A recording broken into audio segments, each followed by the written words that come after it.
Good morning and welcome to the live stream for the JFK 50 miler. I'm Leah Yingling and I'm joined here in Williamsport with my co-host Tara Dower. Good morning. Good morning. How you doing? Oh, not too bad. It's bright and early here. We are 6:21 in the morning. JFK kicks off in Boonsboro, Maryland at 6:30. So it's about 9 minutes until race start. I think I'm currently coming from Mountain Time, so it's 4:22 in the morning Mountain Time right now. I don't know if you're coming from there as well. Yeah, I am. It was hard to get to sleep and it was hard waking up. Yeah, so if it's hard for us, I'm assuming, I think the racers out there this morning are probably I was thinking amped and ready. Rachel Drake coming from Oregon. She's in Oregon, right? She's in Salt Lake City now. Oh, only 2 hour difference. Yes. Oh. Yeah. Well, that's not as bad as I was thinking. Anyone coming from Pacific, I'm sorry. Yeah, so it's the race will kick off here in about 8 minutes. This is the 62nd annual JFK 50 miler. It is the oldest ultramarathon in America. Tons of history behind it. Tons of big names that have headlined and highlighted this race over the years. And I think this race this year will be no different. Yeah, it's really stacked this year. Men's and women's side is super stacked. I'm excited for the race. Yeah, so I think this year we've got a decent weather day out there. Pretty nice morning for racing, maybe peaking around 50 degrees today. Lows of maybe around like 35. So if you're familiar with good ultra running conditions, I think that's what we're going to have today. I know there was some snow scares over the last couple days out here on the East Coast, and I even think the course got a little bit yesterday, but looking like a good weather day, maybe a headwind on the C&O towpath for those later flat miles. Yeah, you were on the course yesterday, right? How was it? Oh, it's in good shape. I ran on the AT while it was flurrying and raining a little bit, and it's in good shape. I think maybe some of the highest points got a little dusting of snow, but I don't think anything was sticking. So looked in good shape. Some leaf cover. Yeah. But not too ankle killing. Yeah, that was my Achilles heel, was the leaf cover on the AT. I sprained my ankle going right into Gathland. Because of the leaf cover. I was thinking in the moment, I was like, I am so good at this terrain. I am really good at technical stuff. And then just spray my ankle so badly. I was like, of course, this happens. Yeah, and I think JFK is interesting in that it's a really, there's lots of different portions of this course. Yeah, you can't just be skilled at one thing necessarily. You've got to put all the pieces of the puzzle together. So you've got road running, you've got trail running on the AT, and it's technical. Yeah. It's not just cruisy trails. And then you also have to be able to run a completely flat marathon. Yeah. Oh my gosh. And then you get that flat marathon, and then you get the hills, the 8.5 miles of hills that you have to go up and over. So yeah, JFK, it's not an easy race. No. Lots of fast times have been run here. I personally think we are on course record watch this year. Our current course record holders are Hayden Hawks running 5:18:40 on this course. That is 6:22 pace, very fast for 50 miles. And Sarah Beal on the women's side, she ran 6:05:42 in 2022. Wow. And that is 7:18 pace. So super blazing fast times for both men and the women.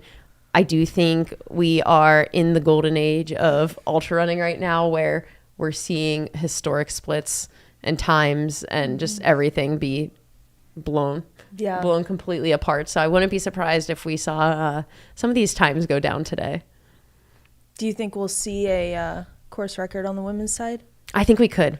Yeah. I think we've got a really awesome women's field this year. I'd say it's headlined largely by Rachel Drake and Mary Denholm, probably the fastest marathoners in the field, with which they also have good trail experience too. So I think we'll be seeing them duke it out up front. I think we could see the women's race go under 6 hours this year. I think the one caveat being the towpath is going to have probably a 15 mile per hour headwind for almost the entirety of their marathon on it. So Wow. that may impact them. Yeah, for sure. And we've got cameras there in downtown Boonsboro, Maryland, which is where the race will take off here in a little over 3 minutes. Yeah, this first part, it's like, what is it? It's like 2.3 up to the AT. And it's, from my experience, it's just like straight up. And it feels like it goes on forever. And then it bottlenecks into the AT. So people really try to get out quick and get to the front so they're not held back. Yeah, and this is, like Tara mentioned, you just go straight up a paved road up to the AT. And I think they climb, according to Strava, they climb 643 feet in this 2.5 mile section. So hefty climbing, about 300 feet a mile on the roads. So these leaders are running every step, and not just running it, but running it extremely fast. Yeah. We expect them to reach the AT, the leaders, in just a little between like 15 and 20 minutes a lap. So they get up there quite quick.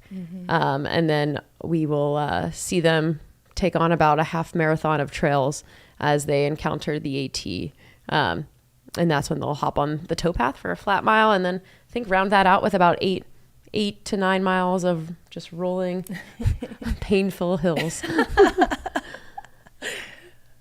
So I think this is a good time to talk about some of the people we'll be seeing in the elite men and women's field out there this year.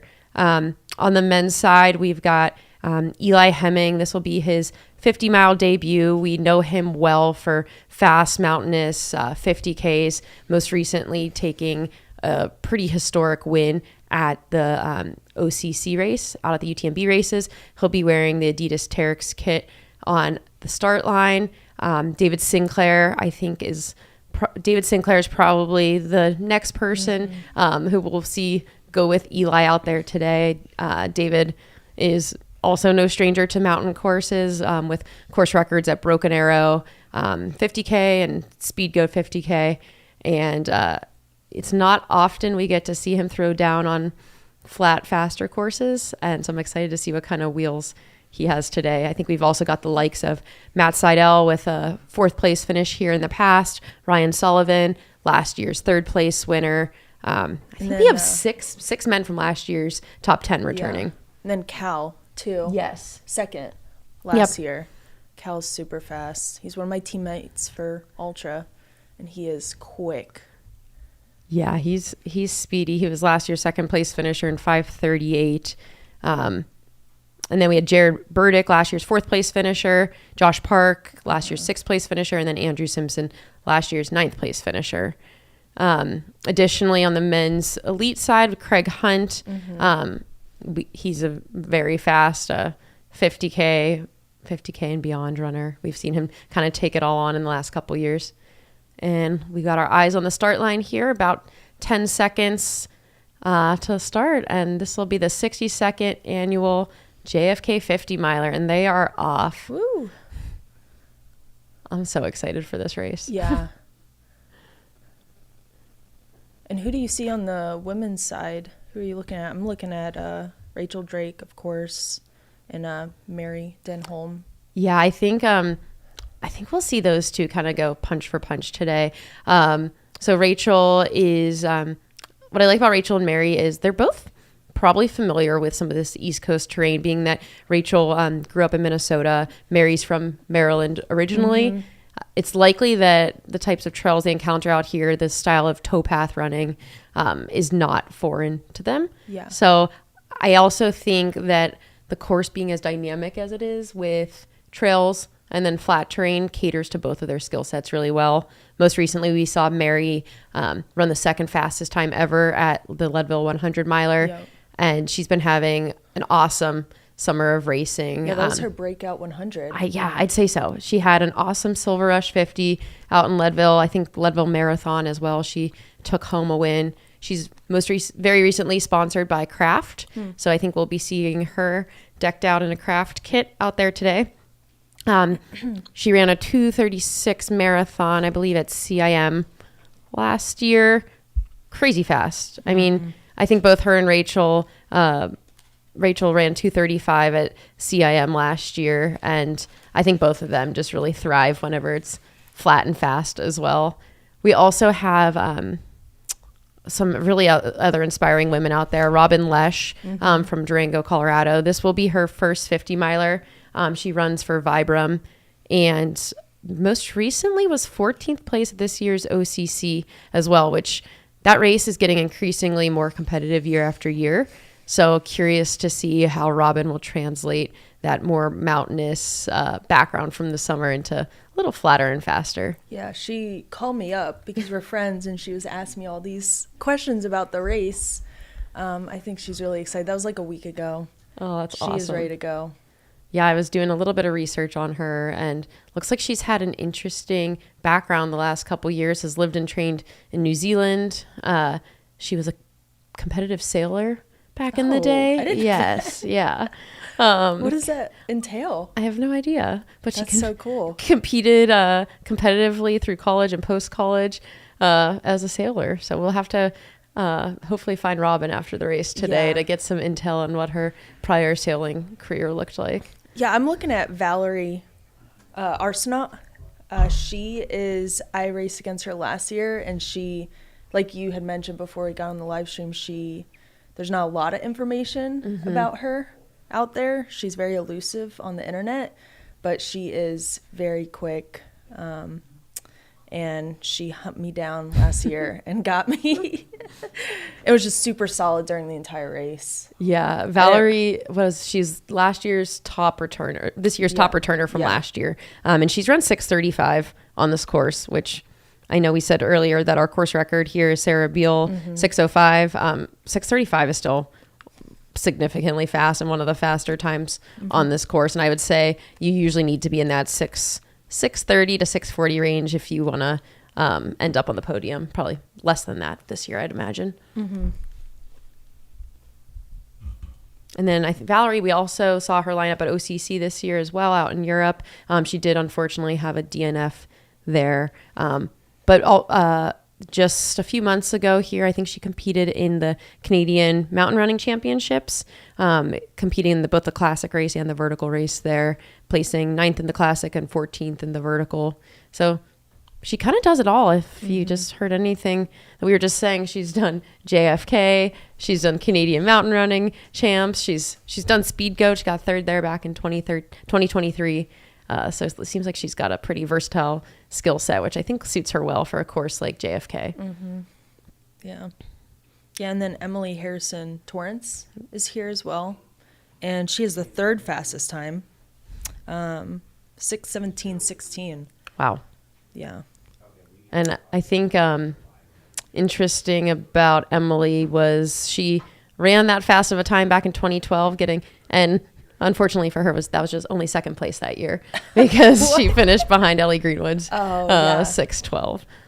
So Emily is somebody who, if you've been in the sport for 10 plus years, you're likely familiar with her. She's super fast, has run Western States before, just really incredible. And I think her and her partner, Ian, have spent a lot of time out here on the East Coast running JFK. I believe they live now in South Dakota. But yeah, I'm excited to see her line up here today. I saw in her training recently, she's been putting in lots of miles, sub-6 pace. So I'm sure if there's anything we know about Emily, she's extremely fast and seems like she's been maintaining that quite a bit over the years. And if you're following along at home, we are 5 minutes into the JFK 50 miler. This live stream is brought to you by Mountain Outpost. We will be here all day, largely covering, you'll be seeing a lot of the elite coverage for most of the portion of these early hours, but we will have a feed that goes until our last finisher today. So stay tuned with us. I'm seeing in the live chat, Travis said that Cal did not start. Oh, bummer. For today, which is unfortunate. We're going to go to Joe in the field live at the start line, so whenever you want, throw it to him. Okay, and we will be cutting here in just a moment to Joe at the start line in Boonsboro. Good morning, Joe. Good morning. How you guys doing? I got to tell you, it was a great start. There's a lot of heavy hitters on the front. We've actually got some guys and some women who are late to the start. We're breaking down the team here. We've got some people who are late to the start. I did see Eli Heavens on the front. Very, very good spirits. The weather's great. It looks like we might be on pace for a course record today because, again, the weather's good. The temperature's just warm enough. There is no wind. So I'm really, really looking forward to seeing how things unfold. I talked to some of those runners, I should say, earlier, and I understand that we're looking at having maybe 10 to 15 of the top athletes make their way onto the Appalachian Trail together and coming off the Williamsport together, and then that's when the race really unfolds down on the canal. So again, big things are going to happen, again, as more runners are still following behind me who have just missed the start. This is going to be a great day here. We're getting ready to leave Boonsboro, make our way down to Gatlin, and then down to Antietam before we get over to Williamsport to see how things unfold and who might actually win the 62nd Annual JFK 50 presented by Altra. Thanks, Joe. It seems like a perfect day for running out there. We've got a beautiful drone footage there. The runners, like Tara and I mentioned, will have about 2.5 miles up to the Appalachian Trail. This is on a paved road. These runners are probably running really fast. Mm-hmm. Yeah. And then you bottleneck into the AT. And it's just typical AT trail, which is very technical. It's not a lot of like hills or mountains, but it is very rolly and it is very technical. There's a lot of rocks underneath leaves. Yeah, Tara, talk a little bit about that, because I think both you and I, but probably you most specifically because you've spent so much time on the Appalachian Trail in the last few months. What is that like? Because I was running out on it yesterday, mm-hmm. and I was just telling my husband, Mike, like, you don't really know East Coast running until you experience East Coast running. Yeah. Yeah. I mean, the East Coast, it's Beast Coast. It is very technical. There's just a lot of like random rocks. I'm thinking specifically about the run down to Weaverton Cliffs. They did just from last year, repair that section and make it a little better, a little less sketchy. So that's great, but it's still very technical. And if you're not careful, you can fall, like I've done several times on the AT. Obviously, like I've mentioned before, it's not super hilly or mountainous, but it is pretty technical, very rocky. And those you've mentioned that it wasn't super covered in leaves. The years I've done it, it has been, and that has been, my Achilles heel is just tripping on those rocks underneath the leaves. And sometimes the leaves are wet. Mm-hmm. I don't think we're dealing with that this year, but it's just typical AT trail. Yeah, and I'm really excited to see like some of these really fast marathoners, how they perform on this section. What I told some of my friends going into this race, I was like, if you're really good at these trails, this technical trail, you want to try your best to get ahead, a little ahead if you're good, if this is like your bread and butter. If you could get ahead, that would be great. And then on the towpath, those marathoners, take off. And that happened my first year running this. We had a really fast marathoner. She wasn't as comfortable on the trail portion, and me and a couple other ladies who were comfortable on the trails were right behind her, and then she just took off. And that was the year that Sarah Beal set the course record. So Sarah's very good at that technical terrain and that fast, flat running. So we saw that course record go down by her that year. But she is, that marathoner just took off and we didn't see her again for the entire race. But like you had mentioned, you really do have to be good at a lot of different disciplines here at this race. You have to be good at that flat, fast running, using those same muscles for many, many hours. You have to be good at that technical terrain. And then you have to finish it off with that last 8.4 miles into Williamsport, Maryland.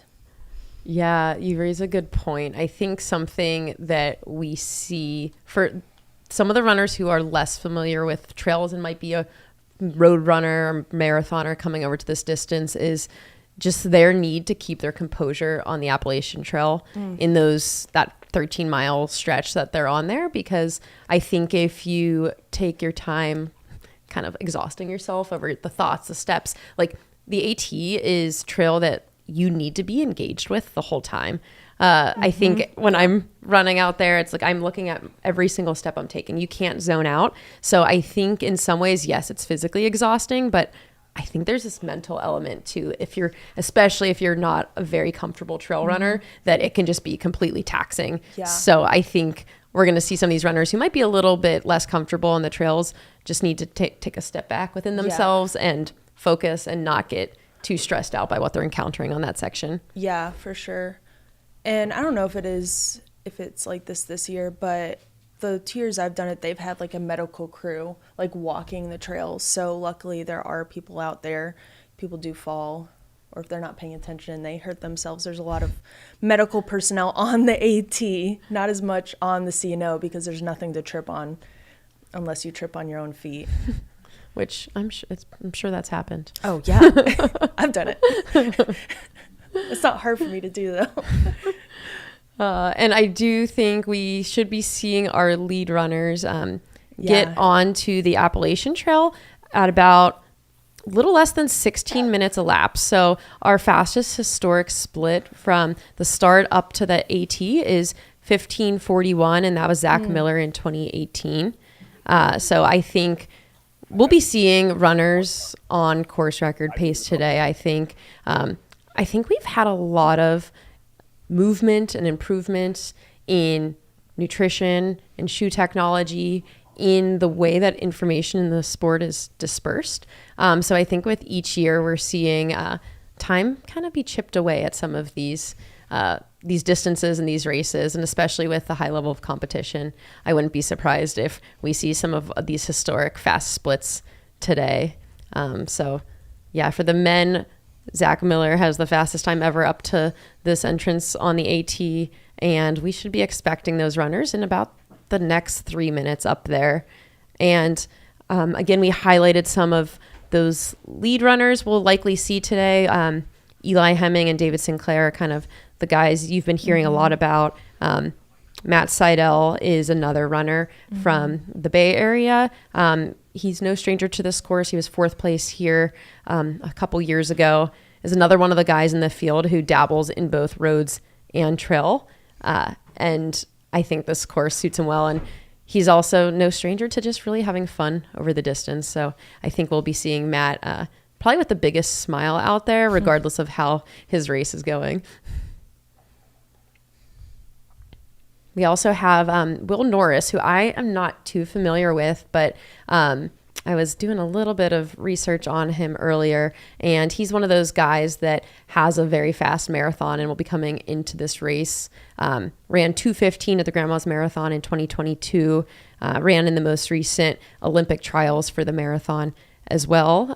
Grew up in rural Iowa, and I think lives in Virginia now. Oh. Yeah. Nice. Where in Virginia? I think Charlottesville. Wow.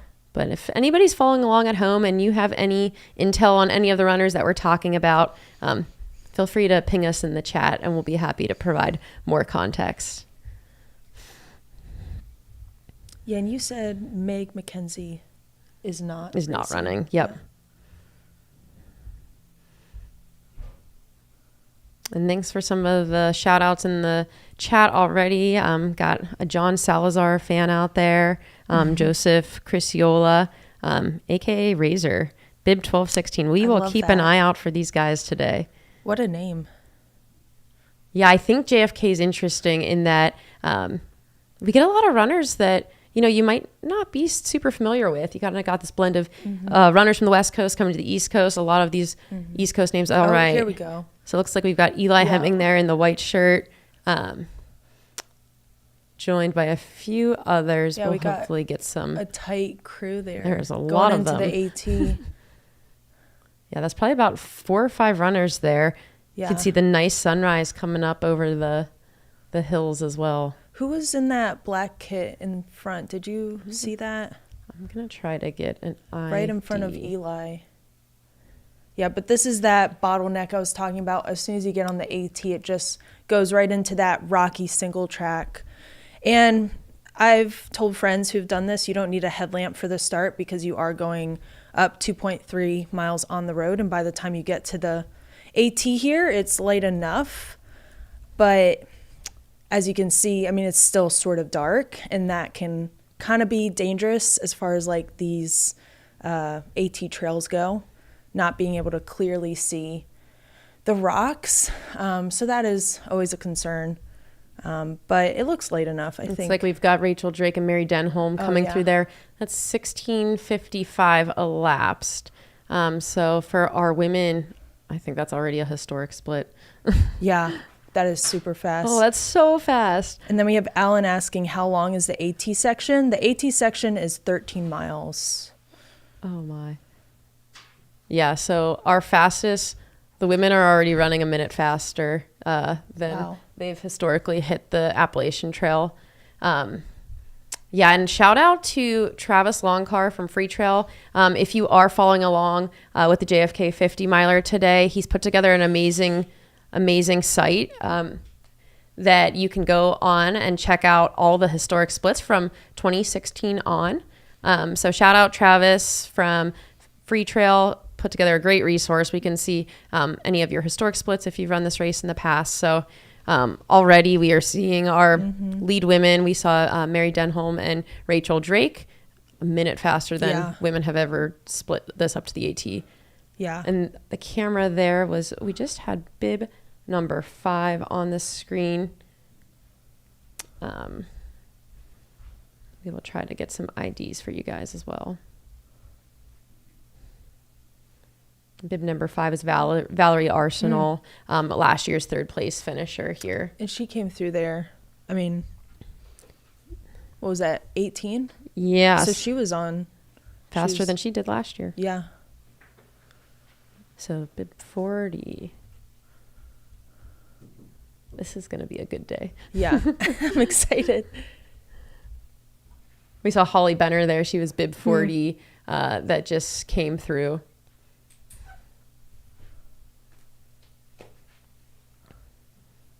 And we, like we mentioned, there's no headlamps. Zach, is that allowed on the course? Or okay, yeah. But yeah, like Tara mentioned earlier, we see a lot of these runners not wearing headlamps because they've got a lot of just road to begin with. And then once they hit the Appalachian Trail here, it is pretty much daylight for them. Got a big group going into got the somebody trail wearing here. a jacket. We don't see. Yeah. That's gonna get kind of warm. Yeah. It's a long while before you see your crew. And in my opinion, it's get a little toasty out there. The first year I ran this, it was really cold. And all I had was arm sleeves, and that was perfect. Yeah, that seems to be a good setup. You see a lot of runners here wearing tank tops and arm sleeves. Yeah. Headbands. That bib 48. Sarah Zambati from Pennsylvania. That was bib 48 coming through there.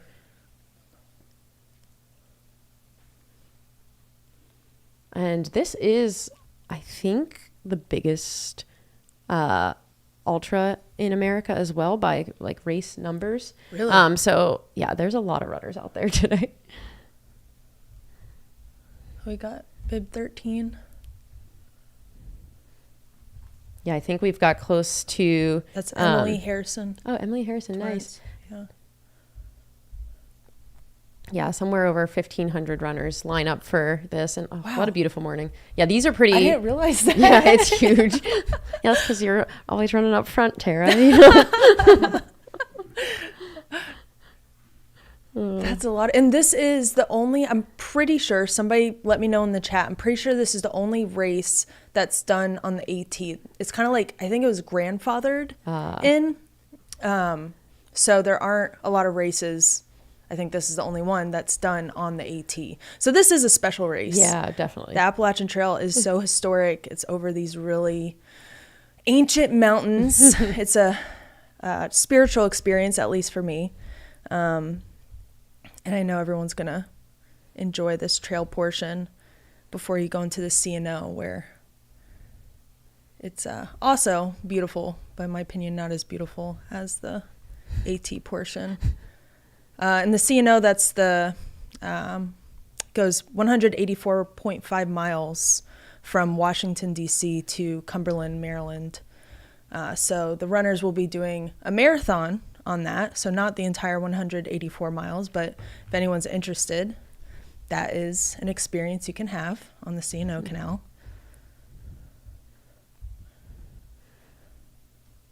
Yeah, and right now we are, our cameras are up at the entrance onto the Appalachian Trail. This is about 2.5 miles into the race. They've climbed, about 650 feet up to this point. We saw our lead men come through there just under 16 minutes, and then our women were just under 17 minutes, which, like I mentioned, is about a minute faster than we've seen historically. Yeah. Jen Lichter, last year's winner here, came through that section right around 18 minutes. We have goat scratches. It says, all those leaves, I prefer the pine needles of First Landing State Park, the most visited state park in Virginia. And he says, good morning, ladies. Good morning. And we are so happy that you all are following along today. The 62nd annual JFK 50 miler, the oldest ultramarathon here in America. Such a historic race. I think it's just quintessential ultra running. And you could see it's quintessential ultra running with the porta potty right there too, and already some runners having to pop in there before they hit the Appalachian Trail. Yeah, you were talking about the history. It is a super historic race, and they talk about this on their website, but how this is a military race, rooted in a lot of military history. So JFK challenged military officers to meet the requirement that Teddy Roosevelt gave his officers, which was to run or to just walk, do 50 miles within 20 hours. And so JFK was inspired by that and, wanted people to test out their chops on the 50 miler. And there was like this big boom in 50 milers in 1963, which was really neat. People were just like walking 50 miles and they didn't think it was possible, and they were doing it. Here we are now running Cocodonas and Moabs. It just keeps getting longer. Appalachian Trails. Yeah. In this race, I think there's some fun storylines to follow today. Judy in the chat, thanks for sharing the one about Andrew and Wayne Niebel. They are brothers. They're running in memory of their dad, Harold, who got them started in JFK. They've been doing this race. There's 5 decades of doing JFK. So I think we have so many stories like that out there today of runners who have been doing JFK for years and years. I think we have somebody on the women's side who is attempting to break the longest streak of doing JFK. That'll be Carolyn Showalter from Mogginsville. She's finished JFK 36 times, I believe, going for her 37th finish out there today.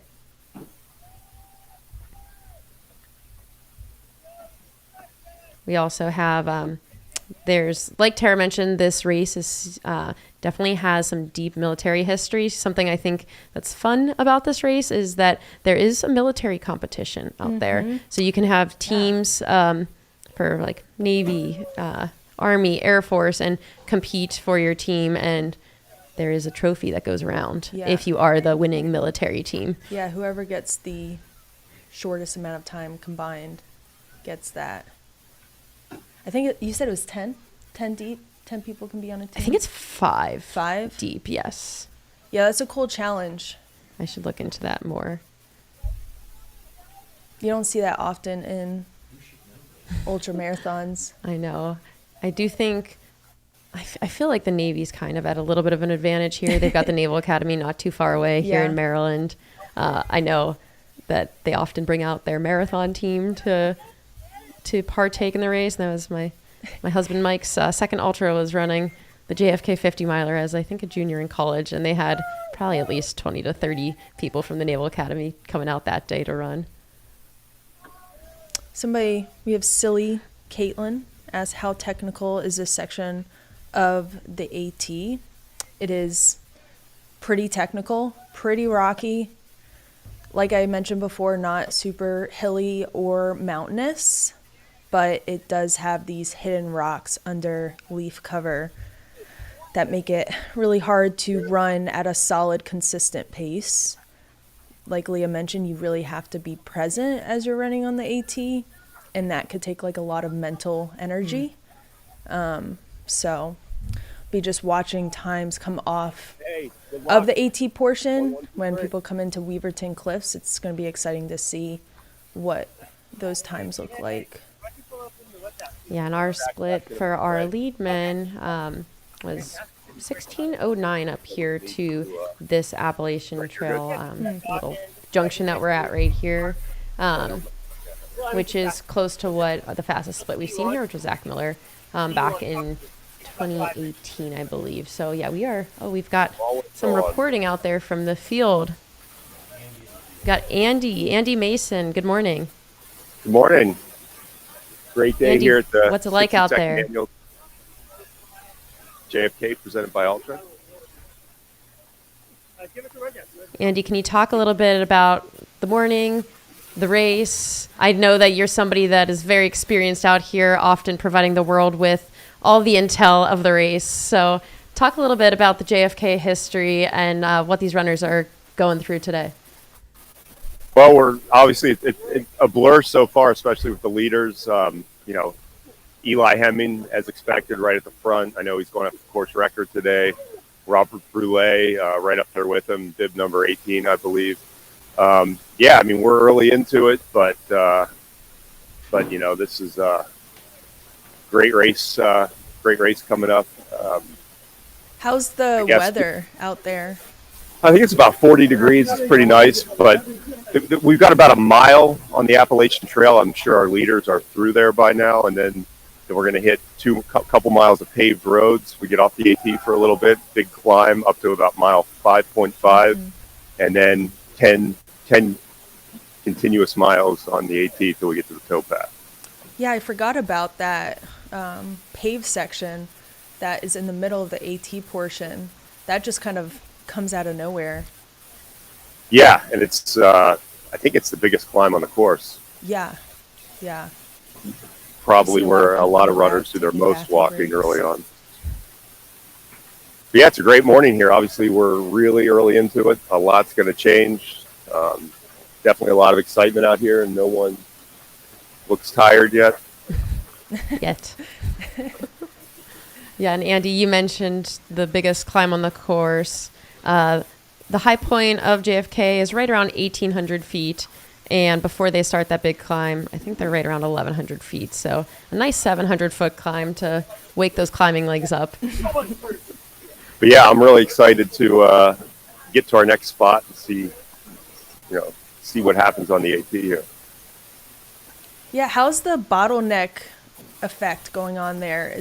Are there people like fighting to get in front, or is it just like? Well, I don't think. Yeah, obviously there's a little jostling for position, and there are places on the AT where it's very difficult to pass.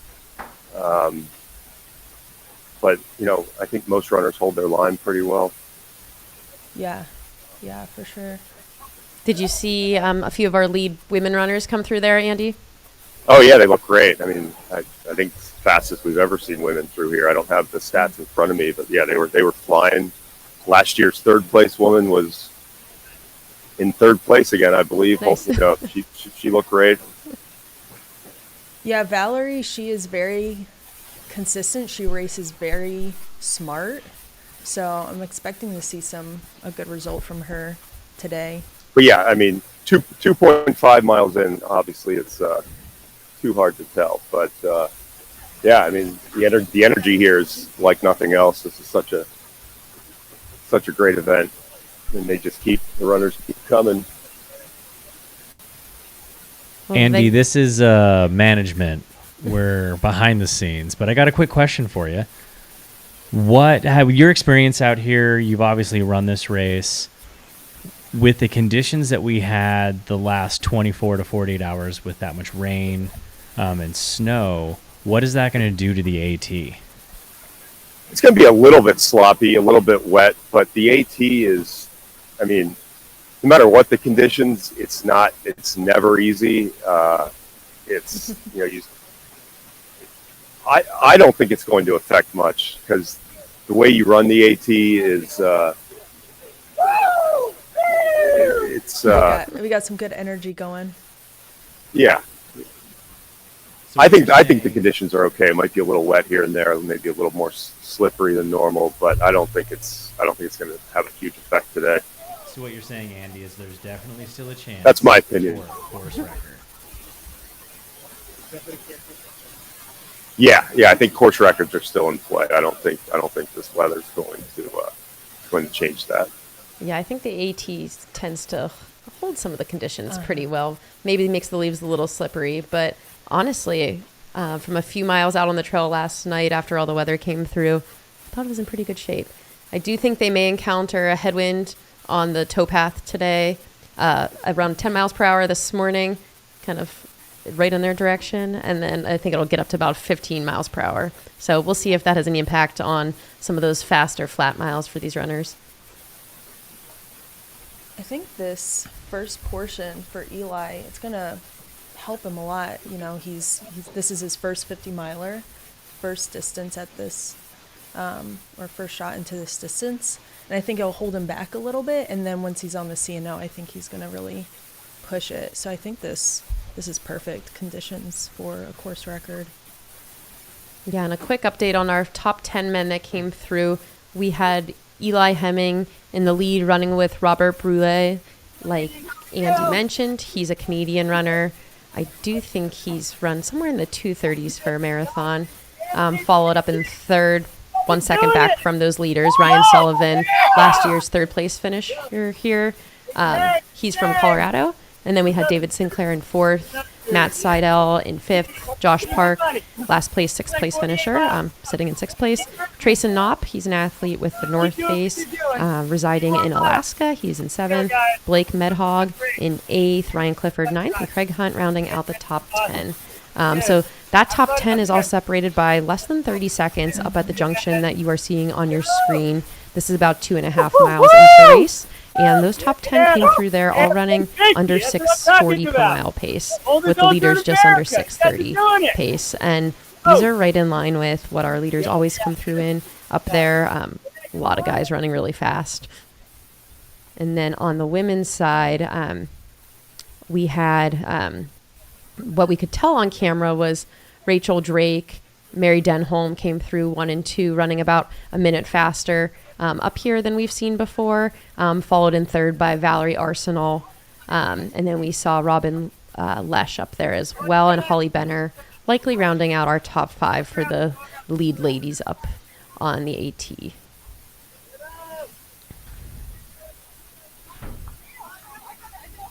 So Rachel Drake, she is a runner for Nike Trail.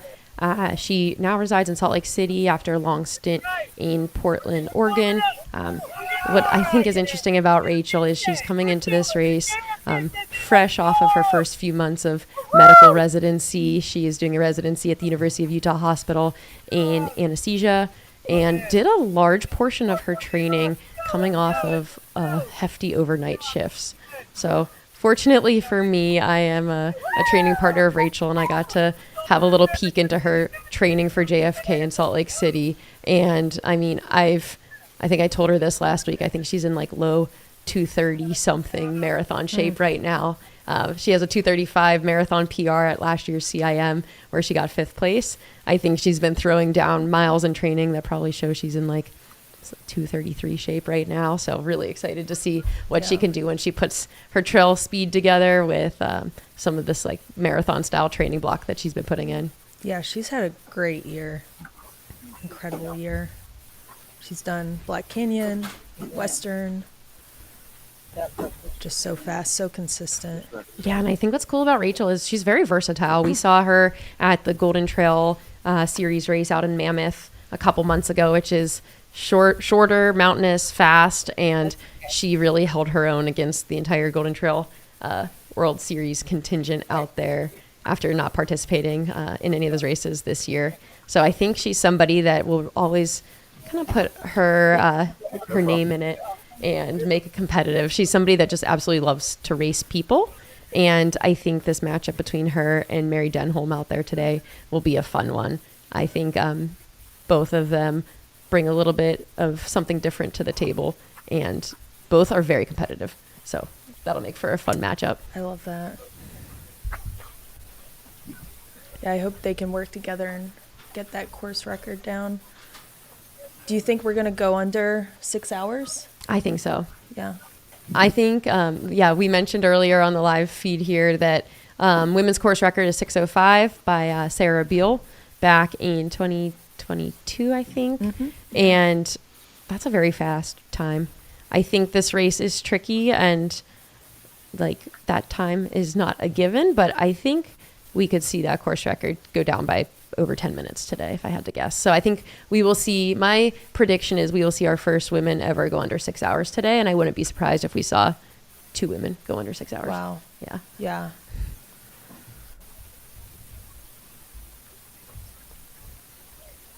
Yeah, and a little bit about the course. We've got the cameras here about mile 2.5. The race starts in Boonsboro, Maryland, and they have to go up a nice gradual road to get to where we have our cameras there. 2.5 miles with about 450 feet of climbing. In the first 5.5 miles of the race, they climb 1,172 feet. The race itself has about 3,300 feet, give or take. So in the first 5.5 miles, they do about a third of the climbing. So pretty significant. I will say, from spending some time on the course, the rest of the elevation gain outside of the first climb is really gained in just punchers.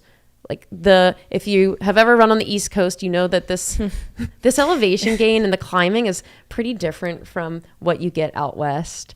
It's sneaky. Yeah. I think last night I did a run on the trail from Weaverton, and I think I looked at my watch about 3 miles in, and I was like, how the heck did I already get 1,100 feet of climbing? Like, that felt like nothing. But I think it's like, death by 1,000 paper cuts. It just punches and punches and punches to the point that it gets pretty hard towards the end. Yeah. Yeah. Yeah, that's kind of, my experience from the AT. It's just little ups and downs. There are certain sections on the AT that are just like killers. It's just like up and down. But like this specific portion is pretty tame, but still there is some climbing. Like that portion we were talking about that, you do a couple miles on the 18, then you hit the paved section, and it is like a climb up. I remember during my JFK experience, I actually walked up that. I was like, I'm not running up this. There's no way. But yeah, we have some people coming in still. We got some views of some trees, I think, there. But we still have people coming in, going on to that single track on the AT. And I'm excited to see people coming off this portion, see what we got when people finally come off the AT. And there we are. There's that paved section I was talking about. It is, for me, I just walked up that, but you see people running up it right now. It does get pretty steep there at certain points. Yeah, this is what a beautiful morning. We've got pretty ideal running conditions out there today. I think the high temperature will get somewhere in the low 50s today, mostly in these like 40-degree Fahrenheit range. It's a perfect day for running. And I think what we will see, we've been seeing this in past years, especially for our lead runners, is a shoe change. So a lot of the runners will do a shoe change from a trail shoe into a fast road shoe for the C&O towpath miles. So I'm curious to see how those go down today. I'm assuming these shoe changes get as efficient as possible and are getting faster and faster. So I think people are seeing that there's a big advantage to super shoes on flat terrain, like we'll see on the towpath. And they would kind of want to use their trail shoe to get through the Appalachian Trail and then convert to a faster shoe out there. Yeah, there was some talk about some elites trying to do it under 20 seconds to shoe change at Weaverton Cliffs. Very excited to see that. We'll get our timers going and see if that is truth there.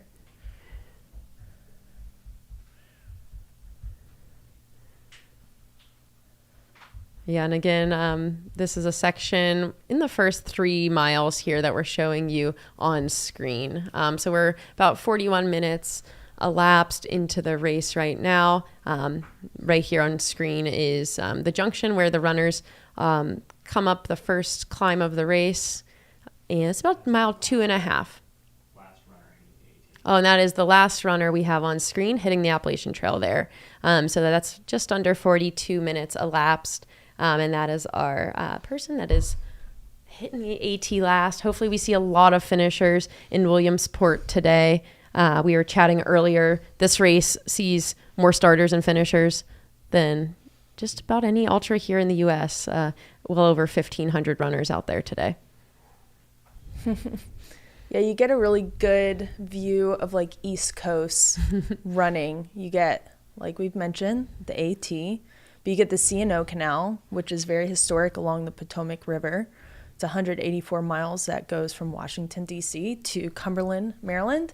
And then you finish off with 8.4 miles on the road to Williamsport. And it's actually really scenic. That road section's actually super scenic. There's a lot of like farms. It's very cute, very, as the kids say, demure. What is it? Demure. Demure. That's so funny. Very cutesy. Yeah, very cutesy, very demure. But yeah, so it's really scenic, and you get like kind of the best of the East Coast running. You go by Harper's Ferry, which has a lot of history as well, and that is where you leave the AT officially. So the AT does follow the C&O through Weaverton, and then through Harper's you split off on the AT and you go through Harper's Ferry and go up towards Virginia. But the runners continue on the C&O path for quite a while. And C&O running, it's just fast and flat, and it's very consistent. Luckily, they have a lot of aid stations. I think I wrote it down here. They are very I think there's 14. good on 14 Am I aid making that up? stations. I think I read the number 14 somewhere. Yeah, I remember there being Yes. a lot. 14 fully stocked aid stations on the course. Yeah. Miles 4, 9, 16, 19, 22, etc. So they're going to have a lot of aid out there. I think that's why we see a lot of runners not carrying too much. Like, we're not seeing a lot of hydration packs and bladders and things like that. A lot of people just doing handhelds, because that's like the type of aid stations that you see in road marathons. Yeah, exactly. And it is nice to have, for me personally, I like to have the vest during the AT portion because I like to have my hands free. Obviously everyone's different, but I trip a lot and I like to have my hands free so I can catch myself. And there isn't as much aid on the AT portion. So I think we see people carrying a little more on this section. And then once they get to the C&O, once they switch out their shoes, if they have a crew there at Weaverton, they switch out their shoes and, get some lightweight bottles or a waist belt, and then they just cruise down the C&O and hit all of those aid stations. There are 14. 14. So many. That's so many. Yeah, and they all have like different groups that manage them. They all have different themes, which is a lot of fun. I remember one last year. I might be making this up. I remember it. Maybe I was hallucinating, but it was like Christmas themed.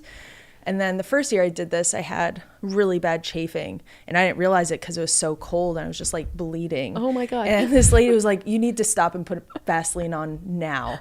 Immediately. I was like, oh, dang, I didn't even notice that. So they're very attentive at the aid stations. And I think you're going to see some fast times so people can just carry a lightweight bottle or a waist belt, all their nutrition. And, yeah, we will be a bit limited in what we can provide visually on the AT here this morning. I think we've got a lot of stipulations that we need to follow by way of drone footage out here in this neck of the woods. However, once we get on the C&O towpath and then the road section to the finish, we will have good bike follow cams that will get some action for the runners as well. So we'll provide you as much as we can today for as much of the field as possible. Again, I'm Leah Yingling. I'm joined by my co-host here, Tara Dower. We'll be with you guys through at least 3 p.m. today, and the feed will be going beyond that so we can provide finishes for every runner out there in the field. Yeah, we have somebody in the chat talking about the 2 sub 3-hour marathons. We have a lot of fast marathoners at this race. I mean, just for women, we have Mary and Rachel. But on the men's side, it is super deep. So I think we're going to see some fast marathons on the C&O Canal. I think it's 26.3 miles on, and that's the Chesapeake and Ohio Canal, if anyone was wondering, the C&O Canal. And our next checkpoint that we will get splits for our runners will be at Weaverton, which is mile 15. However, I think I might have some course intel before then, and I think we'll be able to get some people in the field on our end at, I think, somewhere before then at Gathling Gap. Yeah. So we'll be able to provide you some intel from Gathling Gap before we get to Weaverton. So at least we'll be able to check in about halfway through the Appalachian Trail section here. Yeah, and so somebody else is saying in the chat, they're talking about no pacers. There aren't any pacers allowed in this race, and the crew areas are at Weaverton Cliffs. I believe it's Antonium is next. I have to double check that, but it's mile 27, and then mile roughly 38. So no pacers allowed, but I think that's okay. I think so too. I think you've got a bunch of close to 1,500, if not more, other runners alongside you out there. So I think hopefully from a community standpoint, you've always got a buddy that you can run alongside out there, buddy or enemy, depends how you see them in that moment.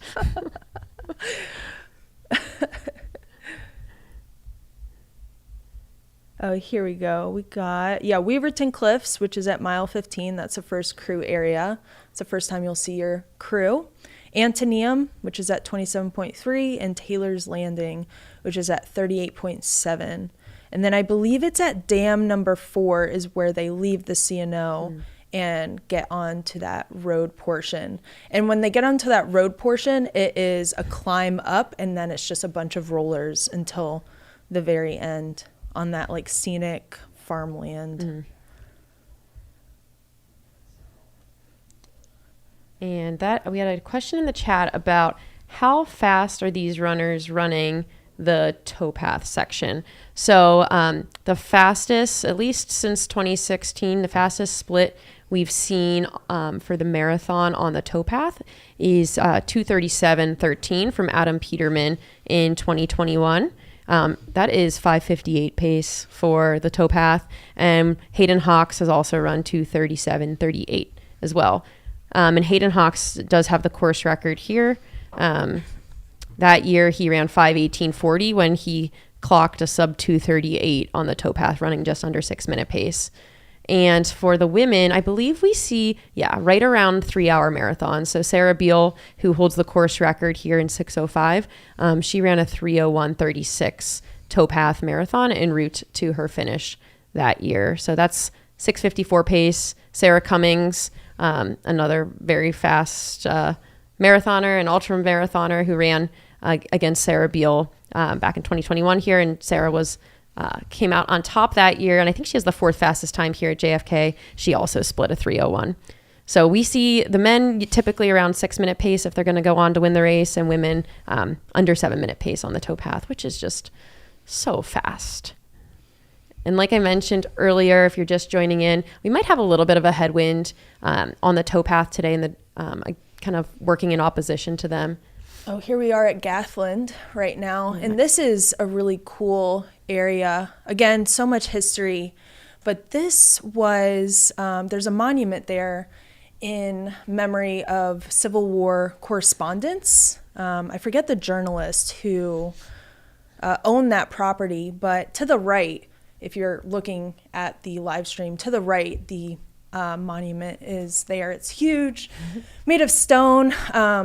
Right up in front of us where you see that stone and that fence, they're going to come out from the right if you're watching the live stream, and they're going to run down, hit that aid station there, and hit more of that AT. Mm-hmm. Yeah, so this section will be, they are just coming off their steepest climb of the race. They will have just climbed to 1,800 feet, and they will now have descended back down from 1,800 feet back to about 1,000 feet. So they just came off an 800-foot descent over the course of about 3.5 miles. And what we're showing you on screen is around mile 9 of the race. So they will have just done about 6.5 miles of Appalachian Trail terrain to get to here at mile 9. This is Gathland Gap.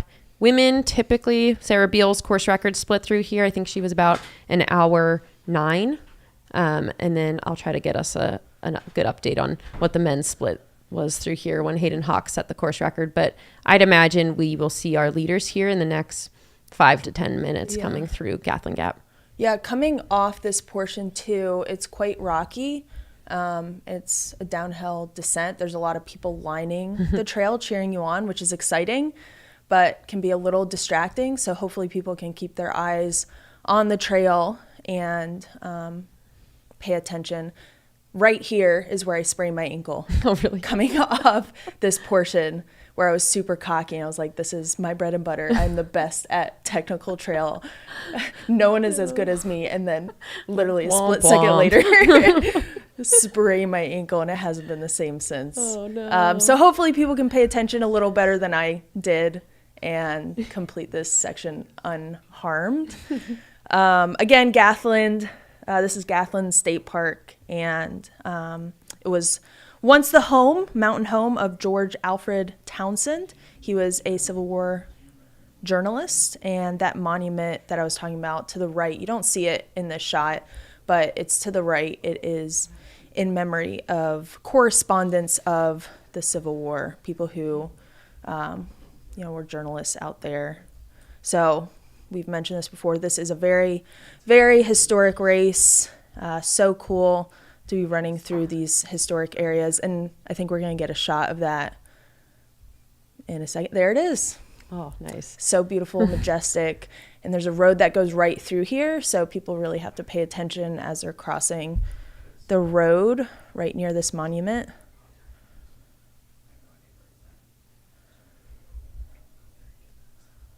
But it's Gathland because George Alfred Townsend, that was his pen name, was Gath. Oh. During the American Civil War. That is good intel. Yeah, there is also, before here, I believe there's a Washington monument. Pretty neat. Lots of monuments. Lots of history. That's the East Coast. Just lots of monuments. Love it. Harper's Ferry, like I mentioned, is right there on the C&O.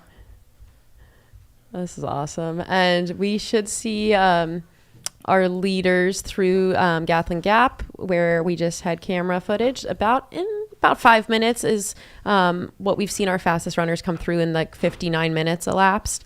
And then our lead women are typically through there around hour 5 to hour 10 elapsed.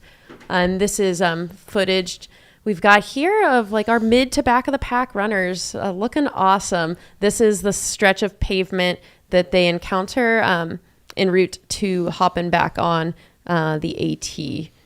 So this is probably on screen about mile 3.5 or so, 4 into the race for these guys. Yeah, they climb up, and then they go around this like fenced area, and then they just drop down a bit, and then some more rollers on the AT. This portion is actually not on the Appalachian Trail, this paved section. Doesn't it parallel it, kind of? Yeah, this is private area. So this isn't actually on the AT. The AT is on all trail through here, but they'll join up with the AT after they descend a little bit from that pinnacle point. Yeah, unfortunately for all of our listeners at home, I don't think there's anybody out there that's more prepped to talk about the AT than somebody who has spent a lot of time on it, a lot of time moving quite fast on it too. So I'm joined by Tara Dower here all day, and we have so much knowledge of hers to tap into when we get to talk about the Appalachian Trail. Man, I can talk all day about the AT. Yeah, and Tara did share with me that she has been on a podcast every single day since she finished the AT 7 weeks ago. So if Tara's not talked out yet, I mean, I'm so impressed she's even willing to join us on the Mountain Outpost live stream today. Dude, after those last couple months. I'm obsessed with the AT. I love it out there. It is such a beautiful trail. For anyone who's watching from the West Coast who hasn't, or anyone at all who hasn't spend time in the AT, you should definitely go on it and check it out. It is very, like I mentioned, historic mountains, very ancient mountains. They're very old, and just, in my opinion, some of the best trail. I might be a little biased though. Okay, we've got Joe in the field. Hello, Joe. No, we don't. We don't.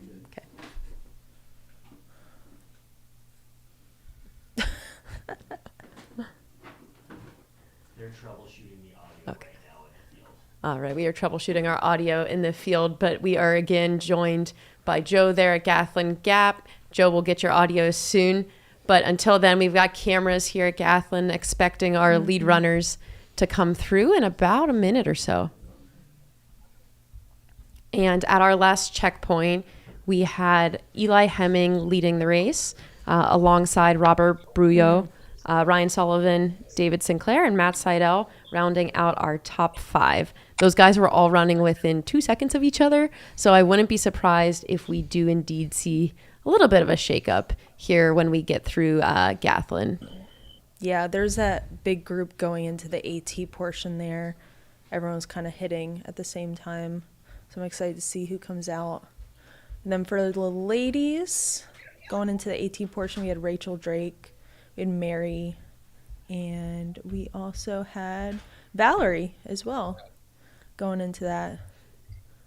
Yeah, and we have 6 of last year's top 10 male finishers in this year's race, and a slew of others who have completed this race in the top 10 in the past. That might be Matt Seidel, Sean Van Horn, a few others.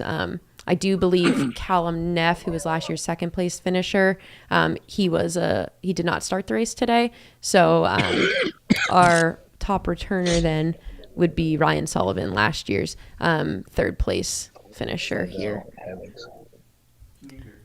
Let's see. I can hear him. Joe, do we got your audio? I can hear you. Yay, we're good. Woo! Oh. So, Joe, we've got you out at Gathland Gap. I imagine we should see the lead men coming through there in a couple minutes here. What are the vibes? So, we've got our rest stop set up. Obviously, our top 3 men or our top 3 women are never going to touch this. They're so early into the race that they're going to bypass this and make their way on down further within the race. So when looking over my left shoulder, we'll actually see them come from my left to my right and then make their way right down through the rest area. And again, you're absolutely correct. We've got our top 3. I'm looking at Sullivan, Seidel, and Eli Hemmings all in the top 3. But again, everyone is still closely compact as they're making their way through the very, very early portion of the day's race. What's going to be very, very interesting to see, however, what happens once they get down to Weaverton. Having spoken to the race promoter, there have been a lot of athletes who have made it off of the AT in the lead. And I'm hearing, here you go, looking over my shoulder, and there you go. Our top 3 men are right there. So there goes Hemmings, There's Eli. there goes Seidel, there goes Sullivan. And as a matter of fact, our top 4 are right That's there. David Sinclair on just a few screen seconds. leading Eli Hemming into Gathland Gap. Nice. And who's that in the white tank there?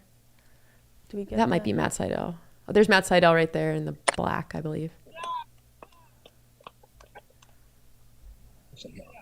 Everyone's looking very smooth. Blue shirt there, I think it's Trayson Knopp. He's our Alaska resident. So that was David Sinclair, Eli Hemming, 1, 2. I think Matt Seidel was with that group as well. And then one other guy we need to ID.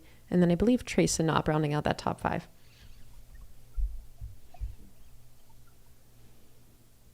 What I like about this race is that there's a lot of people from all over the country that come and do it.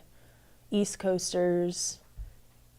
We have West Coasters. Yeah, and David Sinclair is a fun one.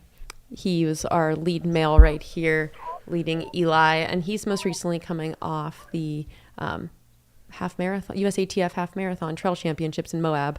A very fast race down there. Got third place. He's historically known for his abilities over the mountain 50K distances, so it's cool to see him focus on speed in this block before JFK. We don't really see him at this 50-mile distance very often. And I think when David Sinclair can piece together a really healthy season, he's pretty scary. And he's from Vermont? Yes. And he's another guy that participates a lot with Skimo. Here we go. You have somebody Number filling up a 18. bottle here? That looks like Ryan Sullivan, I think. No, let me see. number 18. Let's see. That is Robert Brouillet. Okay. So he is our Canadian. 102 elapsed through there. And thank you, somebody in the chat. That third place runner could have been Norris. He is our fast road marathoner in the field, Will Norris.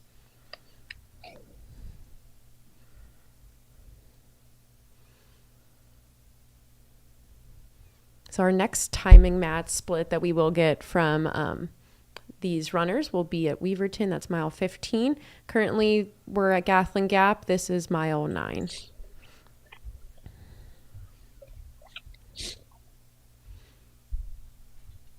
And I imagine if our ladies stay on course record splits, as I do expect they will be running today, we should be seeing them come through this section in about 2 or 3 minutes. Sarah Beal's course record year, she came through here right around an hour 9 elapsed. Last time we had a timing split, we had Rachel Drake leading the women's field with Mary Denholm right behind. And they were already running course record pace pretty significantly at mile 2.5. So we'll see if they've settled in or if they've just cranked it up a notch in this last section. And you said you saw Robin in there too. I didn't see her, but where was she in the mix? She was, I think, up there in that like top 5 or 6. Okay. Yeah, so our lead women, we had Rachel Drake, Mary Denholm, Valerie Arsenal, last year's third place finisher. And then we had our fourth place at the last checkpoint was Holly Benner. She is our Grindstone 100K champion this past year. She's coached by Devin Yanko, really talented fast runner who has been just crushing it on the trails the last year. And then we had Julian Webster in 5th.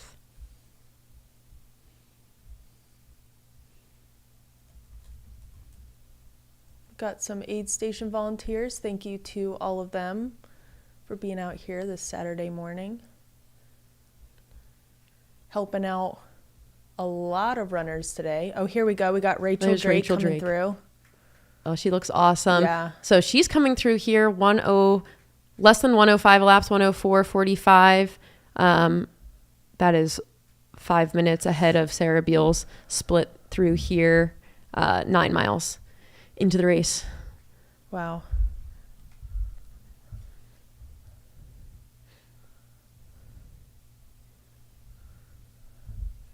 That's really impressive. We'll keep eyes for Mary Denholm coming through here. I do imagine we should see her as our next runner. If I had to guess, I'd imagine Rachel is probably a little bit more comfortable on trails. Mary's been pretty exclusively focused on roads for the last years before coming over to trails a little bit more exclusively for the last few months, last summer, last year. So I'd imagine if we do see distance between them, it'll largely be in these Appalachian Trail miles. What's the difference in their marathon times? Not too much. It's like a minute, maybe. Okay. So Rachel Drake, who is leading our women's field right now, she's a runner for Nike Trail. She ran a 2:35 marathon at CIM last December. And Mary, right around that same time, clocked a 2:36 marathon. So both of these women qualified for the Olympic marathon trials. Both have run in the Olympic marathon trials several times. So I think what we were expecting were those two to go a little bit more head to head today. So exciting to see that play out. Yeah, Mary did really well at Leadville. Yes. So she is, I know that's not as technical terrain, but she does have that experience coming off that huge win. Probably has a lot of stoke right now.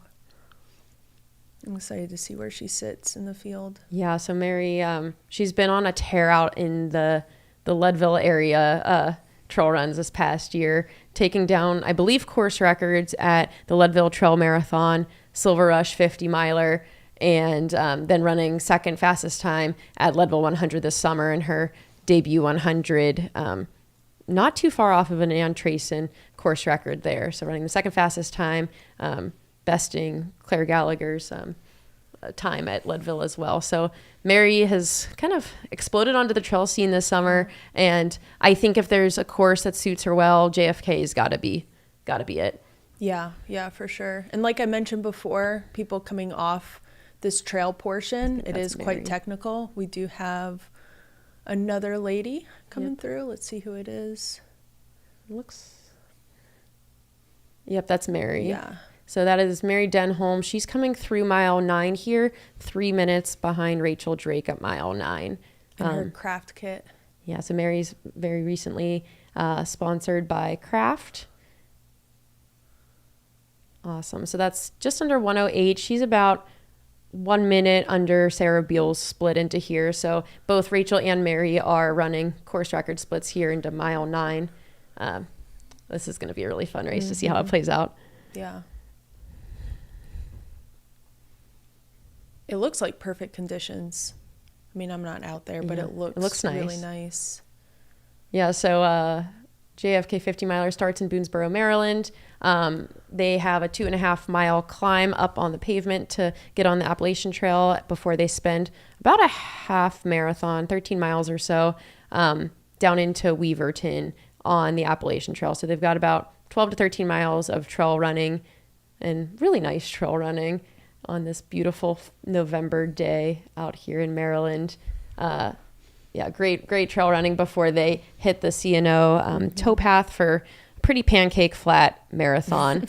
And then they'll have almost close to 9 miles of rolling country roads to get back to the finish in Williamsport, which Tara and I are not too far from here. We are at the Homewood Suites. Coming to you live on the Mountain Outpost live stream. We are reporting on the JFK 50 miler presented by Altra. We will be here mostly all day. I'm Leah Yingling, joined by co-host Tara Dower. Tara has run the JFK 50 miler 2 times? 2 times. 2 times. So we've got some serious course intel. Also has a lot of Appalachian Trail experience. So we got the pro here to give us all the deets as to what these runners are going through out there today. We have somebody in the chat asking, is there any way of following the tracking without downloading an app?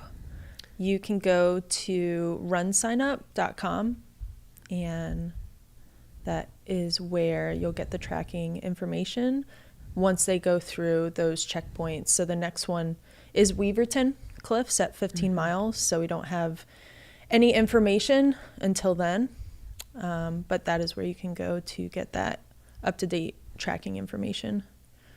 And then runners that run, I believe it's Race Joy, you can follow their progress if they have their phone and if they have the tracking enabled, so you can track them that way as well. But I don't see a lot of people carrying their phones on this course. It's pretty straightforward. Don't really need a lot of tracking, or at least figuring out where you're going. It's pretty straightforward. But you can follow on runsignup.com. And I did put the link there in the chat. I don't know if you can actually click on that link I provided in the chat, but you can type in some letters, or we can try to get that pinned to the top of the chat as well, so you guys have easy access. So again, we are joining you. Oh, there's Val. I think that's I can't see the number. Pretty sure that's Valerie or Holly? Oh, we have another. Oh, that looks like Robin right there Sweet. behind. Robin's looking super smooth through there. Yeah, so I'm pretty sure that was Holly Benner coming through there. I'll try to.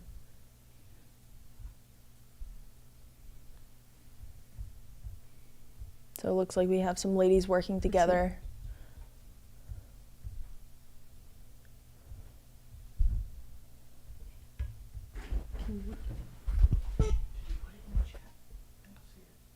Yeah. Do you see it? Oh, Robin. Oh, Robin, sweet. Okay. I did. Yeah. All right, so we had Rachel Drake, Mary Denholm, and then Robin Lesh came through in third place. And then we also had Valerie Arsenal as well there in fourth place. Mm-hmm. Yeah, and Valerie is an alumni of this race.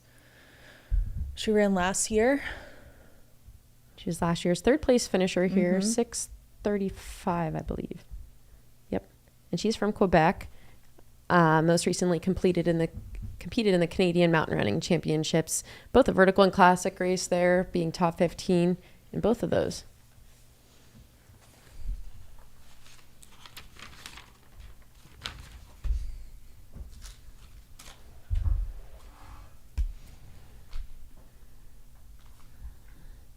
And again, this is mile 9, Gatlin Gap.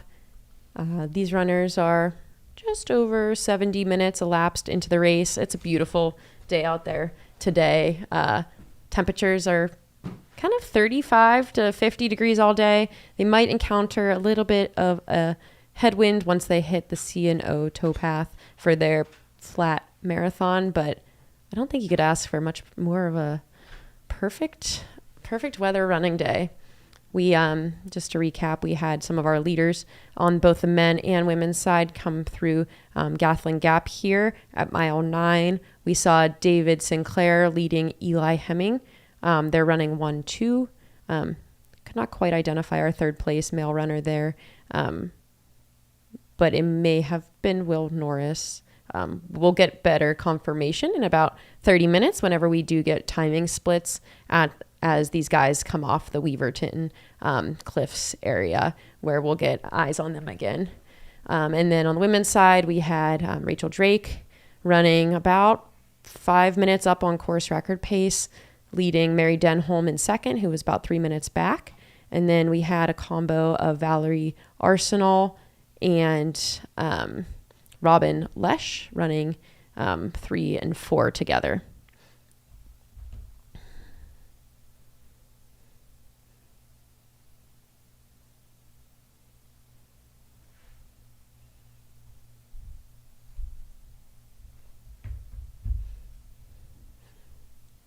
All right, and that is Holly Benner coming through. There on our screen, she's bib 40. She is our 5th place woman right now. So that we've got our top 5 through here at Gatlin Gap, and we're running quite fast times. This is in the middle of the 13-mile stretch on the AT, where the runners hop on right above Boonsboro, and then we'll take this all the way to Weaverton Cliffs, and that'll complete their then Appalachian Trail section, and they'll do a marathon on the towpath, followed by about 8.5 to 9 miles of rolling paved roads to Williamsport.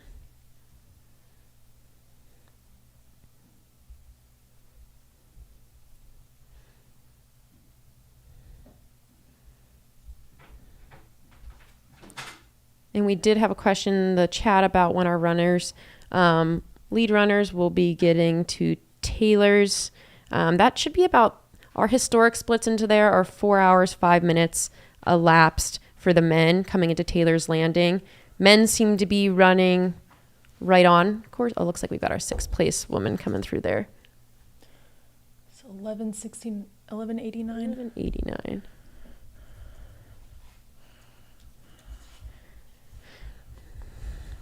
So 1189, that is our 6th place female. That is Lindsay Prescott from Flagstaff.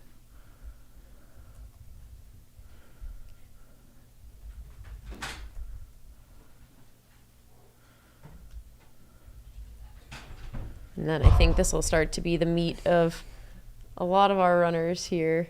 We're going to start to see more of that mid-pack. This is our 7th place lady. Yeah, we got a couple ladies coming through here right now, 45.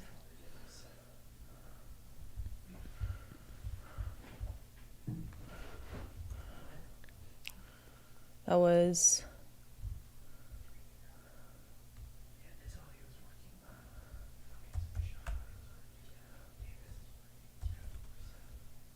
Oh, that was Britta Clark. Britta Clark. Yeah. And then if you're following along in the chat and you could ID our woman in a jacket. That might be Emily Torrance. Yeah, that looked like her.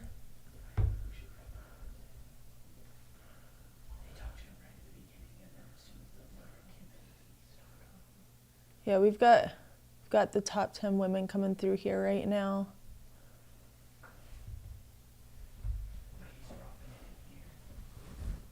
$726.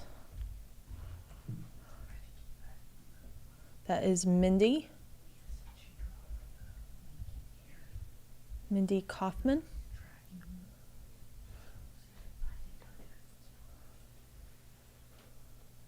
Yes, it's probably about the top 10 or so through there. We've seen that's pretty close for that 5 to 10 women there. Yeah, and so once they go up, they're on this road a little bit. They're going to hit those porta potties, but then they're going to take a slight left to get back onto the Appalachian Trail. And again, just nothing too intense. Rollers, typical AT trail, technical. And like I mentioned before, coming off into Gathland here is quite technical. You have to keep your eyes on the trail. It is quite rocky. So you see people coming off that section here right now, and they're going to go back up onto the trail. And then the next time we see them is going to be Weaverton Cliffs, which is the first crewable aid station. And that's where a lot of people change out their shoes. They get typically they get like a road running shoe, a lightweight shoe. Maybe take off a vest, get some bottles, because there are a lot of aid stations along the C&O Canal. But they're going to be on some fast and flat C&O Canal for about 26.3 miles and then hit the road portion after dam number 4 and be on the road for nearly 9 miles until they get to the school where the finish is. But yeah, next time we see them will be Weaverton Cliffs. And we have some elites that are going to do really fast transitions there, so it'll be exciting to see those. We have some thinking they're going to be under 20 seconds for their transitions.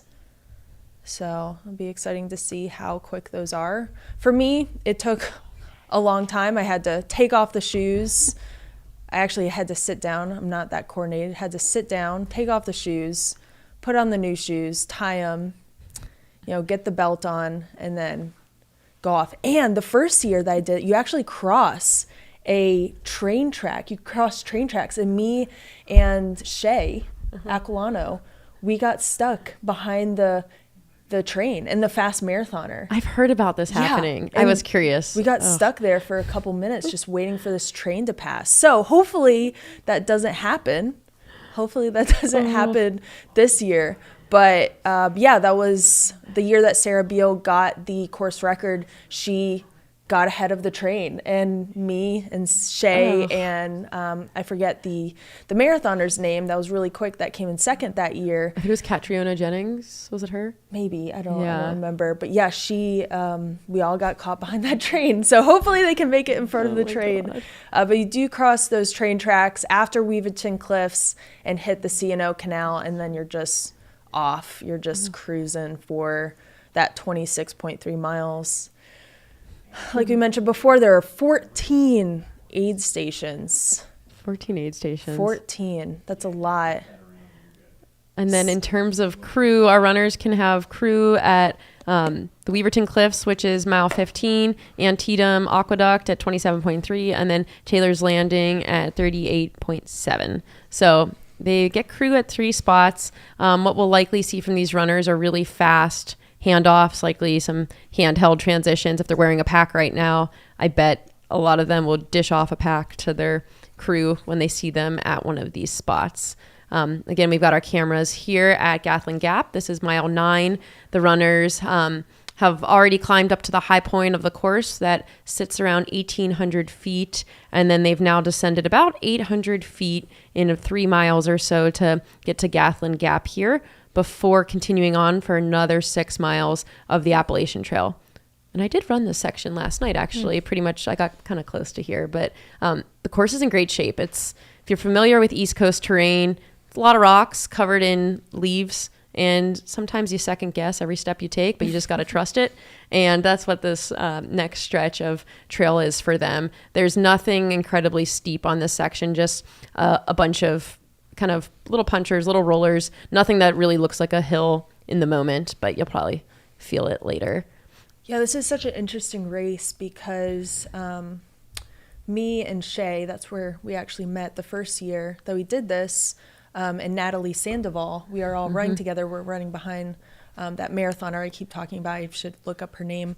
But like she's really good at that marathon distance, really fast marathon. And so we're behind her. And then as soon as she got on the scene, we didn't see her again until the very end. So it's very interesting. It'll be cool to see like who's coming out on top at Weaverton. Oh, I know 84. I ran against him at Umstead. He is very fast. He's a very fast runner. Anyways, yeah, so it's interesting to see like who feels comfortable in that technical AT portion, and then how it's going to shake out once they get off the C&O. It's just a really interesting race to follow. There's so many different disciplines here. So it'll be interesting to see. Yeah, and a few of our lead women that we saw come through in those 5 to 10 positions at Gathling Gap were Lindsay Prescott, Julian Webster, Sarah Zambati, and Britta Clark. In some order, we had them come through kind of in those like 6 to 10 positions through Gathling Gap here. And again, our women's lead is Rachel Drake, followed by Mary Denholm, Valerie Arsenal, and Robin Lesh running together in 3 and 4. And then Holly Benner in 5th. And then Lindsay Prescott, Julian Webster, Sarah Zambati, Britta Clark, rounding out some of those 5 through 10 or 6 through 10 positions. And then our lead men, we had David Sinclair, Eli Hemming running together 1 and 2. I think Will Norris was up there, Matt Seidel, some mixture of Ryan Sullivan. We'll get some good splits on those guys when they come out of Weaverton Cliffs in about 20 minutes. Do we see any races similar to JFK? Do you see any other races like this? This is like one of a kind. Yeah, no, I think this one's really cool. Yeah. I think the history here too, this is our 62nd running of the JFK 50 miler, which I think there's just so much history to this race, being that it's the oldest ultramarathon here in America. But even just down to like the dynamics of the race and the course, I don't think there's anything quite like this one, where it's so different from the Appalachian Trail to the towpath to the roads. And I think this is a great entry-level ultra as well. I think we often see runners who have done marathons, especially in this like DMV area, come out here at JFK and kind of test the waters for their first ultra. Yeah, that's a great point. Yeah, it is a good entry-level ultra. I mean, just because of the aid stations. But I think it's really special too because this is one of the only races that is done on the Appalachian Trail. As historic as it is, there is a lot of protection of the AT, and I think the AT has just been, or JFK has just been grandfathered in to be allowed to be run on the AT, and I think that's really special. like I've talked about, like we've talked about a lot during this live stream, the history involved with this race, but the history too with the AT and how historic the mountains are, how ancient they are. It's just a special spiritual experience to be out there. And I've mentioned that there isn't a lot of aid on the Appalachian Trail portion, but there is a lot of medical crew that's hiking the trail that is making sure everyone is safe, because there is a lot of technical terrain under those leaves. So sometimes we see some injuries out there. And I've definitely experienced that. Yeah, I think the way I like to describe East Coast running is just like ankle crushing, sometimes soul crushing, but mostly ankle crushing. Like lots of rocks covered by leaves, and when you put your foot on your next step, you don't know if you're plunging into 1 inch of leaves or 6 to 10 inches of leaves, and you're just hoping for the best. Yeah. And I feel like especially this time of year, like summer, you don't got a lot, like there's not a lot of leaves covering these rocks, but this time of year it's like carpets, a carpet of leaves over some of these rocks. Yeah, I was asking you yesterday early in the stream how it was, because you did a run on that on this portion. How was the leaf cover? Yeah, it like honestly wasn't that bad. I don't know where my barometer of good and bad though is. I'm signed up for Hellgate 100K in a couple weeks. Are you? Yeah, That's so exciting. And that's a race where you truly do plunge your feet into like 12 inches of just leaves on top of rocks. So maybe that's where my barometer's at. But I did roll my ankle approximately 5 times in my like 7 to 8 miles on the Appalachian Trail last night. But it was dark. I'm clumsy, and the leaves honestly weren't too bad. So that's good. How do you feel like the first guys going through here? Because honestly, it is nice having like an amount of people in front of you to clear the leaf cover. How do you feel with those front guys going out at the speed they are? Yeah, the one thing when I saw David Sinclair is probably one of the best technical runners in the sport right now, and he'll be the first to admit it, that's just like a skill of his that he leans into. I think Eli Hemming, seeing his like master class, some of these 50K mountain performances, he's got to be a great technical runner as well. So I think those guys probably feel really comfortable on this. I'm assuming Matt Seidel, Ryan Sullivan, guys who have gotten top 5 here before, are also feeling pretty comfortable on it. There are sections that you can absolutely not get in a rhythm, but then there's also sections where it kind of flattens out and you can really cruise. Especially in the section that they'll encounter after this, it's just a lot of punchers that don't really amount to anything, and you can get in a rhythm on some of that. So I bet that they are moving quite well on this section. Just for historic knowledge, from the start of the AT to Weaverton, the end of the AT, the fastest split we've seen on that section, which is about almost 13 miles, was 1:45 to go from the start, 1:28 to go from the start to Weaverton, which is 7:04 pace. So the fastest we've ever seen a guy do this section on the AT is 7:04 pace, which is, I mean, it's fast if you know what that terrain is like. Yeah. And they encountered over 2,000 feet of climbing on that section of trail as well. So it's close to 13 miles, 2,000 plus feet of climbing. Running 7:04 pace on like rocky, leafy terrain is extremely impressive. That was Adam Peterman did that back in 2021. And Hayden Hawks, the year he set the course record, he ran from the start of the AT to Weaverton in an hour 29, which is 7:09 pace, which is extremely impressive. That means we should be seeing our leaders come through Weaverton in probably about 13 to 15 minutes if they are running on those historic times. For the women, the fastest we've seen this AT section from the start to Weaverton is an hour 41, which is 8:09 pace, and that was Sarah Beal back in 2022. And last year, Jen Lichter, our winner of the women's race, she was pretty spot on Sarah's time, running about 1:42 on that section. That's about 8:10 pace. So that is cruisy when you think about what they're encountering on the Appalachian Trail here. So we do have this interesting aspect of team competitions. So they have all male team, all female team. And for that, it consists of 5. So on female and male. And then they also have a cool military team competition, and that is the first 5 finishers of the same military branch with their combined times tallied. So the lowest time gets the Kennedy Cup. Like we've mentioned, this is a very military-centric race. So very cool. It started, the inspiration started with the military, with JFK being inspired by Teddy Roosevelt, who instructed his military officers to run or hike or walk 50 miles within 20 hours. And if they did that, they could keep their commission status. So JFK was very health focused, and there was a boom of 50 milers in 1963. And one of the only 50 milers from that era that lasted was the JFK 50 miler. It was called something different, but it was started by the Cumberland Valley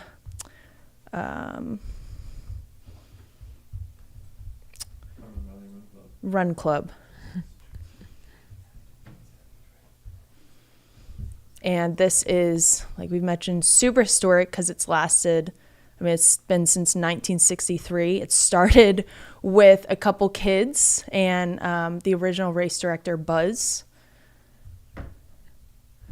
Sawyer. And yeah, now it's grown to be first the oldest ultramarathon here in the United States, but also one with the most entrants. So I would like to get an idea eventually on the number of people that started the race today, but I know we've got close to probably 1,500 runners. That's in a lot this of field. People. It started with a couple kids and Buzz Sawyer.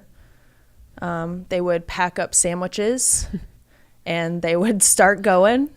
And now it's, grown into this, such a big event for the community. A lot of people come from all over the country, from Canada, to race this. I think we've got 45 states represented out there today, and 11 other countries. So this brings people far and wide, and especially if you're not from the East Coast, these little East Coast towns are something to experience. There's so much history here, lots of military history as well. I'm really enjoying seeing the juxtaposition of the elite runners coming through this aid station, and then kind of these mid-packers here coming through, and just the way that they all interact with the aid stations a little bit differently. I think we had our camera earlier on a guy just throwing back a can of Coke. I love that. Yeah, in those first days of the 50 miler of JFK back in the day, Buzz Sawyer was like, we're going to finish out with a mile on the track. And then I think it might have been the first year that he was like, we're not going to do that, because it was getting dark by the time they finished. And he's like, you know what? We don't have to do the mile around the track.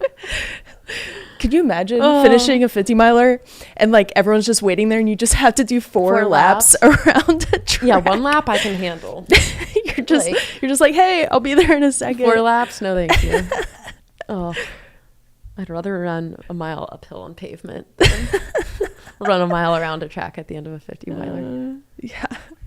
Don't quote me on that though. Yeah, so I think it was 10 boys and Buzz Sawyer, that were the first ones that started the first year of this race. Only 3 of those boys finished, including Sawyer. Oh, nice. Buzz Sawyer. But they arrived to the school at dark, and Sawyer called off the mile run around the track. He's like, 51 miles is enough. We don't have to do 52. But the ages of those boys that finished, there was 16. All 3 of them were 16, and then Sawyer, who was like in his 30s. That's awesome. Yeah, and shout out to Davey Crockett from Ultra Running History. He's put in like a really impeccable history of the JFK 50 miler. Really well done. He does so much logging of the various ultra running events, the history behind them. So check out his website or podcast. He's such a great source of information. Yeah, I just posted that website in the chat if you want to learn more. And again, we are showing you Gathling Gap aid station here. The next spot we will be seeing our runners is at Weaverton Cliffs. Our lead males should be there in the next 5 minutes. The fastest split through Weaverton in history is a Jim Walmsley split in 2016. He split 141 elapsed into Weaverton Cliffs. So that is in the next 4.5 minutes. I imagine our lead pack, those lead guys, are running on course record splits today from what we've been seeing so far. We should be seeing what was Eli Hemming and David Sinclair, and another runner that we will ID at Weaverton running 1, 2, 3. And some familiar faces I saw in there too were Ryan Sullivan, Matt Seidel, somewhere in that 4 and 5 position as well, who both of those guys have finished top 5 here in the past. I do think Ryan Sullivan is our top returner, finishing 3rd place last year. And Ryan's somebody that's just getting faster and faster each year, somebody that's just extremely dedicated to the process and has been crushing it, absolutely crushing it this year, throwing down lots of course records and fast times out in Colorado, most recently winning the Blue Sky Trail Marathon in October and took a David Roach course record, DC Peaks 50K, top 5 at Leadville. So that's Ryan Sullivan, our last year's 3rd place finisher here at JFK. When I was researching a lot of these elite runners, I saw a lot of them were signed up for Black Canyon as well. A good majority of them. Yeah, and I think Black Canyon is another just fast race with a pretty dynamic course. So I bet somebody who can handle the technicality of the AT here combined with the speed of the C&O towpath is somebody that likely would excel at something like at Black Canyon. And again, we'll try to get you guys some footage of Weaverton. I do expect our lead men should be coming through there in the next 3 minutes. Nice. There we go. That's Weaverton. So right in front of us, that wooded section is where they're coming off. And I mentioned this before, but that portion was just renovated, I guess you could say. There's a lot of trail work that was done on it. So it used to be a little more sketchy, but it's still sketchy, but less so now. I ran this section in September and it was really nice, really smooth. People usually take it a little slower on the descent because it does have that technical aspect to it, but they come off of there and they go right into Weaverton Cliffs, and there is just so many crowds in this area. It is overwhelming to go from quiet, peaceful Appalachian Trail, nature, the squirrels, and then all of a sudden you're the squirrels are cheering you on. But then you go into Weaverton Cliffs and it is overwhelming. Nice. Oh, here we go. So I do think we might have lost some footage of our leaders there. Yeah. Do we know from our producers? That was Matt Seidel that just is going into Weaverton. Okay. Is he leading or is he? No. Okay. No, Sweet. there were 2 more ahead of him. Okay, there's 2 guys. I'm assuming Eli and David Sinclair leading into Weaverton. Matt Seidel came there in 3rd. We just had footage of him. And then on our screen just a second ago, that was Trayson Knopp in 4th place. So Wow. Eli Hemming, David Sinclair, Matt Seidel, Trayson Knopp, 1, 2, 3, 4 coming into Weaverton. These are right on our, actually no, probably close to our historic splits into there. The section's awesome. So our runners descend about 700 feet here into Weaverton. And that terrain is awesome. That's what it's like as you switch back down there. Kind of, honestly, this is the part with the least amount of leaves on this section. What you see to the left is more like what you see on that whole section. It's awesome. Yeah, it takes a little, from this point it takes, you're going down switchbacks and big rocks to get to Weaverton Cliffs. So it takes a little bit to get there. I think we'll see them in the next couple minutes go through Weaverton. So awesome. Yeah, this trail is just beautiful. I ran on the section last night and unfortunately had to descend it in the dark, which is less awesome, but it's still awesome. But yeah, lots of leaves out there covering these rocks. You're kind of just rock hopping, leaf hopping. But to be honest, there's some cruisy sections where you can open up. I think this is kind of one of the more like medium technical. Right here is probably about one of the more technical sides of this Weaverton descent. Actually, all thanks for the footage. This is awesome. And I mean, you can do that rock hopping. Like those rocks are exposed, so you can rock hop if that works for you. I prefer that because putting my foot in a bunch of leaves is a little nerve wracking. That's kind of what I do. Yeah, Tara's the rock hopper. I'm the leaf plunger. You're very brave. We've had our top 4 runners come through here. They looked like they were cruising. That was we'll get some time splits for you guys when we have them. But yeah, what a beautiful morning. Doesn't look like there's much moisture on the ground either. We did have some pretty good rain and then some snow on the high points yesterday on the course. But it looks like that's all dried out a bit today. But it looks nice. Good day for running. Now it's kind of making me want to be out there. Yeah, so you had mentioned this before, but Jim Walmsley came through Weaverton in 2016, was that? At 141. So we're already past that, but that doesn't mean much because Hayden Hawks, who has the course record, was through there at 145. So we should see those top men here soon. But again, such a beautiful morning on the AT. Our 5th place guy right there. We'll try to get a split on him when he comes down into Weaverton. And here's 6th man, and 7th. Number 6. Okay, so that 7th guy there was Josh Park. So he was last year's 6th place finisher here. Let's see how he's trending compared to his past year's splits into Weaverton. So as soon as they go by the camera here, they start descending to Weaverton Cliffs. Yep, and this is they probably have about less than a half mile of descending to get to Weaverton 1. And then at Weaverton 1, they'll jump on a little trail that takes them, I did this last night, like probably about over a quarter of a mile or so down to Weaverton 2. Okay, so we've got... Oh, here we go. This is guys, Weaverton. Sweet. This is David Sinclair on camera. Here, it's 143 elapsed. All right, let's see his transition here. So he's going to switch out his shoes and maybe get a handheld. Man, he looks great. Yeah, he looks super smooth. 144 elapsed. Again, this is probably about the 4th fastest split. Oh, let's watch it. This is so cool. Yeah, just throw those shoes off. Okay. And so we have Eli. Right. Nope, that's not Eli. Oh, there he is. There's Eli with his wife. Wow, that was fast. Wow. Did anyone get a time on that? That was so fast. And he is in front of David right now. Okay. Looks like they both put on a trail super shoe. Yeah. Eli runs for Adidas. David, I think, is running for Kraft. I mean, Eli was a triathlete, so he knows how to do transitions super quick. He is an expert at transitions. Nice.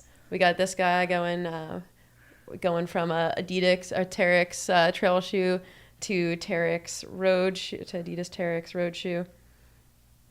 Yeah, and so David and Eli are about to go past that railroad, and then they'll hit the C&O. So that's what we're seeing. We're seeing Eli in front and David right on his tail. So cool. Okay, this is Matt Seidel here in 4th place. Bib number 11. He is not changing shoes. Is he wearing the Norda 005, I think? That is Norda's new shoe that's, I think, one of the lightest trail shoes on the market right now. He's a Norda-sponsored athlete, and he's a very fast marathoner himself. Matt Seidel, who's on the screen right now, holds the world record for fastest marathon run in a banana suit. So he's the world's fastest banana for all of you followers. That is important. That is important Yeah. to know. Nobody else in this field can say that. I mean, that's incredible. That takes a lot of dedication and humor. Yeah. We just love a fun-loving This is runner. Trayson Knopp on our screen. He's a North Face athlete out of Anchorage, Alaska. Wow. I think probably being crewed by his partner, Claire Rhodes, also a North Face athlete. He's right in the mix. He was top 10 at Black Canyon this year, and a very historic Black Canyon. These guys, that was all within probably 2 minutes of each other. Top 5 there. For those that don't switch shoes, what do you think they started with? Matt Seidel was in a Norda, and he's staying in a trail, Norda trail shoe. Okay. All those other guys look like they switched. I think some of the runners will probably just stay in like a nimble trail shoe that they're used to if they do not switch shoes. I'm curious what like the mid-packers and back of the packers choose to do. Yeah. Like, do they find, I feel like the elites are always looking for like these little ways to cut time and stuff. I think like most people are honestly looking for comfort on these trails, and it's so nice to switch into that fast road shoe after this AT portion. I remember switching into it and just feeling so light. Yeah. It is really nice. Kind of gives you a new boost, especially those super shoes, man. So cool. Oh, I love this footage. Yeah, so we're showing you here right on the Weaverton, the descent into Weaverton, probably about half mile or so out before we had that footage down there at the road crossing. This is a very technical descent for these guys. It's tight switchbacks on terrain like we're looking at right now. Down into Weaverton, they drop a significant amount on this section here. They go from 1,200 feet down to about, on the CNO, they'll be down at about 250 feet. So they drop about 1,000 feet in 2 miles here.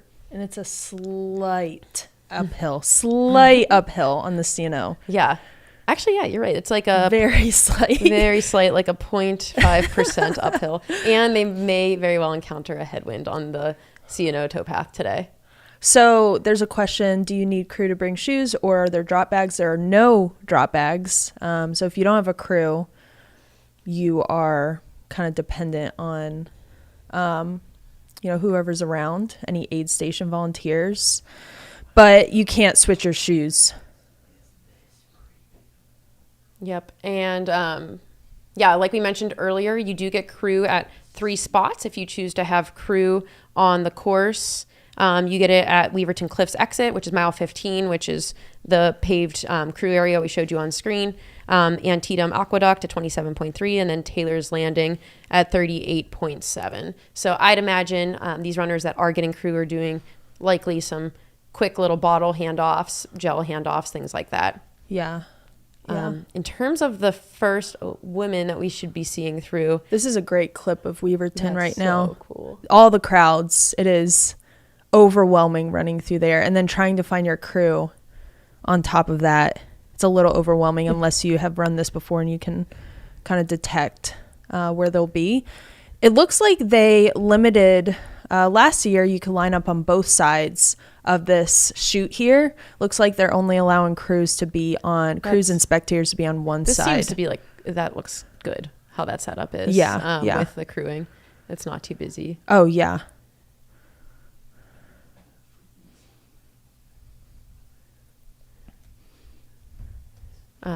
So when do you think we'll see the women coming through? So we had Rachel Drake was at mile 9 was 3 minutes ahead of Mary and running about 5 minutes up on course record. I think we should see Rachel in the next 3 to 5 minutes coming through here. I'd imagine she is probably surging pretty decently here on the trail, knowing that that's a strength of hers. Yeah. We just had cameras on Robert Brouillet from Canada. He's bib 18. He just came through Weaverton. Yeah, so Sarah Beal came through Weaverton in 2022 at exactly 2 hours. I think that's it's Rachel on screen. Huh? I think so. Yeah, that's...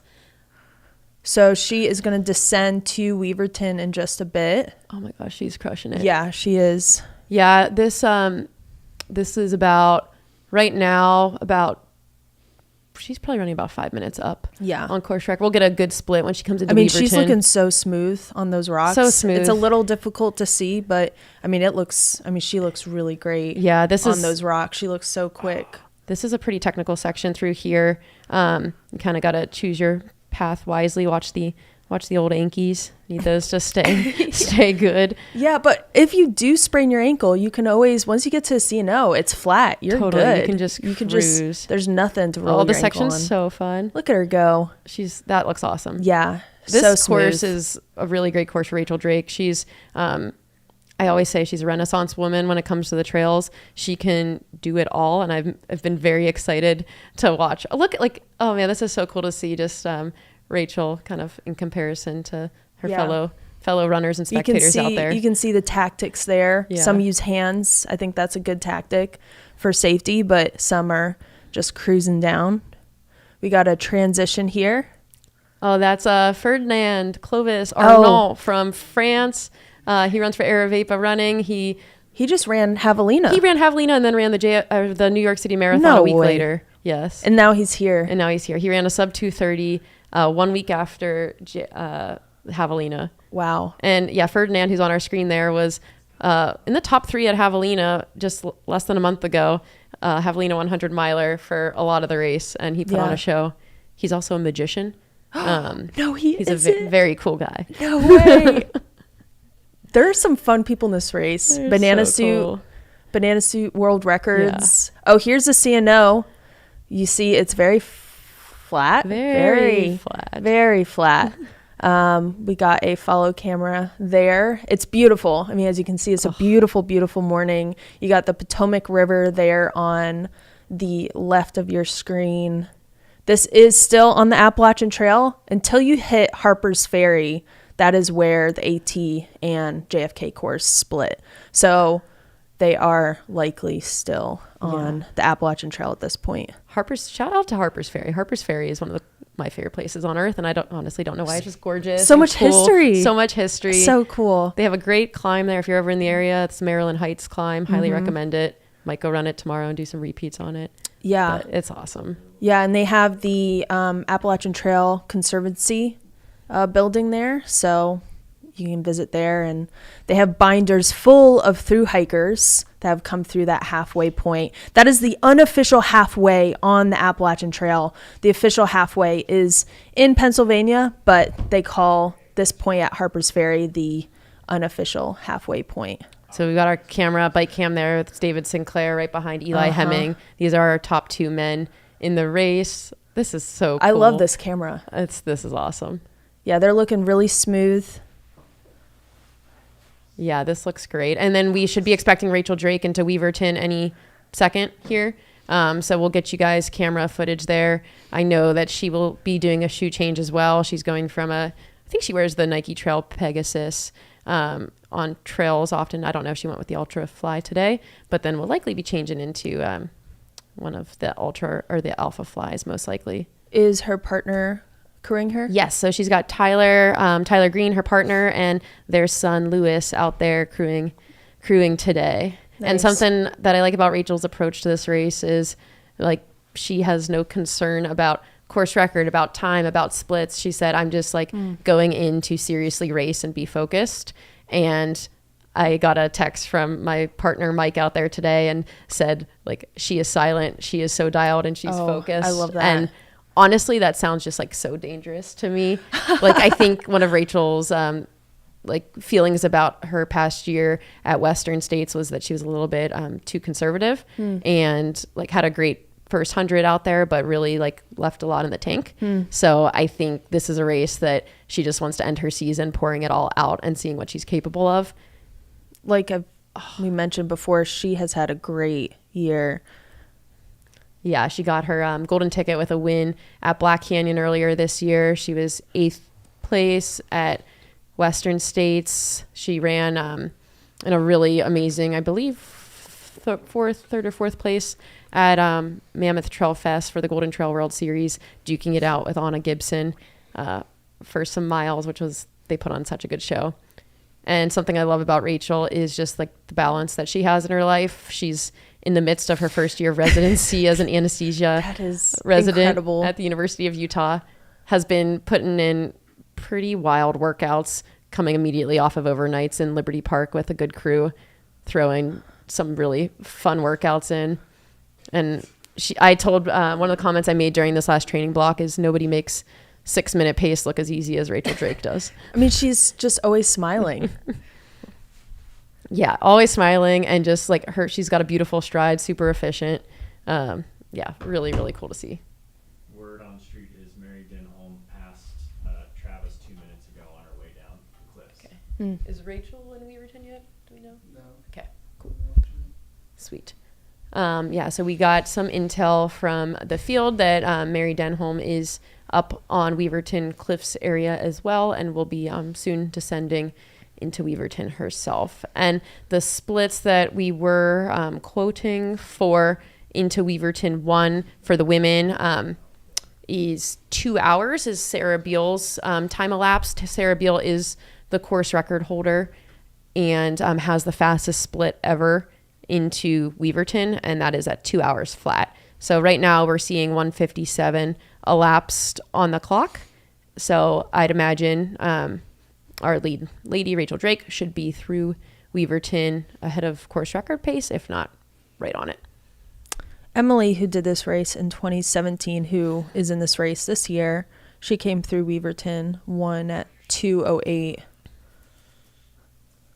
So I'm wondering if we'll see her up there too.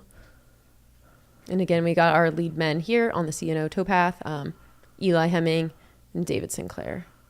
Both looking so smooth. Yeah. And I think David's being pretty smart right now. There's a 10 mile per hour headwind out there today, and it's going to peak around 15 miles per hour. So yeah, David is that will draft that him. is very smart. You just mentioned that, and I was like, yeah, of course. Like there is that headwind that is going to take some energy. Sweet. Oh, here's Yay. Rachel. Okay, so she's 1:58 elapsed here into Weaverton. She's putting on another vest. Putting those got her shoes on. shoes. Looks like she's going with a speedy shoe here. Yeah, so I'd say the way Rachel's been training, she's been trying to make like 6:30 pace feel easy. So I wouldn't be surprised if kind of what she dials into on the CNO is like 6:30 to 6:40 pace. Wow. Which is really fast because we were saying earlier the fastest CNO marathon split is 3 hours 1 minute, high 3:01, and that was Sarah Beal. And there she's off. What do you think that was, like 30 seconds? That was fast. That was probably 35 seconds. Yeah.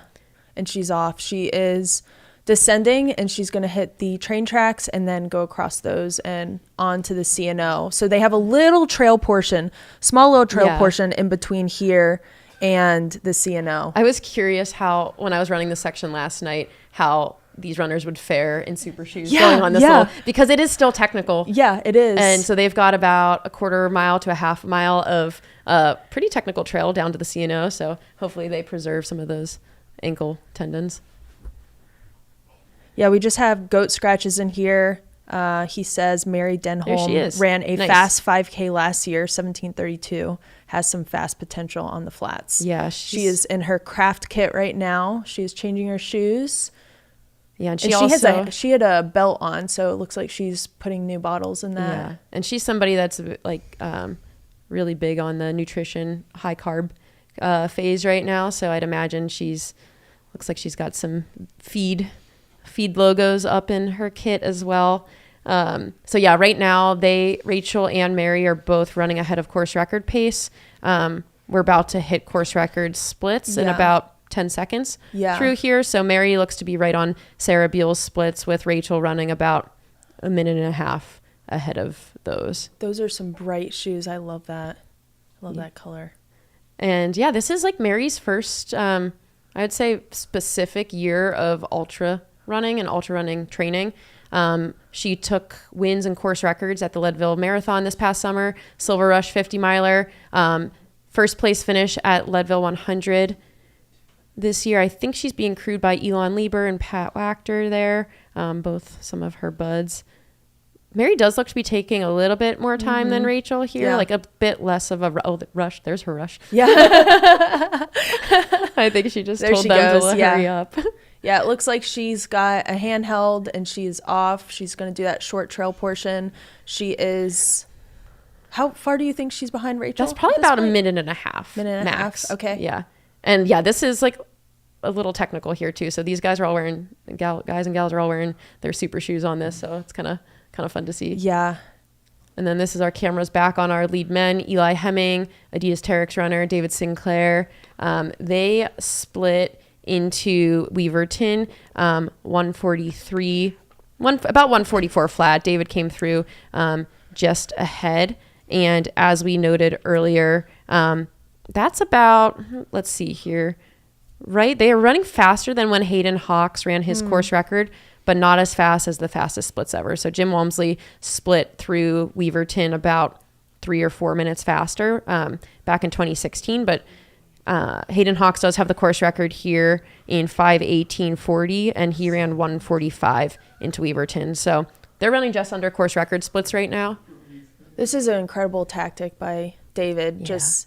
I didn't think about that headwind that you were talking about, but this is a great tactic for him, running behind Eli. And this is what it looks like just on the CNO. This is it. This is 2.5 hours. Yeah, this is what you got right next to Potomac. You're just running. I think they're nearing Harper's Ferry. This is the turnoff right here where you go into Harper's Ferry to the left.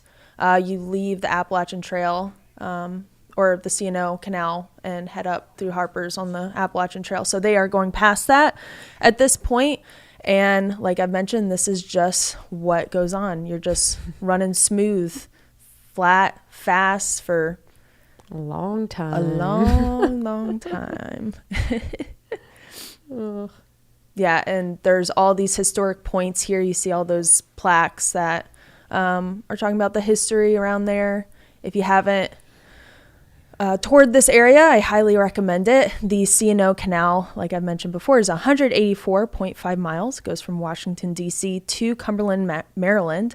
So they're only doing 26 miles of that 184. But it is an option if you would like to tour that area. You can do it completely on the CNO Canal. And I do think that there is a 100-miler that if you love the CNO Canal path, there's a 100-miler that takes place on it. And you could really, really enjoy it for 100 miles if you'd like to. Yeah, what's the FKT on the CNO? I feel like Mike Wardian has it, but I might be making that up. Oh, of course he does. He is I'm going to pull it up such a quick guy. He just did the Appalachian Trail in a great time and was hit by Hurricane Helene during his Appalachian Trail run. Yeah, Mike Wardian has the CNO Canal Path, Maryland to D.C. Wow. 1 day, 12 hours, 36 minutes. Oh my gosh. So, and then there's an out and back. There's a yo-yo as well. Oh wow, my 8 goodness. days, 9 hours. No, thank you. Oh my, on the CNO. That's incredible. That takes mental fortitude. I know during this portion, during JFK, I didn't get bored, but I was like, I'm ready to get to the 8 miles of road and see the farmland, see something different by the end of it. Yeah. So I will say, like, I love towpath running, and I think for us, like East Coasters who have since transplanted to the West, this is one of the things I miss the most about the East Coast is towpath running and just being able to go out and do a flat long run alongside a river. I think Maryland, Virginia, Pennsylvania boasts so much of this style of terrain, and it's so fun. I know it can be monotonous, but this is just so beautiful right now. Yeah, so much history on here. Something you don't get a lot of on the West Coast, but here we go. This is Robin right now. She is a Vibram athlete. She looks pretty good. She is out of there. She's got handhelds. She took off her vest and got 2 handhelds. Interested to know what she is running in for footwear. She's got like a trail shoe. That does not look like a super shoe to me. We need our conversational pace expert Brett Hornig to wake up from his Pacific Coast sleeping hours and give us some intel on these shoes that we're seeing. But yeah, Robin, I believe she's from Durango, Colorado. This is her first 50 miler. She was 14th at this year's OCC in 6:24, one spot ahead of Allie McLaughlin, and just a little over 15 minutes back from Danny Moreno, who's 6th place in Top American. Robin lived and trains in the Pacific Northwest and also New Zealand for a bit. And I think I was saying earlier on the stream, she was participated in competitive sailing for a lot of her life. I really want to know what that's like. I know. And she's a mechanical engineer from MIT. Oh my gosh. So she's very well-rounded. Cool, and I want to be Robin's friend. Oh, yeah. Yeah. So Robin, like we mentioned, she is from Durango. And how far do you think she was behind? Maybe like 4 minutes behind that looked about the leaders? Yeah, that looked to be maybe about 5 minutes. And this is Valerie.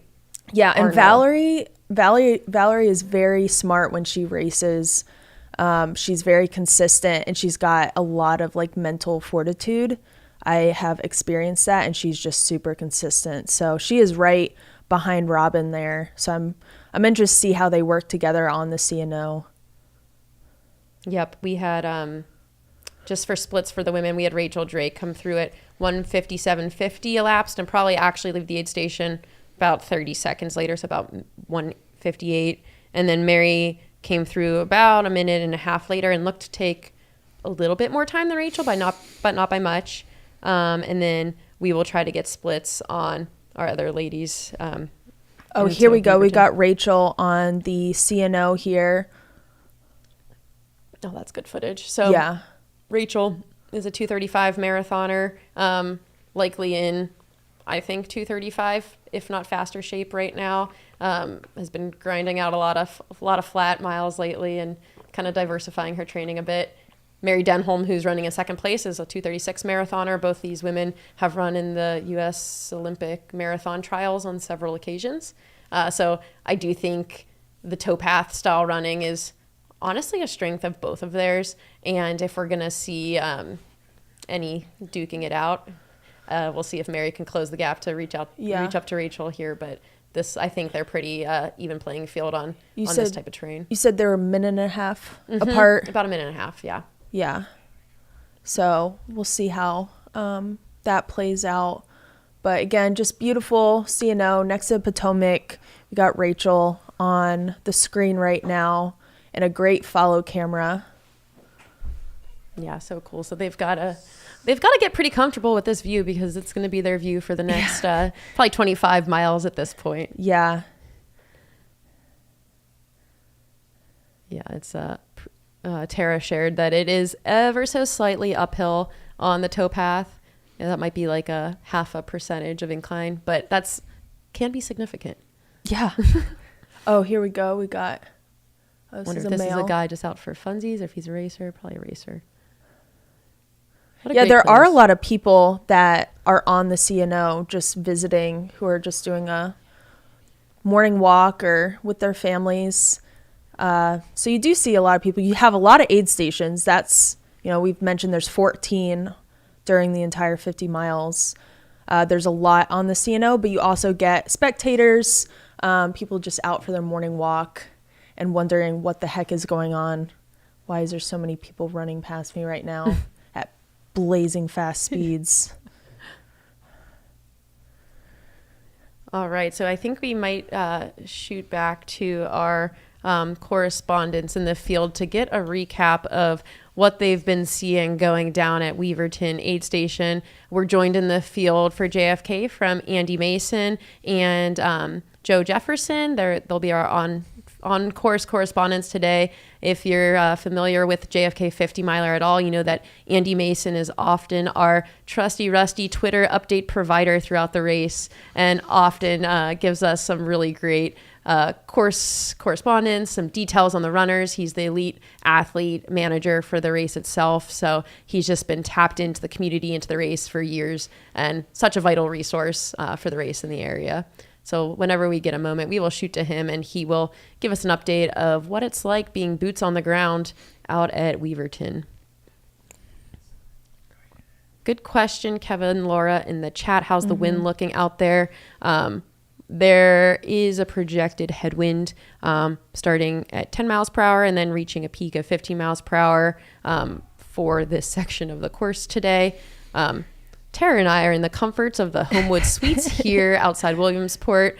So I'll try to get some details from Andy when we get to hear from him out on course. But I think there's probably a reason we saw David Sinclair tucking in behind Eli. Yeah. And it's likely because he might be drafting a little bit. How do you think that's going to play out with that headwind?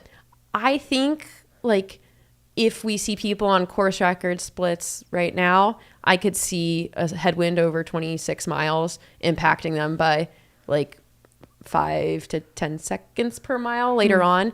That was my experience. I ran this stretch that they're on right now. I ran it last night and I did some strides and I split one of my strides and I was like, dang, why was that so slow? And then I turned around and went in the opposite direction and it was like 30 seconds per mile faster. Wow. And I was like, oh, okay. Headwind, tailwind. All right, so we're going to cut to Andy in the field to give us an update on what he's seen going down at Weaverton. How you doing, Andy? Oh, we are losing your audio, Andy. We'll try to get that connected here.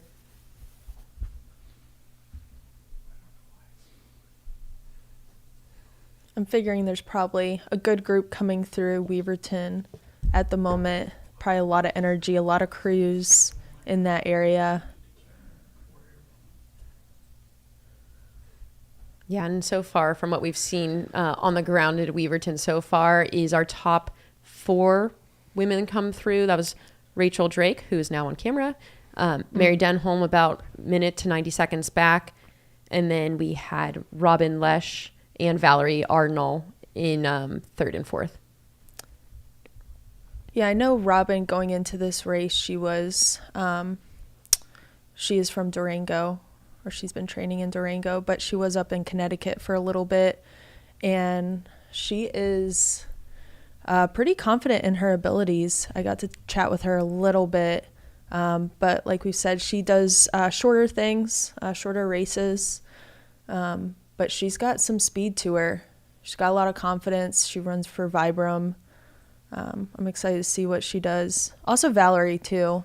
Valerie is an alumni of this race and, like I've mentioned several times, very consistent. And I did get reports that we have F5 is currently Britta Clark. So she must have passed Holly Benner on that last stretch because I think she was 6th place last time we had a checkpoint at Gathlin.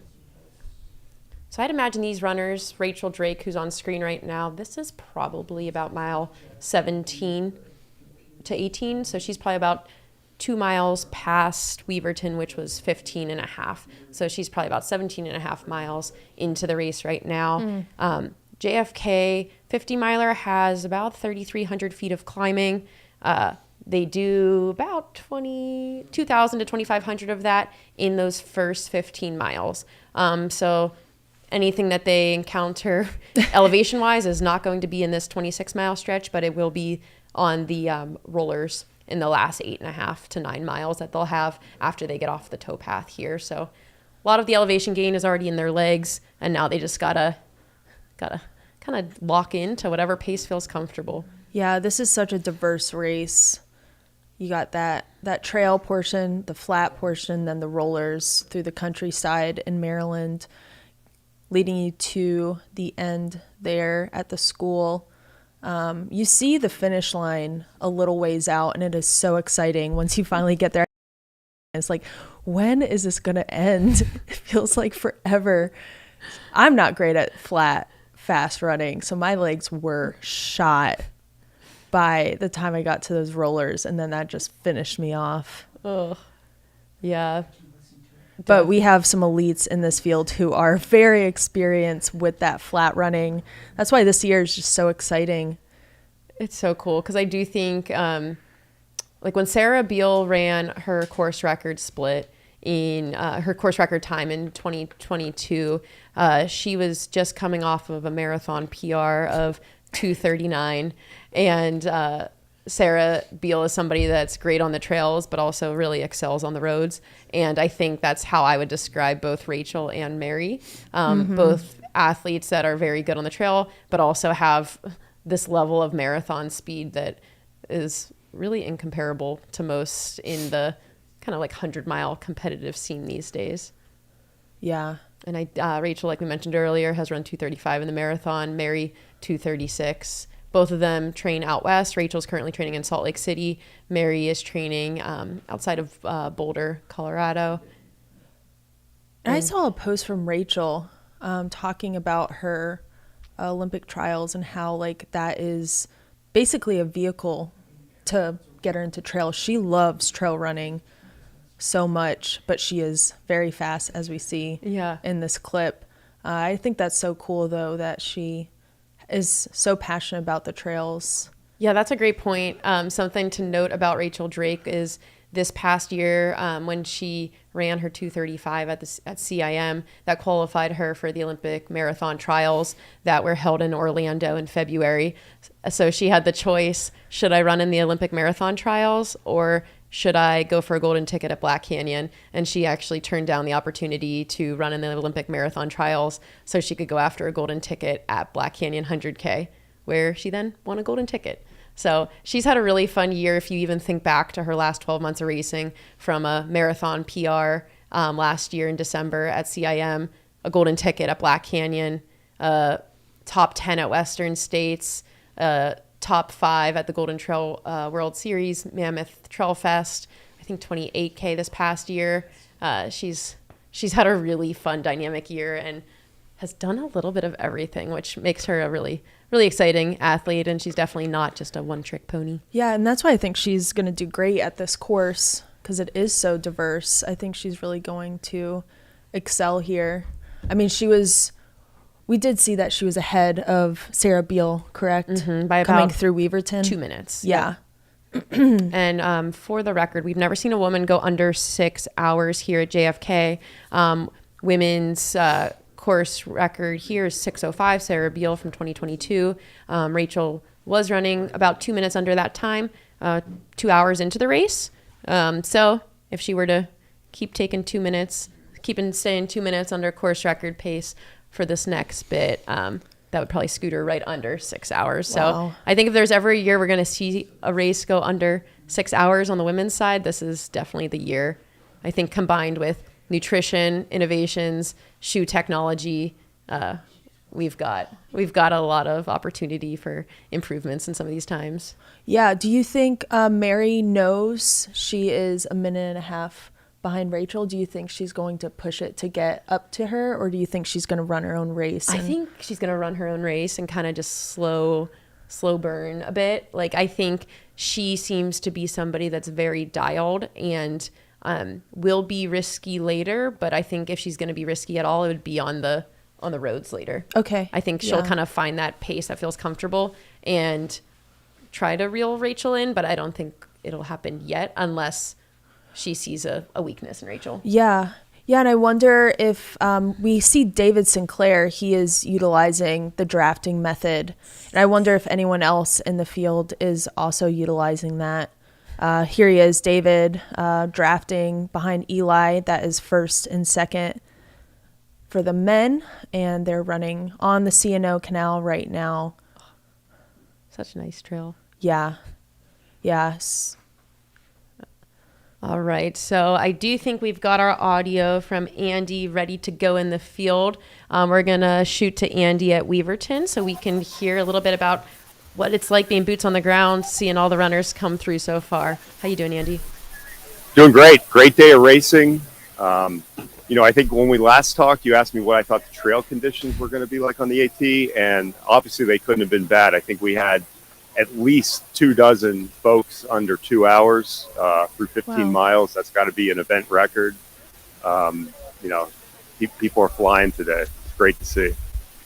Yeah, how's the wind out there? I know you're kind of in the trees there. You're not in the C&O, but how's the wind? Yeah, there is a bit of a headwind, and that's that's going to affect these the course record attempts. Not that they won't happen, but that's going to take a toll on the towpath. I remember in 2008 there was a really bad headwind. I think that was the last time the race was won by the men over 6 hours. Whoa. So I don't know if it's quite like that, but yeah, that was a bad headwind year. Yeah, so we'll can you see. tell us but a yeah. little bit about some of the quick transitions that you got to witness there? What did you see in Yeah, terms of shoe changes? Well, I think Eli Hemming set the JFK record for fastest shoe change. I didn't time it, but it had to have been That was been incredible. 4 seconds. Yeah, it was incredible.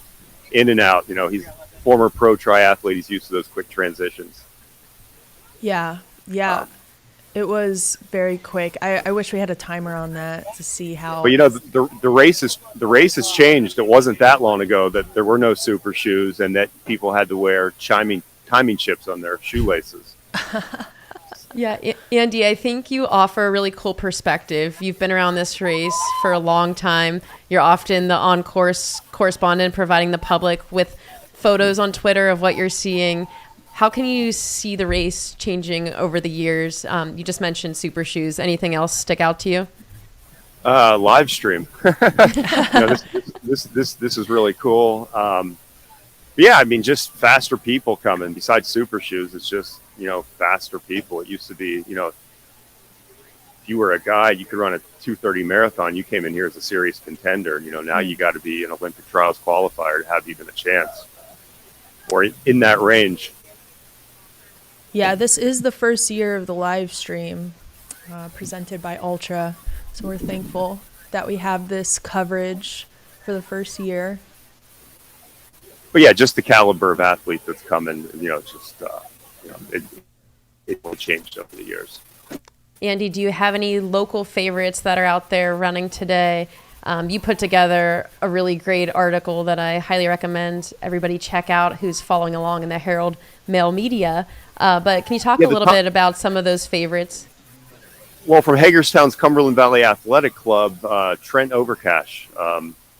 He was the first guy I saw come through. I can't remember his split, but I believe he was under 2 hours through 15 miles. That's a pretty quick split. And I have not seen her yet, and she may have passed through. Julian Webster, also running for the Cumberland Valley Athletic Club. She was Foot Locker national finalist in high school, so that puts you in a very elite category. She was the overall winner of a marathon on the towpath earlier this fall. Beat all the men. She ran 2:45, negative split it, so she's obviously very fit. Again, I do not know where she is. I haven't seen her yet today, but hopefully she's having a good day. Hopefully she's through. But those are I think our top local runners. That's awesome. Yeah, I was reading that you said that there's always this revered Washington County champion, and we've got a runner who's claimed that 8 times. Yes, Brian Seifarth. He's going for a 16th finish today. I believe they're all consecutive. And yeah, he's won that unofficial Washington County title several times. And that's sort of, everyone around here that runs JFK, they all know each other. So that's, sort of, some bragging rights that you want to have. Yeah, seems like a good community event. How's the energy at Weaverton, since there's more people coming through? How's the energy? Oh, it's great. Everyone here is excited. Everyone's runners, for the most part, I think are still feeling good. We're only a couple hours into it. I think a lot of people are happy to get off the AT. I know I used to be. When I ran the race, I couldn't wait to get off the AT. Yeah, Andy, I see here you have at least 5 JFK finishes. Is that correct? Yeah, I've run it 5 times. Yep. Okay, so what can you tell our audience about the course, things to be ready for, things that kind of catch you by surprise? Well, on the AT, the thing, rock after rock after rock, but that, that's not really a surprise. It's great to get onto the towpath. You can just sort of you can stop thinking. On the AT, you have to think a lot. On the towpath, you just have to run. Be smart, and just sort of settle in. Mm-hmm. Yeah, you're on that. I mean, most people are out there on that C&O canal for quite some time. Luckily, there's a lot of aid stations along there. But with these 3 distinct sections, it's also like sort of 3 thought processes. When you're on the AT, you feel like you're on it forever, and when you get on the towpath, you feel like you feel like you're on that forever, and by the time you finish, you can barely remember, what the AT was like. Yeah. Well, amazing to hear from you out in the field, Andy. I will share your accolades with the audience. So you've been top 10 at JFK a couple times. Whoa, congrats. Yeah, twice. I've won a lot of age group trophies, the 5Ks, whatever, here and there, and they're all gone. The only two trophies that I still have from my 2 top 10 finishes are kind of like my Heismans. That's so awesome. Yeah, very, very looks like proud your of most those. recent top 10 was back in 2008, and you've been contributing to the race in some way for years and years. So we're all grateful and really thank you. appreciate your words from the field, boots on the ground. All right. Catch up with you later. Thank you. All right. Thanks, Andy. So the next crewable aid station is Antonium, which is at 27.1. And then they're going to be at Taylor's Landing, which is the next one after that, and that's at 38.4. So here on the screen, We've got Mary Denholm. is this Mary? Yes. And is that somebody drafting off of her right now? I think so. I want them to switch spots. Yeah. Yeah, apologies. I think our bike cam's got a little tilt on their camera, but we'll try to get that upright as best we can. That's Mary Denholm. She's running in second place right now. Last we had a split. She was about 90 seconds back from leader Rachel Drake, who is running in first. Both of these ladies are running under course record pace at the moment. We'll see if this can hold up over the course of this marathon that they're going to be running on the C&O towpath here. Do you know they used to call the C&O path the Grand Old Ditch? Huh. Yeah. Did not know that. Here is an aid station they're about to come up on. Like I've said several times, there are 14 during this 50-mile section or 50-mile race. So they're coming through that aid station here on the Grand Old Ditch. Should we start calling it the Grand I Old think Ditch? we should just say the marathon on the Grand Old Ditch. That sounds fun, honestly. The Grand Old Ditch, 100-miler. So it looks like Mary is the person that she was with is now not with her. She's on her own. Oh, we have people coming off This is awesome. the AT. I love it. I love it. Yeah, this thank you, our live cam people out there, our volunteers. This is awesome. This is quintessential AT footage right here. Yeah. This is the descent that these runners have to do coming into Weaverton, just below Weaverton Cliffs. They've got about a half mile to a mile of descending, about 700 feet in a mile. And it's all on terrain like this. It switches back like this. You got leaves covering the rocks. And this is what it takes, what they're doing. Like, this is about the pace you need to go. I mean, it is very technical. And luckily, they have done some trail work in the last year or so. And it's a little better from years prior. There's more switchbacks, but it's still extremely technical.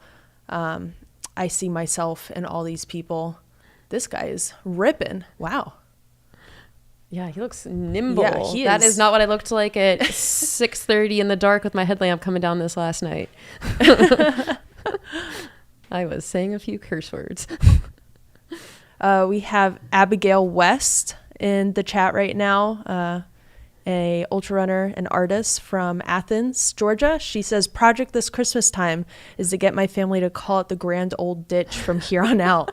She does during Christmas, she goes and visits family, and she does runs out there. So I guess my goal now is to get everyone to call it the Grand Old Ditch from here on. I love that.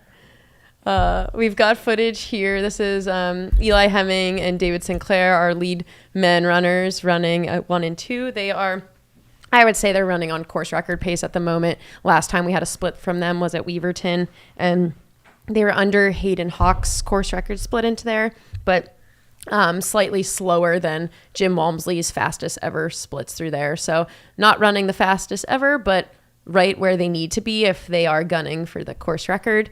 I think what we'll see out of them today is time projections will likely be thrown out the door if they're just racing each other. They're probably just going to try to go punch for punch as long as they can. This is Eli's first 50-miler. He's known for a lot of his racing at the mountain 50K distance. Used to be a professional triathlete. extremely fast guy. And then David Sinclair in second. Most recently has set 2 course records this summer, one at Broken Arrow, one at Speed Goat 50K. One of the best technical runners I've seen. So this section that we're looking at right here, I don't even want to know what his Strava segment on the Weaverton Cliffs descent was, because it is probably just disgusting. I cannot relate. Yeah, neither can I. And then a fun for tracking, Ryan Sullivan, who's last year's 3rd place finisher. He is who rolled through Weaverton in 3rd place. He was not far behind David and Eli. I think he's kind of shooting his shot today. He is getting better and better and better every year, every race. He's extremely fast and has been here several times now. So each year he's moving up the ranks, most recently, and I think his best performance so far has been a 3rd place here, and he's sitting in that 3rd place today. 4th place, Matt Seidel. He was about a minute back from Ryan coming into Weaverton. He's had a 4th place finish here before. I know he's also gunning for course record style timing and splits today, and he is running right on what Hayden Hawks ran through here. So we've got those top 4 running under course record splits into Weaverton. And then rounding out our top 5 is Trayson Knopp, who's a North Face athlete out of Alaska, and he was about 10 seconds back from Matt Seidel. So 9th is Timothy Nooney, and he is an East Coast. He is all over the East Coast. He is really good. He's signed up for Black Canyon. A lot of people, like I mentioned before, who are running JFK are also signed up for Black Canyon. But I ran against him at Hellbender 100, and he was first, 2051. He is really good at technical terrain. I'm interested to see how he does on the C&O. I'm not familiar with his times on like flatter courses. He ran 4:11 in June at Ridge to Rails 50K. So he is pretty quick. He is really good at technical terrain. I know that. So I'm interested to see how he does. He's done High Lonesome as well. Looking Glass 100K. Mount Mitchell Heartbreaker 50 miler. And he is from North Carolina. Beast Coast represent.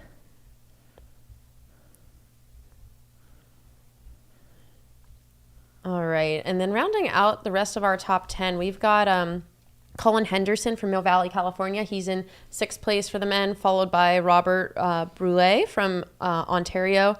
Josh Park is in 8th place. He's last year's 6th place finisher here from Athens, Ohio. Like Tara mentioned, Tim Nooney, he's in 9th place. And then Craig Hunt, he is sitting in 10th. And Craig is a guy we're pretty familiar with from recent performances at Black Canyon in the last couple of years. I think this past year, a top 10 there. And then Andrew Simpson, 11th place. He's from Pennsylvania. I know he's a return top 10 from last year, and I'm assuming he's probably gunning for a PR out there as well. And then Rachel Drake, our lead woman, she is sitting in the top 20 overall. And then I did appreciate this shout out in the chat. Reagan McCoy, who I think is currently in 20th place.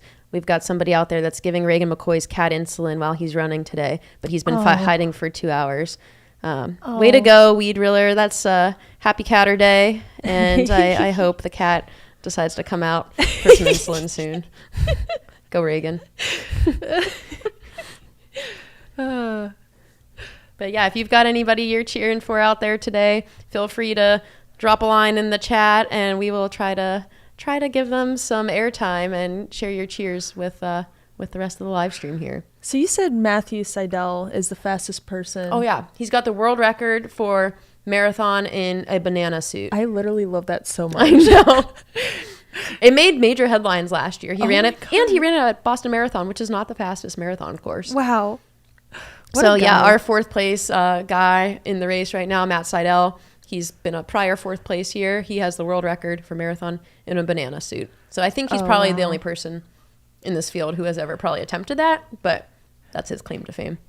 We have Caleb Bowen in the chat. He just ran Javelina. He's done Western States this year. He says, thank you guys for such an awesome live streaming commentary. Thank you guys for being with us this morning. It's 9:05 a.m. here in, where are we? We right are now? outside of Williamsport. We're sitting in the Homewood Suites. Had a killer breakfast buffet here. Oh this my morning. gosh, it was amazing. And there were so many runners staying at this hotel too. So everyone kind of got the same breakfast. It was like a pork like breakfast bar. It was quite extraordinary. They had parfaits as well. I got myself a parfait and I made myself a little taco, and so did a lot of runners who were staying at this hotel. So I'm sure we'll see a lot of people going quick because they're so fueled. Yeah, it's a beautiful day out there today. We've got really great running conditions, aside from maybe a slight headwind that the runners may encounter throughout the course of the C&O Towpath Marathon that they are probably in the midst of right now for a lot of these guys. Somebody did say earlier, Steve said this has to be weighing on Eli's mind with David sitting on him so long. I think Eli's very experienced.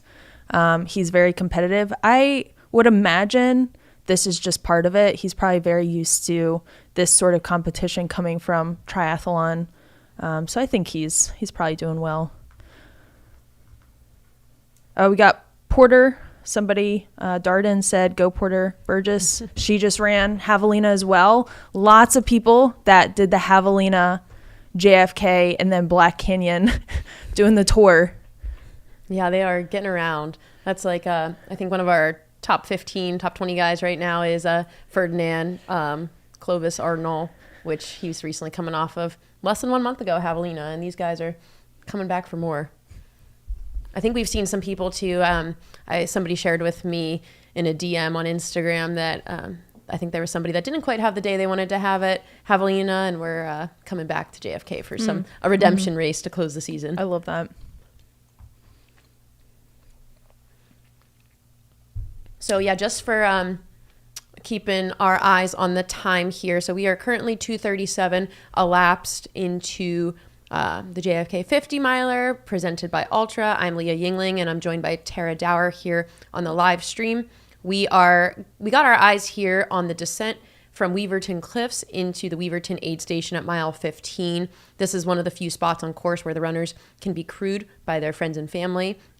After this section, they hop on to the C&O towpath, or the Great Ditch. The Grand Old Ditch. The Grand Old Ditch. Grand Old Ditch. For a flat marathon.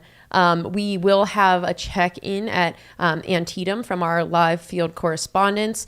That is mile 27.1 on the course. And our fastest ever splits into that spot was Jim Walmsley back in 2016. He ran 2:51. So the next, we should be expecting our lead men, who are currently Eli Hemming and David Sinclair, probably sometime in the next 10 to 12 minutes coming through that spot. So we'll be sure to cut to there so we can get our eyes on some of those leaders when they do come through there, as they are running close to course record splits right now. We're very happy you're joining us today. 9 o'clock in the morning here on the East Coast. I know myself, I'm coming from mountain time, so this is actually my 7 a.m. and I've been here since 5:15. So we are committed to the sport, you guys, and we are very happy to be sharing this footage with you. This is the first ever live stream of the JFK 50 miler, which I think absolutely deserves a live stream. As you can see on the course, such historic trail, such a cool race, fun race dynamics, brings the competition. It's just everything that's really fun about ultra running. And we have well over 1,200 runners out there on course today. And we will be providing live stream footage from the finish for everybody from the front of the pack to the back of the pack today. So Tara and I will not be with you all day long, but we will be providing you video footage at the very least of everybody that's coming through front to back.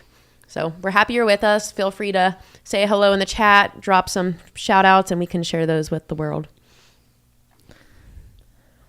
All right, we've got Andrew Simpson, keep pushing hard. Thanks, Ralph. I'm assuming you're related to Andrew, but Andrew's crushing it. We're getting a lot of love on here. Thank you, guys. This is my first time commentating. I'm just trying to keep up with Leah. She is Tara's a natural. She told me before we started today that she's been on a podcast every day for the last 7 weeks. Oh my gosh. So it's like she is on her PR media tour right now. So she is very well trained for this moment on the live stream. I'm good at just talking now. I ran a lot and didn't talk during the AT, but at this point I'm just really good at chatting, eating, sleeping. But eating gummies and talking. Oh my gosh, yeah. Drinking some coffee. What more could you want? Where is everybody watching from? Oh yeah, share your location. You don't need to actually share your location. give us exact coordinates. We're coming to you. But we do have 45 states represented in 11 countries. Oh, hi. That person just waved to us. Hi, guys. Oh, yay. We have lots of the country represented today, and lots of the world too. So this is a race that I definitely think draws people from all over. There's such a competitive history to it too. I think people want to chase these fast times. We've had like the likes of Jim Walmsley, Hayden Hawks, Adam Peterman on this course, Sarah Beal, Sarah Cummings, Emily Torrance. We've had Devin Yanko. Devin Yanko. Yeah, Camille. Yeah, so many fast people have been here. Lots of fast people. And yeah, it's just fun to see everybody taking on this course. And I love this footage that we're getting. Whoa, we have a lot of Germany. Germany, okay. New Jersey, USA. That's iconic. New Jersey, love it. Ohio. My van down by the river. I know Goat scratches, and he's not lying. He is literally in a van. Maybe near the beach, not a river. That's awesome. And shout out to Gabby Peterson out there, bib number 378. Go Gabby. We will keep an eye out for her when she comes through. Yeah, so this AT portion is going right into Weaverton Cliffs. Oh, I know those folks. That is, I'm pretty sure that was Cloud Splitter Coffee. They live right near the start of the Cloud Splitter race. No. They live right near the start of JFK, and they have allowed me to use the bathroom in their house. It's a great bathroom. Highly recommend their bathroom. But they're great people. Cloud Splitter Coffee. Good community members. But yeah, so these folks are coming off the AT. They're about to get to Weaverton Cliffs, the first crewable aid station. And this is probably the most technical section they're encountering. Yeah. This is the longest descent that they'll have, and this is the most technical terrain that they will have. And it's tough. This is not easy, as you can tell. You can definitely tell when somebody's a little bit more comfortable on this than somebody else. We just see a little bit of everything. I think it's pretty smart taking it easy on this descent. And you could really mess up your ankles if you step on something wrong. So just going into the CNO, you're only 15-ish miles or 14 and a half miles at this point. So you want to be able to sustain yourself for the entire race. So I think it's smart, people coming down this technical area easy. It's just important to keep your wits about you and know where you're stepping. And like I mentioned, this is the first crewable aid station they'll come to. It's the second aid station. I'm pretty sure it's the second aid station overall. And then once they're on the CNO, it is a lot. Yeah, they got a lot. Yeah, I think we got some poles here. Oh, nice. Got some poles.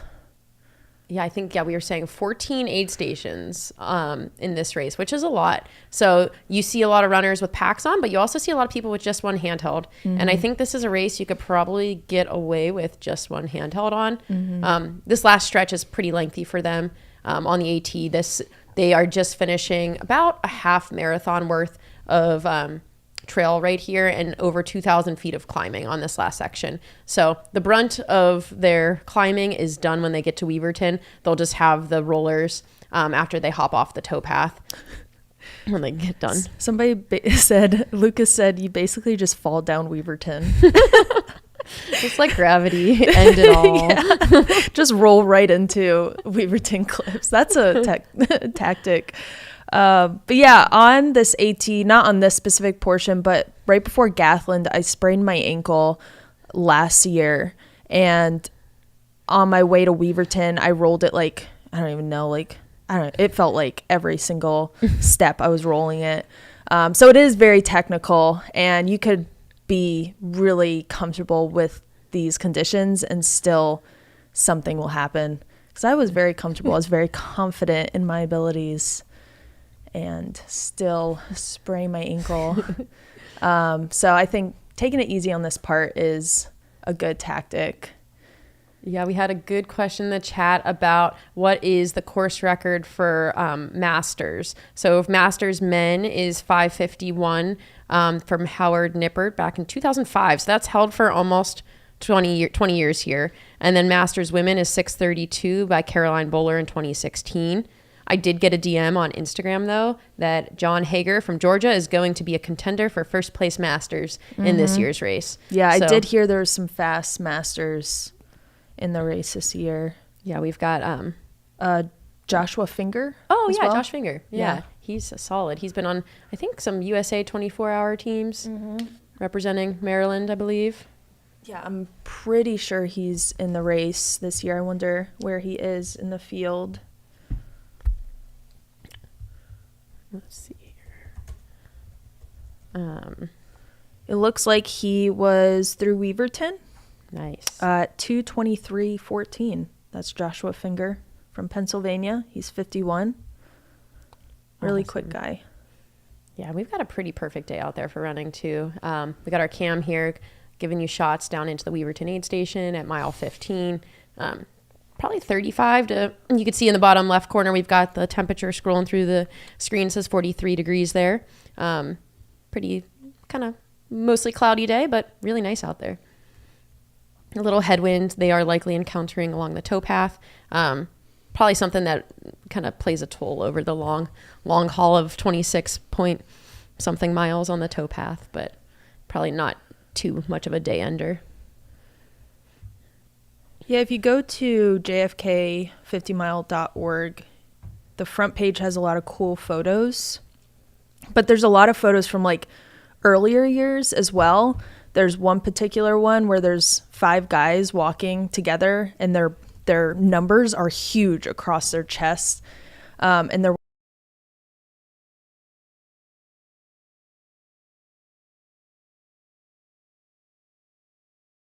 And it's so fun to see so many elites out here, you know, pushing that course record pace, you know, coming from its humble beginnings as, 10 school-age boys and Buzz Sawyer just completing 50 miles and doing that mile around the track to now where we have, 1,500 runners.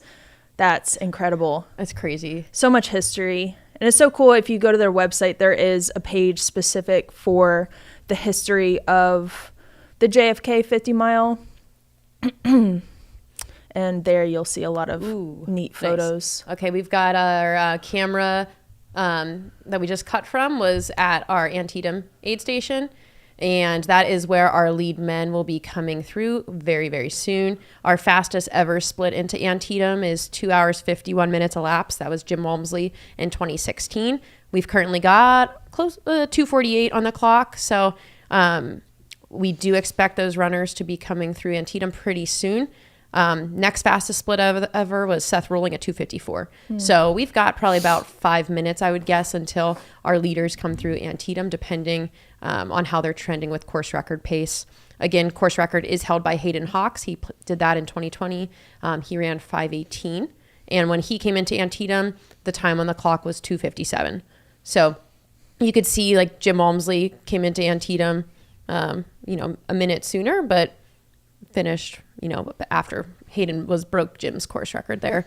We've got our camera here on Mary Denholm. She's currently our second woman, following Rachel Drake. Last time we had a split on them, it was about 90 seconds separating those two.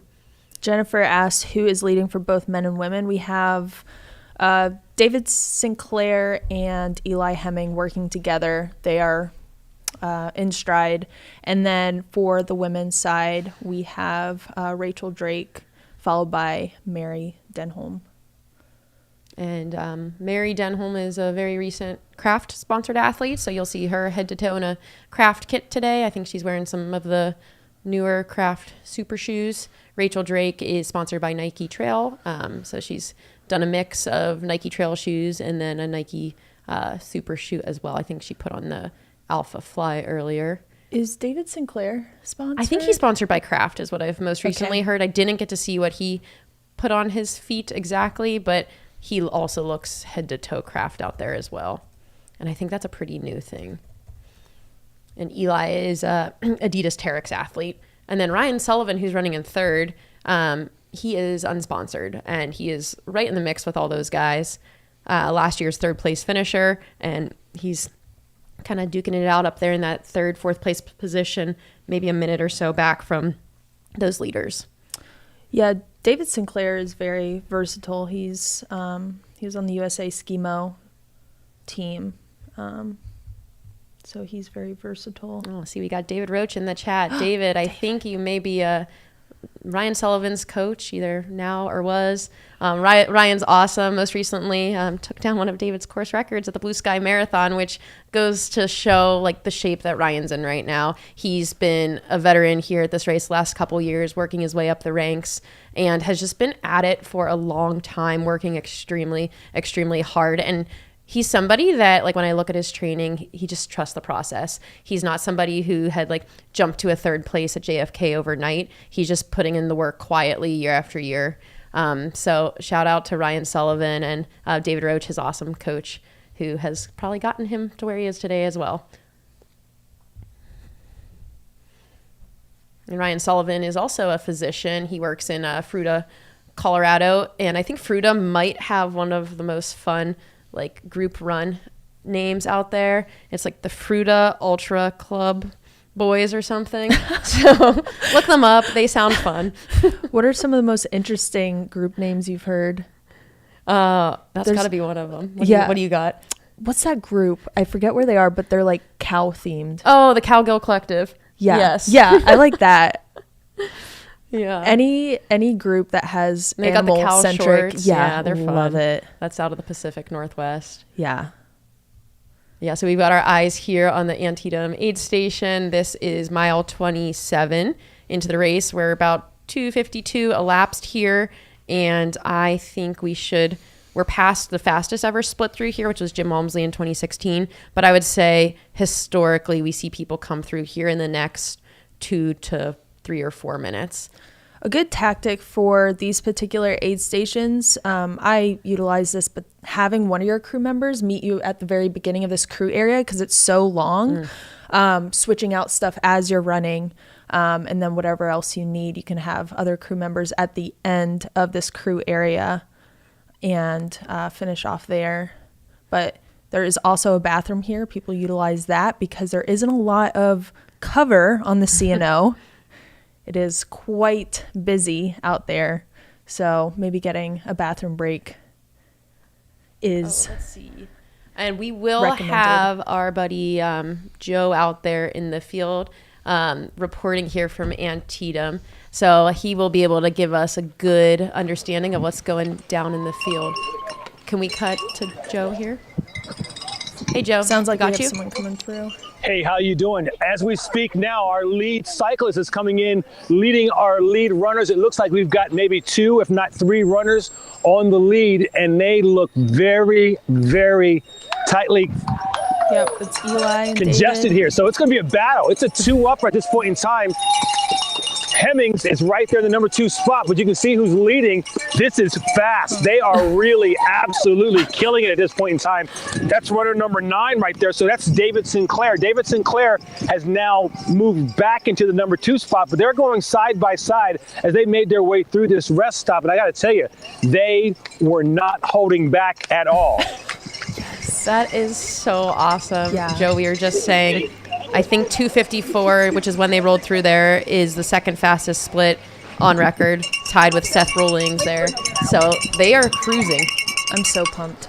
Yeah, this is going to be this is El Hombre contra El Hombre, man against man. These guys here were really, really doing battle. I mean, I've been down here before and I've watched this race many, many years. I've actually done it before, but I have not seen runners come through this stage of the race so quickly and side by side like that. Typically, someone's chasing, someone's leading, but for those two guys, they are in a battle amongst each other. It's going to be interesting to see how things unfold in these final 23 miles because, again, they look good. This could very well be a sprint to the line if those guys hold their form for the remainder of this race.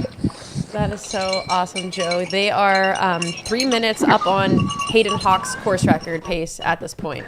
Wow.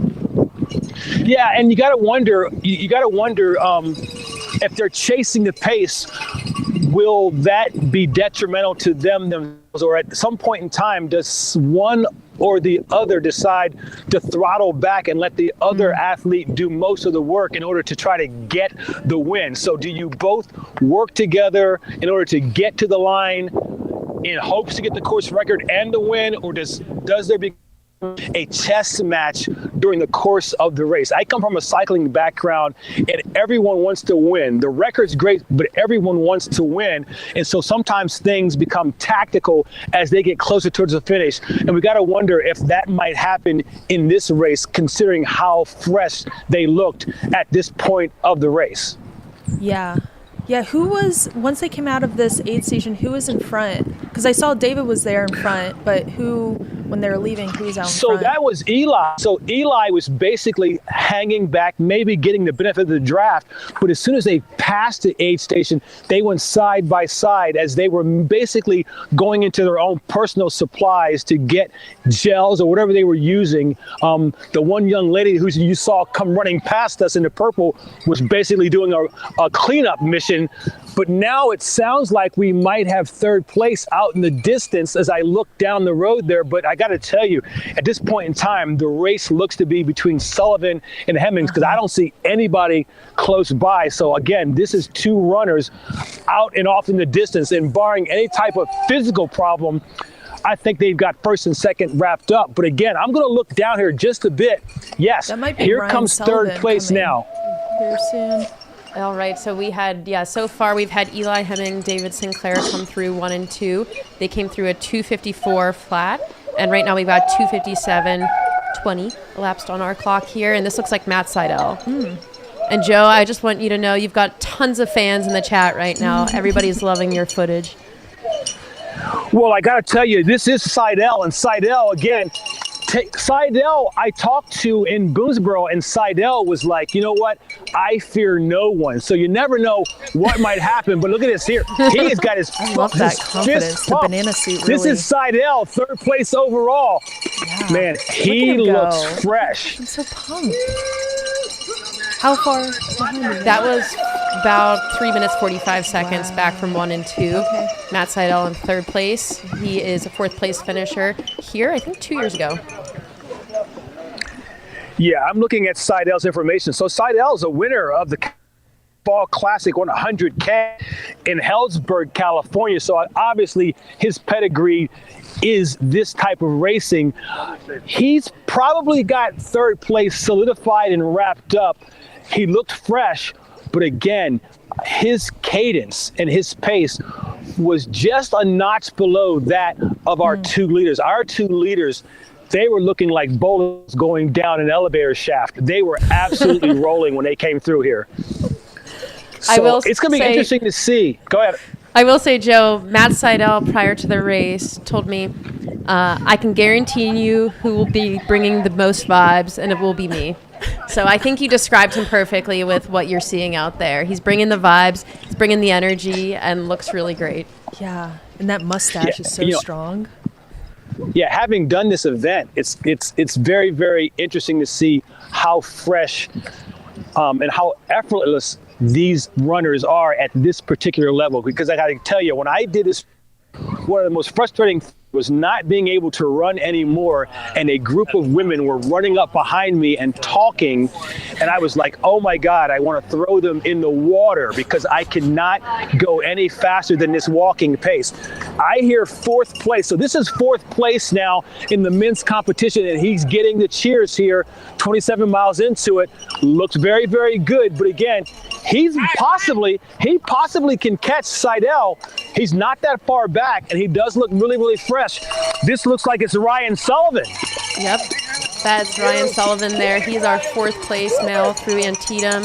He's about 6 minutes back from the leaders, Eli Hemming and David Sinclair, and 2 minutes back from Matt Seidel. So our 4 runners all running within 6 minutes of each other right now.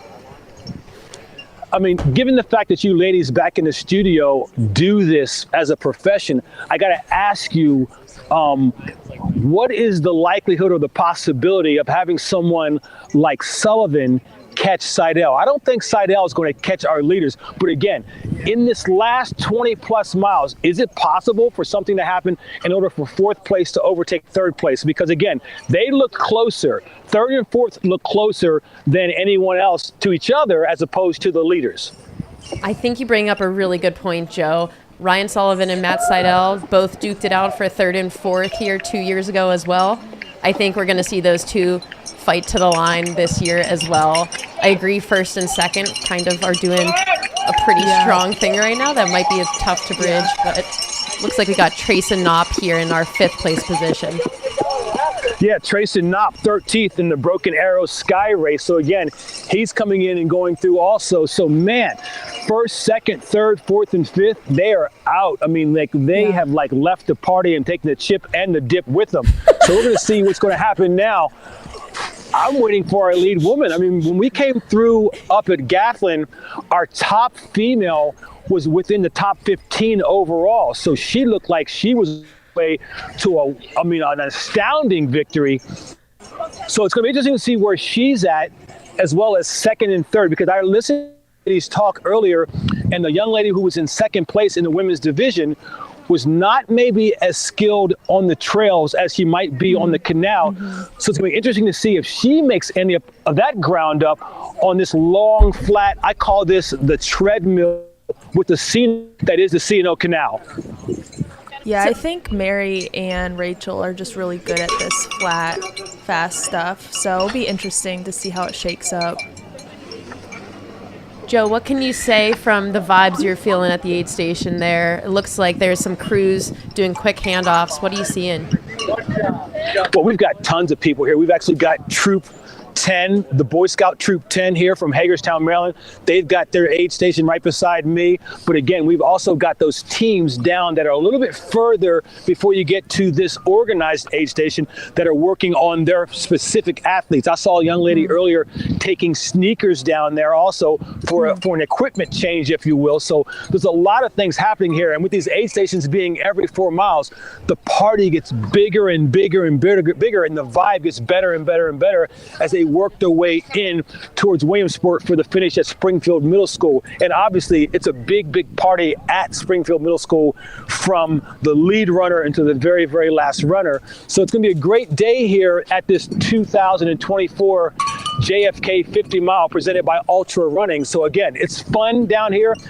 The weather has cooperated. It's not too windy. The temperature's coming up just a bit. You know, I think Mother Nature with the rain has basically tamped down the leaves and things of that nature.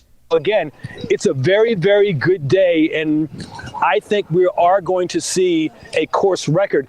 It's going to be interesting to see who's going to get it, because again, we've got 2 men who are doing, and they did not look like anyone was going to relinquish any real estate from this point on. So it'll be interesting to see how things unfold. And I got to think that what might happen is that they come off of the C&O Canal together. But when you've got to climb up and out of the C&O Canal and that elevation starts to wreak havoc with those legs, that might be the point in which we see someone make a move as they make their way back into Williamsport again. So the flat surface might keep everybody together, but making that transition off of the canal and back up and onto the road surface and through Williamsport, that might then be the telltale sign of how things are going to unfold for the remainder of the race. Another coming in now. Yeah, you bring up a good point about getting off at dam number 4 on the C&O and getting onto that road portion. It does switch things up from what you're used to for the last 26.3 miles on the Grand Old Bitch. That's Craig Hunt right there. So Craig Hunt, fourth in the Black Canyon Ultras in Arizona, and he looks really, really good. He's just dropped off his gloves as he makes his way up the road there again. But yeah, you're absolutely right. When they come off of dam number 4, there is a really, really steep climb to go up to get on the main road to then work your way out through Downsville and then over towards Williamsport. And again, it's going to be that elevation change that just might make it an opportunity for someone to attack and use that elevation to get free from those 2 runners that are off the front. But it's going to be interesting to see how things unfold for the remainder of this. So we've got 2 runners off the front, and then we've got 3 or 4 or 5 runners at this point in time who are in their own solo efforts to get to the finish line. Course record, well within hand. But again, I just don't know how things are going to unfold because, again, it could be mental, it could be physical, anything can happen. This is the JFK 50-mile Ultra.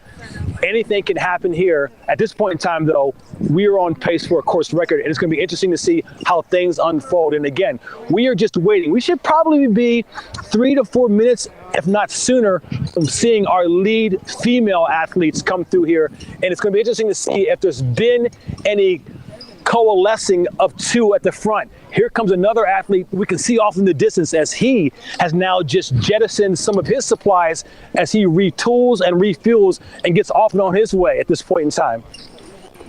But yeah, you bring up such a good point about sharing miles with others, Joe. Just the importance of finding somebody out there like David Sinclair, who we have on screen right now, is running right behind Eli Hemming. If there is a headwind out there, I think Eli is taking a brunt of that with David right behind. It's like we've got bib 6 coming through there. And that is Josh Park. Yeah, Josh Park, winner of the Thunder Bunny 31-mile event in Athens, Ohio. So again, he looks good. What's really great, interesting to me, while at the same time frustrating, is how thin all of our athletes are and how fit they are. It's like they're putting Slim Fast on their breakfast cereal in the morning. I cannot believe how fit everyone is. You know, when I first started doing this event 30 years ago, it was kind of like the older group of guys, the more seasoned guys who have been out there for years and years and years, who do this as almost like bucket list event. But as the years have progressed and the sponsorship has increased, people like Altra coming through and supporting an event like this, we have started to draw a more elite group of athletes coming here to the JFK 50 mile. And again, so everyone is fit, everybody has their teams, everybody's got their game faces on, and we've got another athlete here again. This athlete is not that far off of Josh Park, so we're going to see how things unfold in these last 20 miles here at the JFK 50 presented by Ultra Running. Thanks so much, Joe. Yeah, we've had 7 guys come through Antietam so far, most recently rounded out by Josh Park. We had David Sinclair, Eli Hemming, 1 and 2. Third place, Matt Seidel. 4th, Ryan Sullivan. 5th, Trayson Knopp. 6th, Craig Hunt, who moved up a bit on that last section. And then Josh Park in 7th. And sounds like 8th place is coming through your place right now, and that looks like Sure, this is Robert Brulette. We need, brother. So this is Robert Brulette here. This is the Beef Trail Race in Ontario, and he's also won the Sulphur Springs Trail Race. He heard you talking about him, Joe. And he could this ultramarathon. There you go, Canada's oldest ultramarathon. You gotta love it. This is what happens at the JFK. Love that commentary. He's actually giving me confirmation. He's giving me confirmation of his palmaris. He wants me to make sure that I know what races he's won and where they're at. Gotta love that. Very in the know. Yeah, he seems mentally there. He's commentating his own race. That's impressive. I mean, like running and commentating. Yeah, like who does that? I mean, 27 miles in, I'm looking for the bend. I'm looking for the Ben Gay and the Icy Hot, and he's basically here refueling and basically giving me confirmation of not only what he placed, but the history of the event that he did. So he's very in the know, and he's very, very present. Yeah, it's impressive. It's really, really impressive. So I'm just still waiting. Waiting for our lead women. And I do think our fastest split ever into Antietam for women, Joe, is 3:23 on the race clock. So 14 minutes from right now. Last timing point, women were about 2 to 3 minutes up on course records. So probably 10 minutes from now, we should be expecting Rachel Drake, who is our current women's leader, into Antietam. Excuse me. So, okay, another one of our athletes coming through here. This is a 3 series number. This is runner number 149, rider 149. He's not on my seated list, but again, he's top 10. What's the bib number, Joe? 149. 149. That is Jeremy Shin from Jersey City. I stand corrected. That's runner 148. 148. Colin Henderson, that's right, from Mill Valley, California, 24 years old.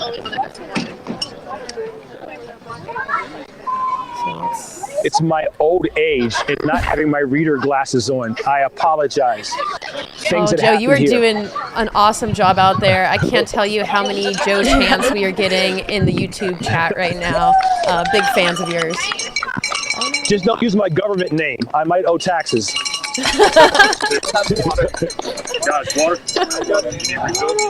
I love the fact that he's just gone to one aid station, but now he's here getting some more water, filling up his pouches again. Again, he realizes that he probably not going to catch anyone, but doesn't want to get caught. But you know what? As I look behind me now, 2 more runners are coming. So he's going to have to exit this aid station as soon as possible to maintain his position. But we've got a 2-up battle between these 2 athletes coming into the aid station within about 30 seconds. Going to watch how this transition takes place, because you know what, ladies, these 2 gentlemen here, depending on what happens here, they could maybe do a chase down and regroup and recoup and move over and take this lead from this gentleman here. But now he's out, so he's gone. Here comes runner number 826, as well as runner number 3. That's Ferdinand Clovis. So Ferdinand Clovis, yay. Yes. He's looking smooth. He ran right through there.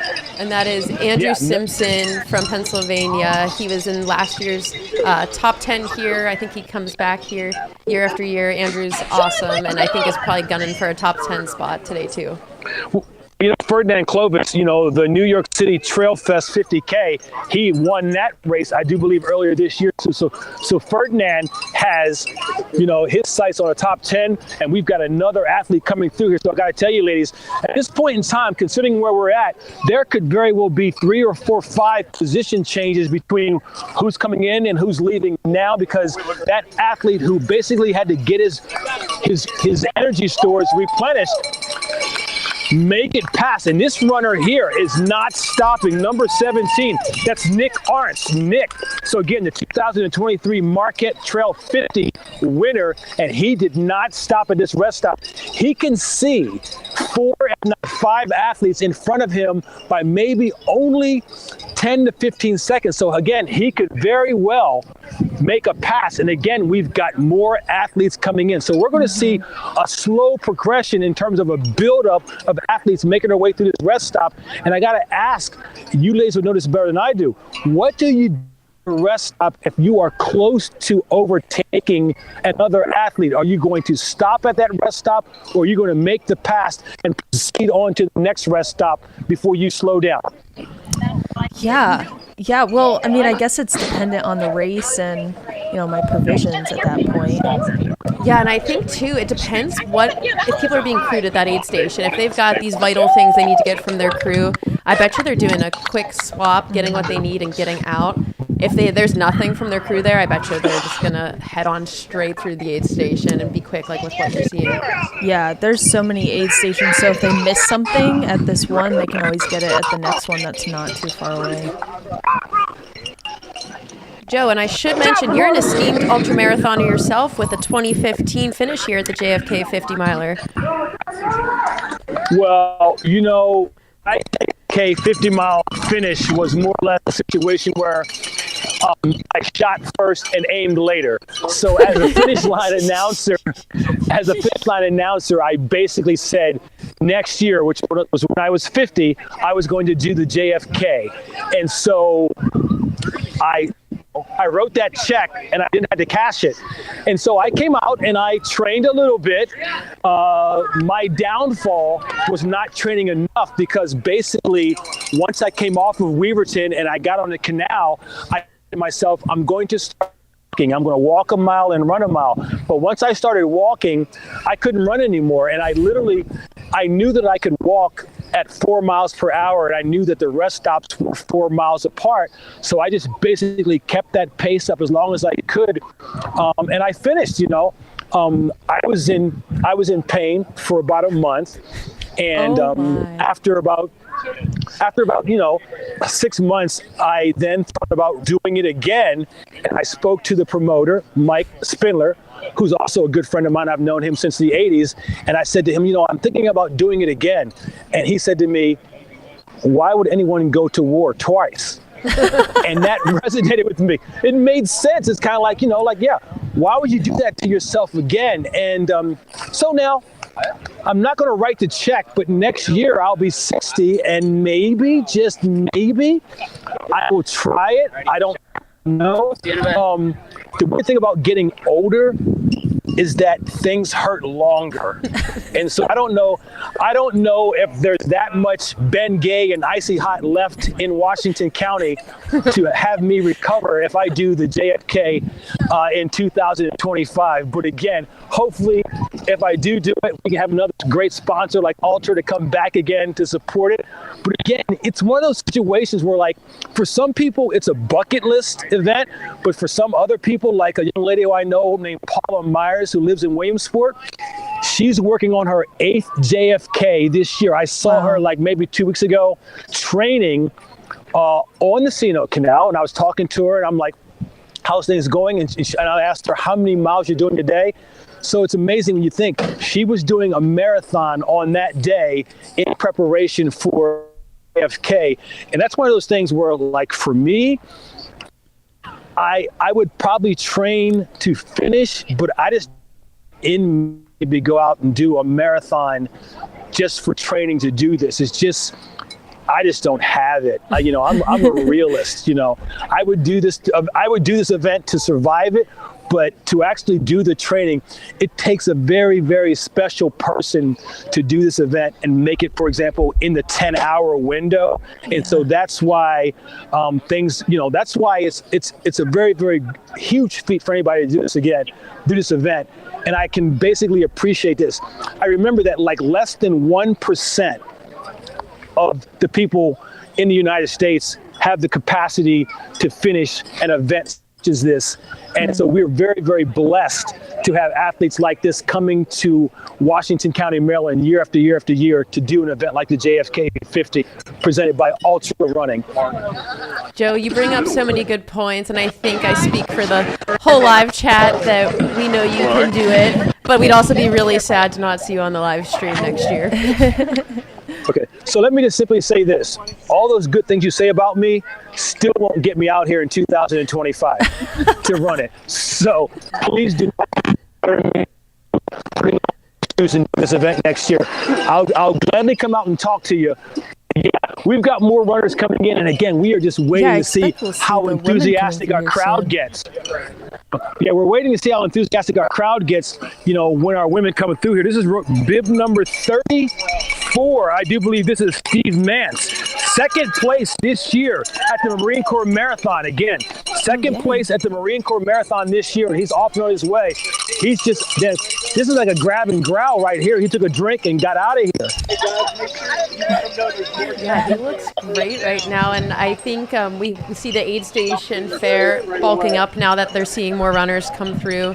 Got your pickles, got your Coke, got your chips, got a little bit of everything there, but I don't see a lot of our runners really taking much from it. Yeah. I think our lead women are coming in, because I'm seeing a bike with some lights, so I might be seeing our lead women possibly coming in, maybe, just maybe. 3 minutes ahead of Sarah Beal from 2022. Yeah, so for our listeners at home, Sarah Beal split through here at 3:23:24. Yes, this is our lead woman because here we go. We've got a bike in front and a bike in back, so here you go. Awesome. Yep, and that looks like Rachel Drake. She's going to come through here about 3:20 flat, which is about 3.5 minutes up on course record pace right now. And there's your partner, Tyler. She's doing a little pack swap here. Very quick. And that was something Rachel trained with during training. She was doing her speed workouts at Liberty Park in Utah with a pack on. So I think she was getting comfortable wearing a loaded pack, running fast to make it feel a little bit easier come race day. I like the fact that Rachel Drake did not miss a step. Basically, she's got her team here crewing for her. She jogged in, opened up those arms. He put the pack on her while she kept on moving. You're going to see him run by me in a second. So this young man here, great job. So again, teamwork makes the dream work. And again, she did not miss a step. A very, very well orchestrated changeover.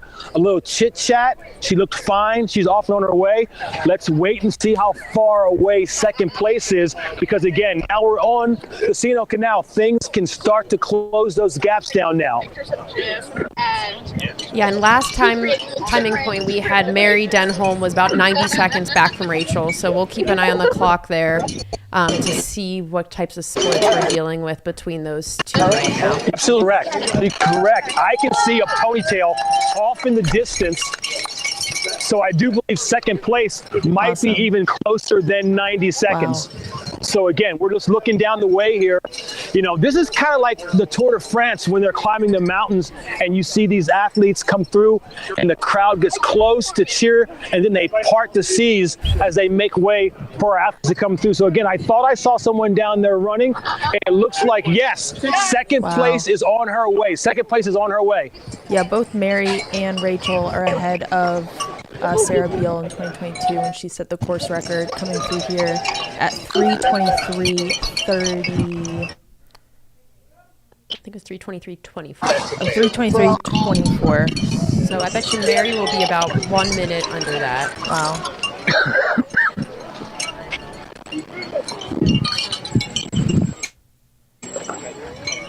And so unlike watching our the clock first here, lead that's runner, 2 minutes between Rachel and Mary here.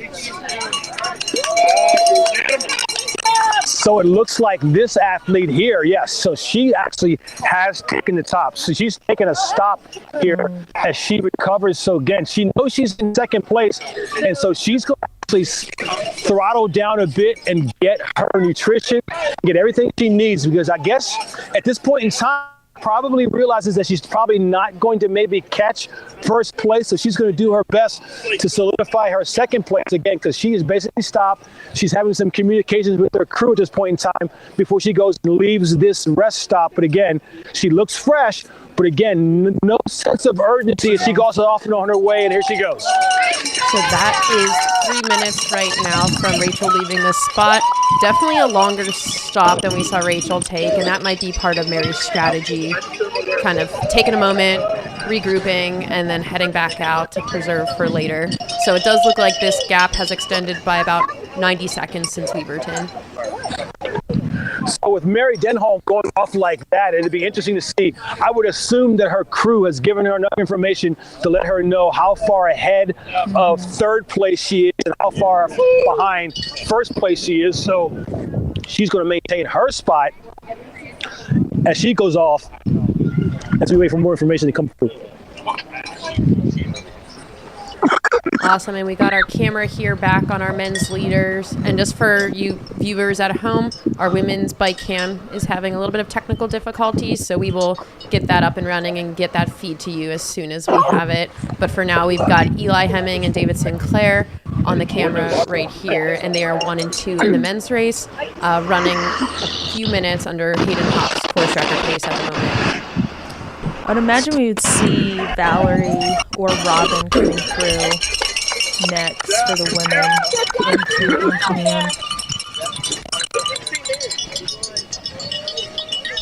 Yeah, and So Valerie being is brought to our top returner on the women's field from last year. Ran 6:35 here at JFK. Our women are currently running about on 6 flat pace. So Sarah Beal's course record is 6:05. Rachel's about 2 minutes under that at the moment, so right around 6 hours to 6:05 projected. And Valerie last year was 6:35 in third place.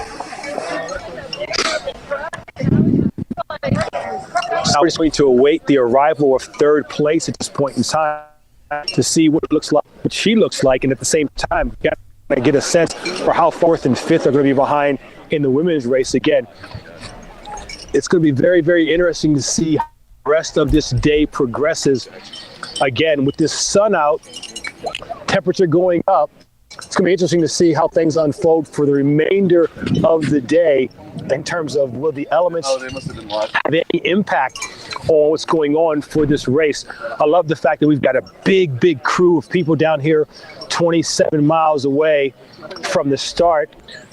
And it's going to be interesting to see what happens as the day progresses. Because as a person who did this as an amateur, what amazed me was basically being at one location during the day and then realizing that and 2 miles away, the sun is starting to fall, the temperature starts to go down, and then the body starts talking to you when you're like out there by yourself. So it's very, very interesting, the mental challenges that a person basically has to deal with when they know that they're going to be out here close to 12 hours or more, when most of these athletes that we've seen are already home, in showers or in bed or basically going home.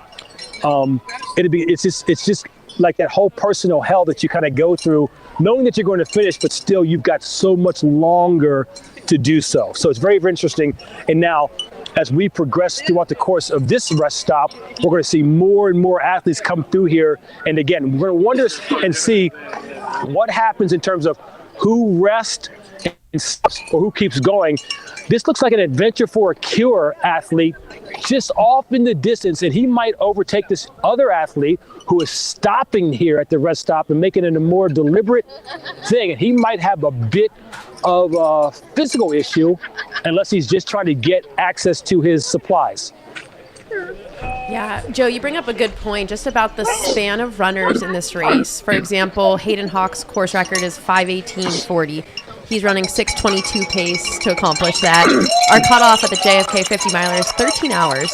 So we have so many runners out there running double the time as some of these leaders that we're focusing on here. And I think it just really speaks to the approachability of a race like JFK, but also the history of JFK. This is America's oldest ultramarathon, has over 1,200 people out there on course today. And I think we're seeing a lot of volunteer and community support to get this race going as well, which is really exciting to see.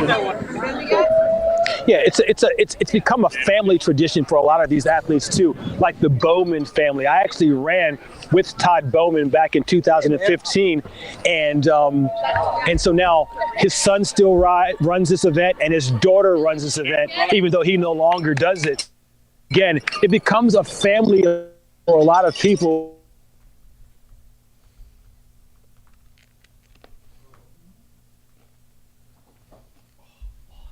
I think we lost Joe here.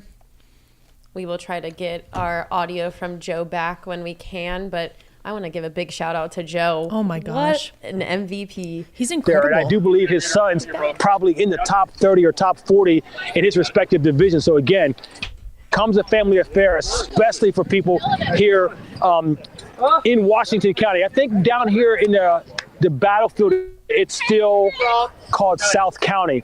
This athlete here, Patrick, has got his own cheering crew here. He's got a thing. He's either doing some aerobics or he's a little tight. He just told his spouse that he is doing better than expected. So again, he's doing a great job here as more and more athletes, this progression of athletes making their way through the rest stop. It's interesting to see who runs through, who stops, and the communications between their crews as they make it through this rest stop. Yeah, a lot of fan support, crew support out there. We were mentioning earlier, there's 14 aid stations out on course, 3 spots where runners can be crewed. This is the second spot. Their third spot will be when they get off at Taylor's Gap. Sodas, Gatorade, warm broth, chicken broth. And feel free to drop your runner's name in the chat if you want us to give them a shout out. There's tons of people out there today. Beautiful day for running. A little bit of a wind, headwind. That you can see those flags are moving a bit, but nothing too consequential yet that it's affecting these paces. Both men and women's fields are on course record pace at the split, which is mile 27.1 at Antietam.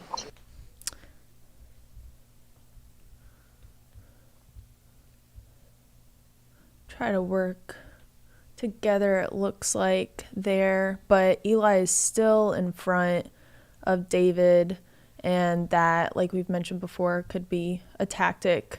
David's just drafting off of Eli, and that's been how it's been for the entire CNO. David did come through Antonium, but he's been trailing Eli this entire time.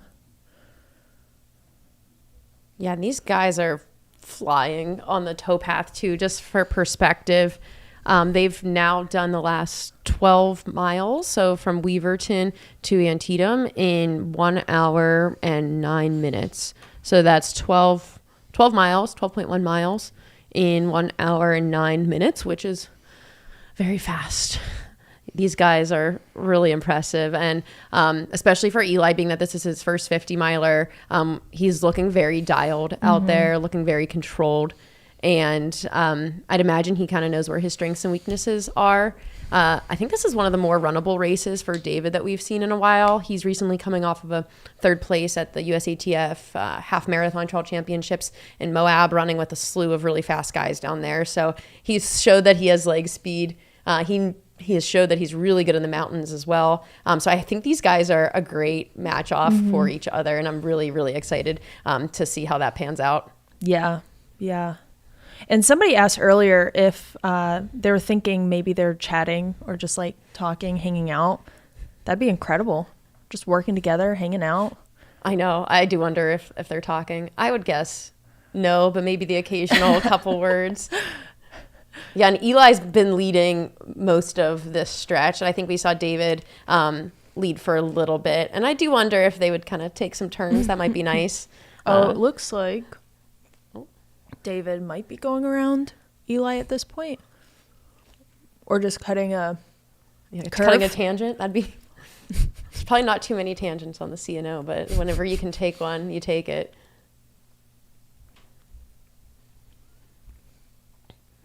Yeah, and we last we checked, we had our 2 lead women come through Antietam at the last aid station. That was Rachel Drake and Mary Denholm. We think our 3rd and 4th women should be coming through pretty soon. That'll likely be Robin Lesh and Valerie Arnold, who left Weaverton like pretty much together. Yeah. And then our 5th place was Britta Clark there. We do have the timing pinned up at the top. You can feel free to click on that. I know it's not updating super regularly. I did get some correspondence from the field on Mary Denholm's longish stop out there. She isn't feeling great and might be a little stressed if she's behind her splits, it appears, and feels like she's in no man's land. So I think that speaks to what Joe was saying. It's really nice and comforting to find yourself around people. Like, I'd imagine if Rachel and Mary were in a similar position as David and Eli right now, she might be feeling a little bit differently. But when you're kind of back a little bit, not having somebody to work off of and work with, it gets a little stressful. You kind of get in your head, and it might be hard to keep your competitive fire. Yeah, it's lonely out there. Like, once you're in the thick of like the CNO, the great old ditch, like it gets lonely. It's quiet.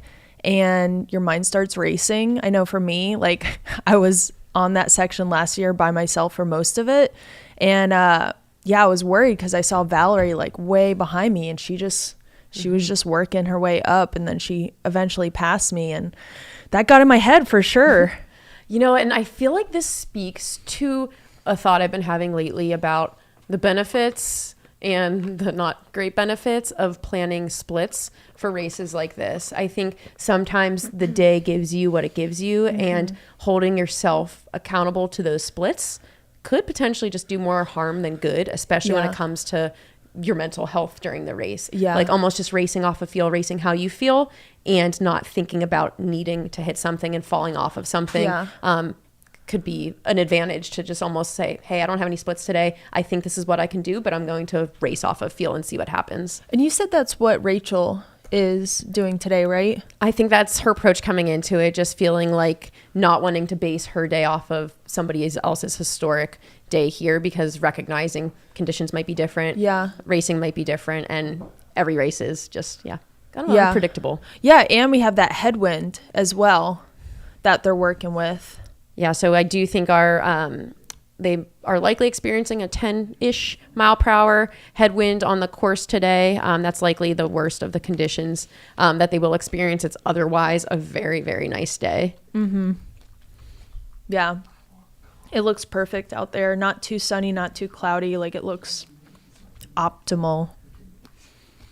Yeah, and I think maybe it's reaching like 50 degrees. And I think we've got a little weather tracker in the bottom left that you can see what the temperature is. And then I think we also have some wind metrics down there as well. Yeah, who do you think's going to come in third woman? I think we'll see Robin and Valerie stay together for a while. Yeah, you think so? Yeah, it'd be cool to see them work together. All right, we were back at Antietam here. Got our audio from that aid station as well. Joe, do we have you? Yes, you do. You know, Robin Lesh has already come through this aid station, as a matter of fact. So she was in a fine way also. So again, Robin Lesh has gone through. So I do believe that our top 5 have already come through. I'm going to double check my information. But yeah, and I heard you ladies talk.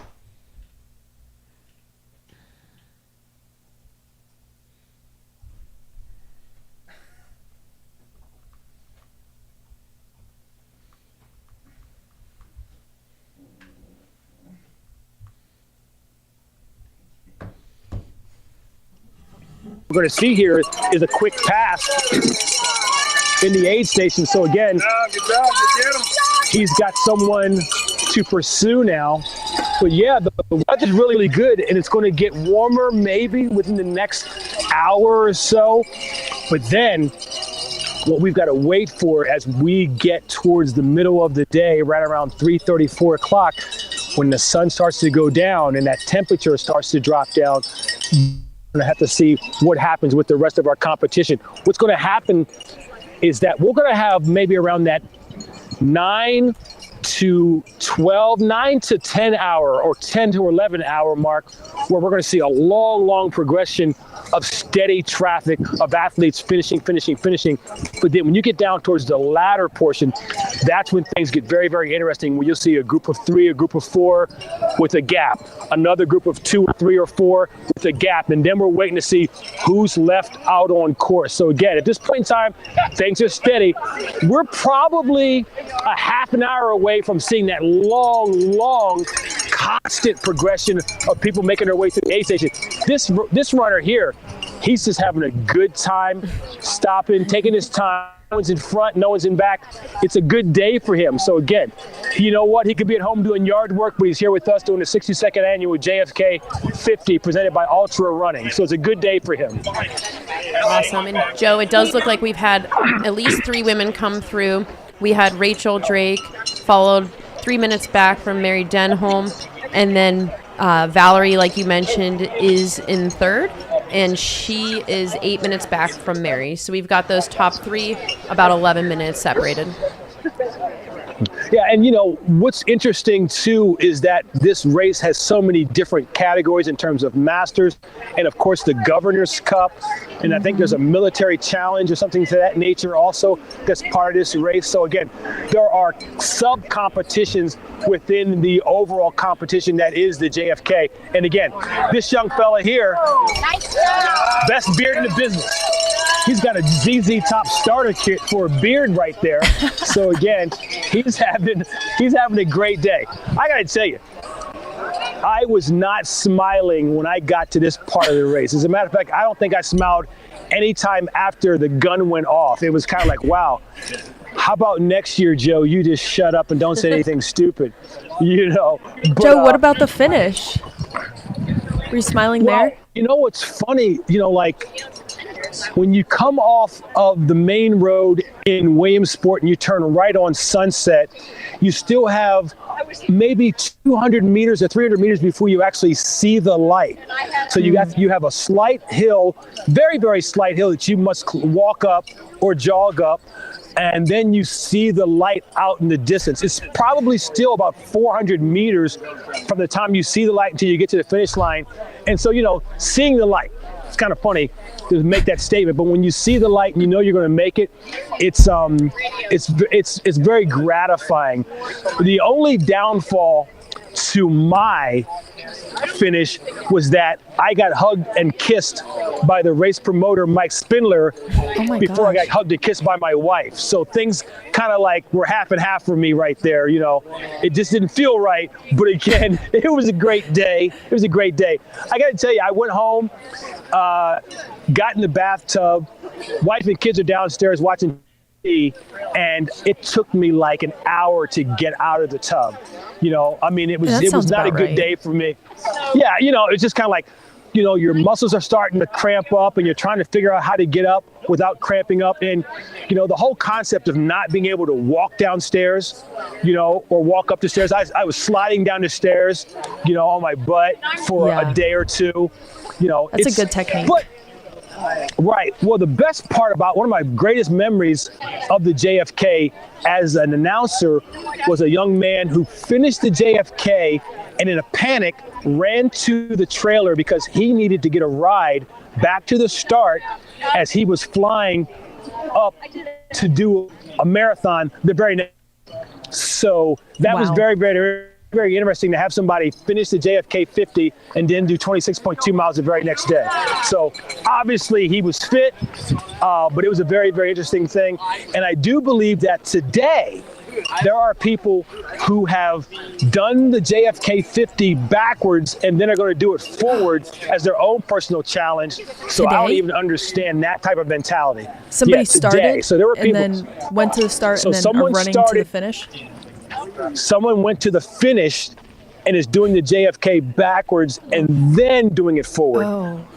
So, do we know who that is? So we've got a room for, I don't know who it is, but we've got a room for them at the local psych ward and a nice padded area for them to rest at. So we've made plans for those individuals.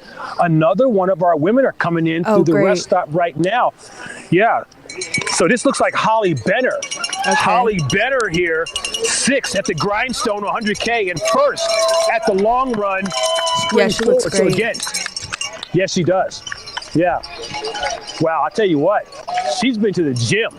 Oh, here comes a local legend. This is Adam Lowe, Cumberland Valley. Adam Lowe is one of the co-founders of Tulo Run Co., which is a running organization here in Washington County, Maryland, or maybe even West Virginia. But he promotes a boatload of races, but he actually runs for Cumberland Valley Athletic Club. And so Adam's out there, and I do believe that his wife is out there, Katie Lowe, also out there running this event. So again, it's a big deal here at the 62nd annual JFK 50 presented by Altra Running. Everybody's in the know here. Again, it's a big family for a lot of our athletes, and we've got another one of our female competitors making their way into the rest stop. We're going to see who this is and see if she's going to take a stop or if she's just going to grab the grouse. So again, this is a triple digit number. So this is a number that's not on my seated list. This looks like runner number 1189. 1189. That's Lindsay Prescott from Flagstaff. Oh, yeah. She was up there from, Gathland. She's been working. Yeah, so that is 5 women through then. If we had 4th place was Holly Benner. So our Grindstone 100K champ. We had Valerie in 3rd, and then Lindsay Prescott 5th. How about Robin and Valerie? Where do they sit? I don't see Robin on this list. I did see Valerie Arsenal. I saw Valerie Arsenal make her way through the stop a time ago, so she's top 5, if not top 6, sure. When did you see Robin come through? I think Robin might be sick overall, maybe not fit, but a young lady's point in time as we speak. So we've got another woman coming through, and she's about maybe 10 seconds from making her way into the rest stop, and she might round out our top 10 overall. We're going to see who this is, but again, and she's taking an actual stop down there, so we're going to see who this is in just a second, but she's taking a more deliberate stop here in the rest area, and she's actually obviously getting a crew support because she's way down, maybe like 50 meters before you actually get to the official rest stop that's being manned by Troop 10 of the Boy Scouts Association here out of Hagerstown, Maryland. So again, we've got another woman down there, and again, I didn't see the number yet, but she looks to be in the top 10. Yes, she is. That might be Robin. Yeah, we'll keep an eye out here. Also, shout out Britta Clark. I think this should be in this mix as well.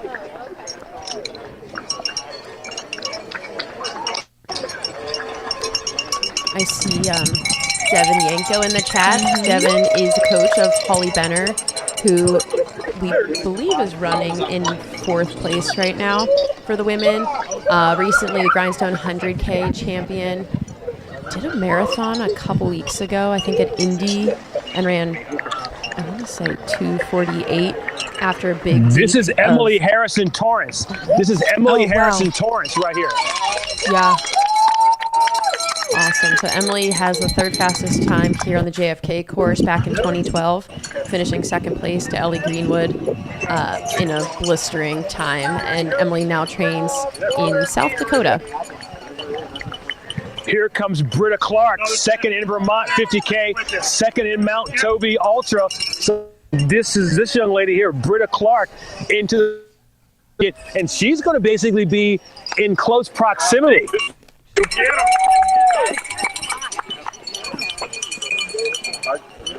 So there she goes. Looks good. Looks very good. It's going to be a battle for those last maybe top 10 spots in this race for our women. I think so too.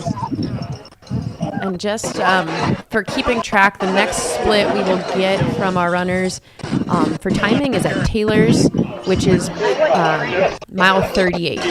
So Antietam, where we've got Joe reporting, is mile 27. They've been on the towpath for about 12 miles at that point.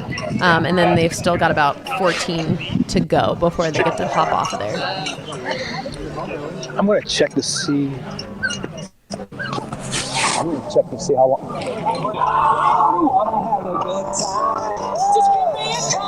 I'm going to check to see how long we're going to Got some need to stay Queen here. playing. We still got to set up. That's some good vibes.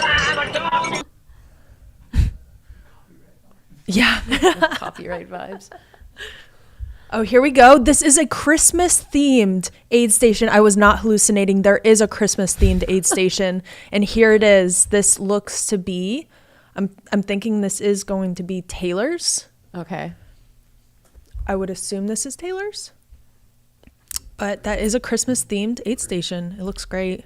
And just for timing's sake, our fastest men ever through this section were Adam Peterman in 2021 in 4 hours, 5 minutes elapsed. So we should be seeing our leaders probably here in about 12 minutes. They're running, I think, 2 minutes up on course record pace right now. So probably sometime in the next 10 to 15 minutes, we should expect David Sinclair and Eli Hemming through Taylor's, is this Taylor's Gap? And this will be nice because we should be able to then produce a good split as to how fast they are running on the flat terrain. Yeah, so Taylor's Gap is mile 38.4. So once we see the runners come through here, they will have just under 12 miles, about 11 and a half miles to the finish, and about 3 more miles on the C&O Canal Path before getting onto some nice rolling roads. Yeah, that climb out of the C&O is very steep, but then you get to those rolling farmlands. Very scenic, very peaceful at the end of such a diverse and grueling race. Yeah, and I think Joe had mentioned, or Andy had mentioned earlier, JFK is interesting in that there's really these 3 distinct sections. So you run 2.5 miles up to the AT in the morning. You do about a half marathon on the Appalachian Trail.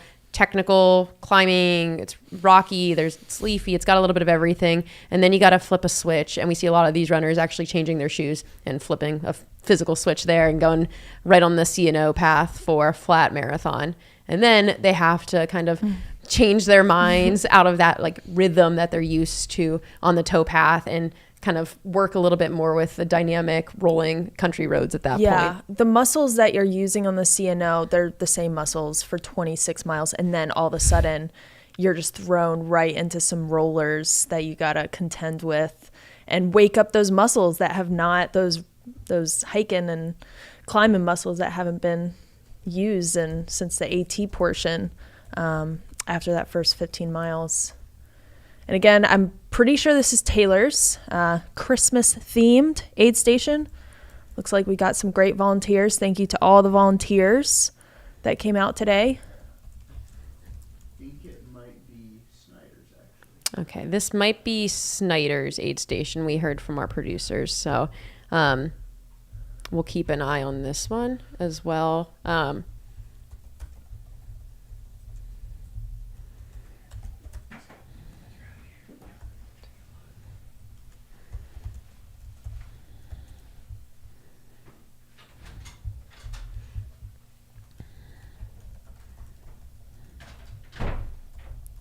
Now we've got our camera back here on our lead men. This is David Sinclair taking the lead from Eli Hemming, taking his turn leading, I guess I could say. They've been together for the last bit. Oh, and David is making a little bit of a move here. Off. So Snyder's, where we were just at, that Christmas-themed aid station, is 34.4 miles into the race. So when we see them come through there, it's going to be 34.4 miles. And yeah, so David looks like he's taken off. Yeah, Eli's that looks significant there. Yeah. This is Eli's first 50 miler. Curious if David's making a move here. David has he's gone the distance for a while now, but has specialized largely in like the 50K distance the last couple years. Eli most recently coming off of an OCC, just amazing win there. And if you followed the live stream at all, towards the end of OCC, Eli was struggling a little bit with some cramping going up the final climb. And like perhaps the time is still a little bit for him. Curious to see how this plays out over the whole 50 miles today, because we do know that we've got at least 12 to 13 more miles here with at least 4 to 5 miles here of the towpath and then some of those roads. So a lot of race here left to be run. Yeah, and David's looking really smooth on the towpath, on the grand old ditch here.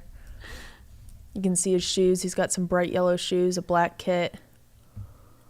And Eli is behind him in the Terex kit.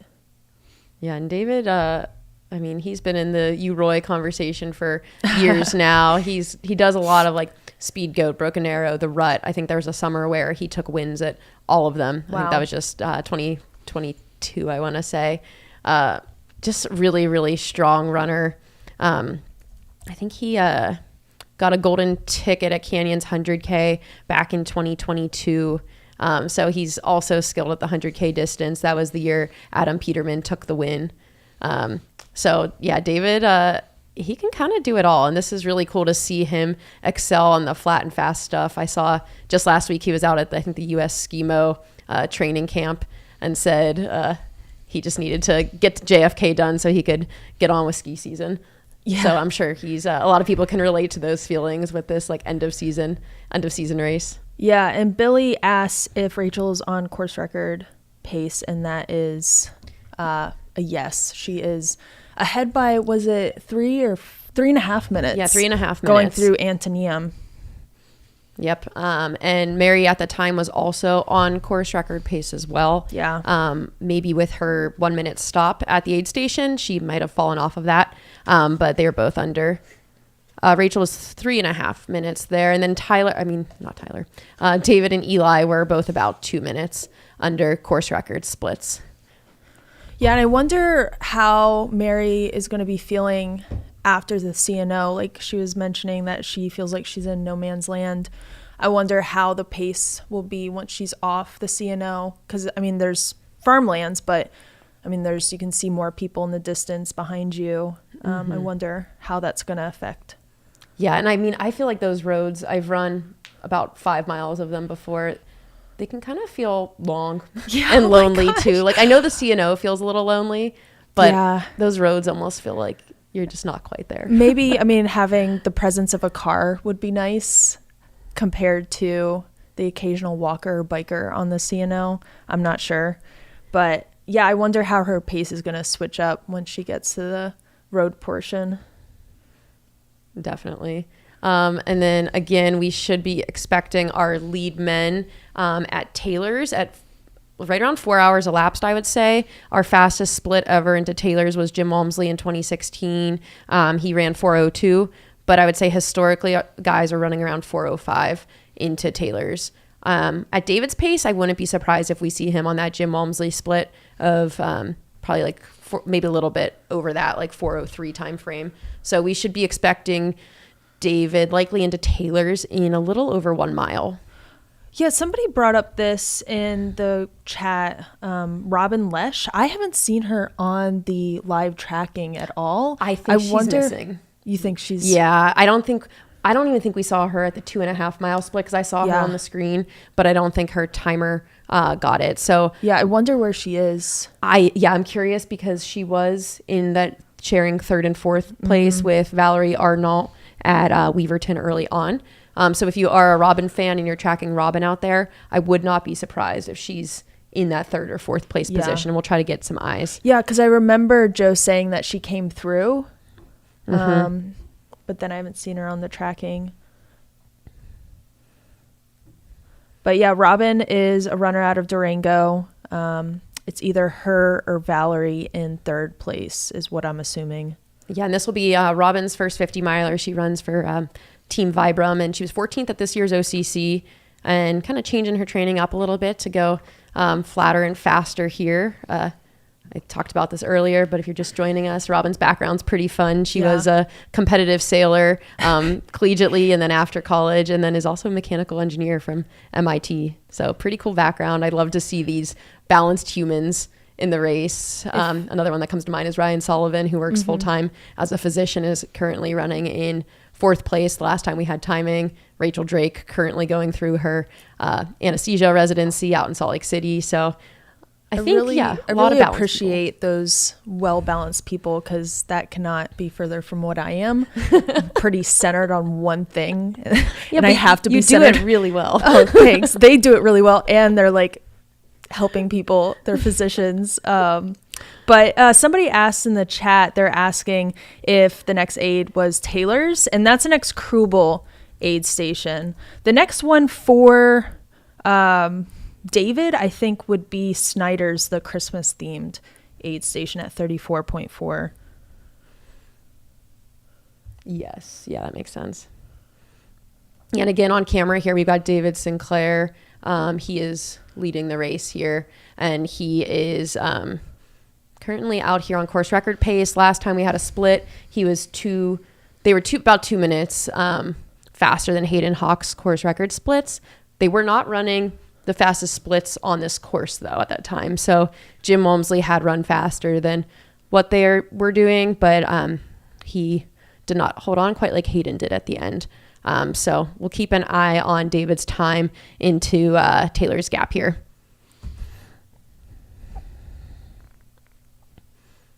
Yeah, and I think David is a recently sponsored craft athlete. Curious what he's wearing on the feet today, but I know he was at least head to ankles decked out in craft out there today. And he joins Mary Denholm, our 2nd place female in the race right now. She's also a very recent craft addition.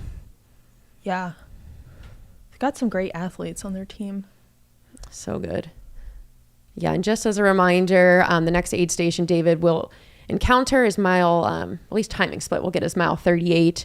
And at that point, he'll have another 3 miles on the towpath before getting off and having some rolling roads. Yeah. Yeah. If you're watching anyone, we have like 550 people watching right now. If you're watching anyone in the race, please throw their name in the chat. We'd love to know who you're watching. Yeah, give them some extra cheers. Again, I'm Leah Yingling. I'm joined by Tara Dower. This is coverage with Mountain Outpost of the JFK 50 mile presented by Altra. This is the 62nd year running of the JFK 50 miler and the biggest ultra in the country. I wonder if that's getting surpassed these days because I feel like Black Canyon is getting quite the entrance list. Oh my gosh. Dude, Black Canyon list this year. Oh my gosh. So many people. I'm so excited. Yeah, that'll be your next race, right? Yeah. Oh, good luck. Thanks. I'm so excited. You'll do awesome. February in the desert is always a blast. Yeah, it'll be fun. There's so many people. It's just going to be a good time.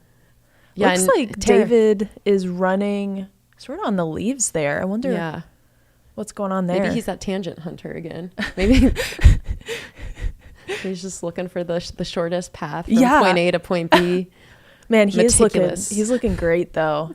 Super stoked for David right now. Everyone's racing, but David looks so good. Yeah, I also think the race for the men's 3rd and 4th is going to be really fun. Last timing point that we had, that was Ryan Sullivan and Matt Seidel duking it out. And I think you are right about this being Snyder's. This is a different one than the one that David should be coming through soon. But it looks like we are seeing some of our mid-packers come through here right now. I wonder if they have Christmas music going. What's your favorite Christmas song? Oh, that's a loaded question. I literally can't have a single one come to mind. There's a song by Dido, Hear Me Out. It's like not really it's kind of a Christmas song. It's called Christmas Day. It's really nice and peaceful. Yeah. And there's like bells in it. But it's not like your quintessential Christmas song. It's just nice to listen to. Not Mariah Carey. Not Mariah Carey. No? Dang. How about you? What's that one by Wham? Is it Last Christmas? Oh, is that Wham? I don't know. Is it? I gave you my heart. There's been so many. Yeah. Oh, yeah. That's my favorite. I love that one. That's a good one. Love it. What's everyone's favorite Christmas song? Throw it in the chat. I like this shout out to Dan Frank, East Coaster. He's been throwing down just for years and years and super fast. I think he had a really fast time at Rocky Raccoon last year. I believe he's in our Masters category this year. Yeah, sub 14 hours at Rocky Raccoon, and he's out there today. So he may be somebody that's pushing for that Masters record that we were discussing earlier.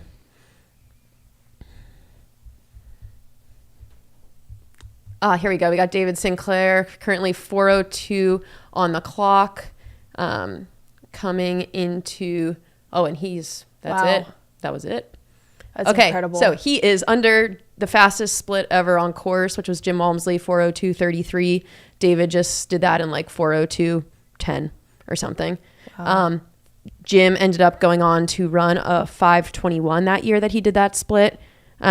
Hayden split into this aid station was 4:05.46. So David is probably 3.5 minutes. Wow. Up on Hayden's course record split right now. Wow, that's incredible. He is looking so good. Yeah, that is awesome. I guess we'll see Eli here in a minute. Looked like we had a camera heading back to check out Eli coming through. Yeah. Let me see here. Yeah, cool. This is awesome. David looks really great, really smooth, really dialed and focused there. Yeah. Got a lot of Christmas songs going through the chat. Thank you guys for indulging me. Oh, thank you for some of the other chatter in here. So Special Bib 1974, Ron Keplinger runs to finish in honor of his mother, Nancy, second woman to finish the JFK 50 years ago in 1974. I love to see that. Amazing. Oh, shout out to all the women that have been running. You see that cake? That's a beautiful cake. That's probably to amazing. celebrate all the women that are running the JFK 50 miler. Thank you to all the volunteers. Thank you so much for coming out. All the crews. Yeah, in the chat, we are we are at the aid station where we should be seeing Eli next back at Taylor. So we will get a timestamp on his move through that aid station when we have it. And thanks everybody for following along. This is really fun way to spend a Saturday. That's Eli there. That's a great shot. That's him with his partner Tabor Hemming. He looks like he may be struggling a little bit. And he's about 2 minutes back from David now. What's his furthest distance he's run? 50K. 50K. But it was OCC, which should take him about the time that this should take him today. Okay. So time-wise, similar. Yeah, same time on feet. Is Tabor his only crew, it looks like? I think so. Yeah. So that's Eli Hemming. Some information on what's going on there. It wasn't that long ago that David and Eli were running together. So that means David put about a 2.5 minute gap on him, probably in less than 5 miles there. Yeah. I'd say with how David looks really smooth, Eli does look like he's struggling a little bit. But we did see at OCC this year, he had a moment of being on the struggle bus and got off the struggle bus a little bit through Chamonix and held on for that win. So I think Eli, if there's anybody that can kind of pull it together towards the end of a race to bring it back, I think Eli's definitely one of those guys in that category. Yeah, Aid Station Fireball is in the chat, always got a lot of good insights. Says David looks fresher, but still lots of time to go, which is so true. Yeah, and like we mentioned, the aid station that David and Eli just rolled through is mile 38. So they've got 3 more miles on the towpath and then about 9 on rolling East Coast roads. Yeah. So it's such a diverse race. So we might see a little switch up once they get to that road portion. But I don't know. David's looking pretty good. Yeah, and I would say our next guys we should be keeping an eye on are Ryan Sullivan and Matt Seidel, who were our 3 and 4. I think Matt was ahead of him at Antietam. And those guys have both been battled out for 3rd and 4th place before. So Craig Hunt has been climbing up. I'm excited for him. He's somebody up these races over the years. He runs this exact way and it always works out for him. This past year, he was 4th at Black Canyon in a really fast time. In probably the most historic Black Canyon that's ever existed. Oh yeah, his finish was incredible. It was awesome. So I think we're going to see that same style of racing. And if somebody like Eli is struggling, if continues to struggle that way, I think it's somebody like Craig Hunt will move up and kind of tackle some of those spots. Craig Hunt on the hunt. Craig Hunt. I'm sure people have made that Craig joke. Hunting. Gosh, I hate myself. No, it was a great joke. Thanks. Oh my gosh. Yeah, and Craig Hunt, he's a fast guy. He has represented Team USA at 50K World Championships on the roads, also on our 40K team in Austria. So he's a pretty versatile guy, has a lot of leg speed as well. Corinne asks, what do you think is the most difficult section of the race from a mental standpoint?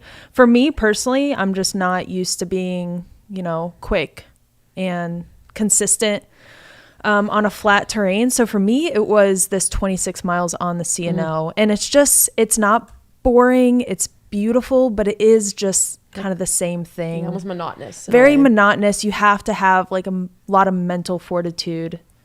Yeah, and I think like we were mentioning with Mary, how she was feeling at that last aid station, you just kind of need to be engaged. And that's what's nice about the AT in those early miles. You cannot take your eyes off of the trail and you are truly engaged, which I think keeps you kind of agile and with it and competitive and more in that race mindset. Whereas it could get tough if you don't have people around you at times when it's this long and monotonous. Yeah. Yeah. It's such a diverse race. Yeah, I think mentally this part was pretty difficult, but people who can just put their head down and lock into a pace, someone like Rachel, honestly, is going to do excellent at this race. I'm wondering when we'll see Rachel come through. And it's been fun to see the different styles of training. Oh, is that Rachel through Snyder's? That's her. 34.4 through Snyder's. 4:08:53. Yeah. I'll write that down. And wow, she looked amazing. Yeah. She didn't stop to enjoy the Christmas themed decorations. Sad. Man. What mile is that? You 34? Yeah, 34.4. Okay. So we'll keep an eye on the clock for the gap to Mary on this. at Antietam, it was about 3 minutes roughly. We'll see if that's kind of climbed anymore. That is, you said 34.3? 34.4. Okay, I'm going to do some pace calculating. At Snyder's. Over here for the fans at home to see how fast Rachel's just... So Rachel's from the start to mile 34.8. Wow. Rachel's running 7:14 pace, and that's with the whole 2,500 feet of climbing they've probably had up to this point on the AT. That's fast. Yeah. Let's see here. That's really cool. And what was Sarah Beal's? I don't think pace? we have that one for Snyder's, do we? Oh, you mean her But overall? overall pace. 6:05. Her overall pace was, I did this yesterday, 7:18 pace. Okay. So Rachel is averaging, less than course record pace still. Oh, Matt Seidel, yay! So Matt, like we mentioned, he's got a pinata. He did say there would be a pinata today. He's got different colored socks. Yeah. He's a vibe. Apologies for my bias. Matt was my closing pacer at Western States this year. And he told me he was going to bring the vibes this year at JFK, and he definitely looks like he's bringing the vibes. He's wearing the new Norda shoe. It's an 005. I think he was one of the only guys to not do a shoe change for the towpath. So I think that speaks to that shoe's probably versatility on trails and terrain like this. And this is 4:10:48 elapsed here. So I think we should be seeing Mary come through Snyder's here soon if she's still on that same pace she was coming out of Antonium. And up until this point, so Matt split through Taylor's just now. That would be the 6th fastest historically, but put the two guys who are ahead of him. So that is ninth fastest historic time through Taylor's. Only winners of the race have been ahead of him. And Stephen Kirsch, who got second to Hayden Hawks in 2020. So Matt's running a great pace right now. This is definitely faster than his last time through here in 2022 when he got 4th place. He ran 4:16, and he just came through here 5 minutes earlier than that. And I do think we should be keeping our eye out at Taylor's for Ryan Sullivan should be next, and he should be our 4th place guy. But we'll likely keep you guys here at Snyder's so we can get eyes on Mary Denholm when she comes through. Yeah. So the last time we checked, I think we've had, about 3 minutes from Mary to Rachel, and Rachel came through now about 2 minutes through Snyder's 2 minutes ago. Yeah. Figure we'll see her soon. And hopefully this aid station will break up the monotony for her.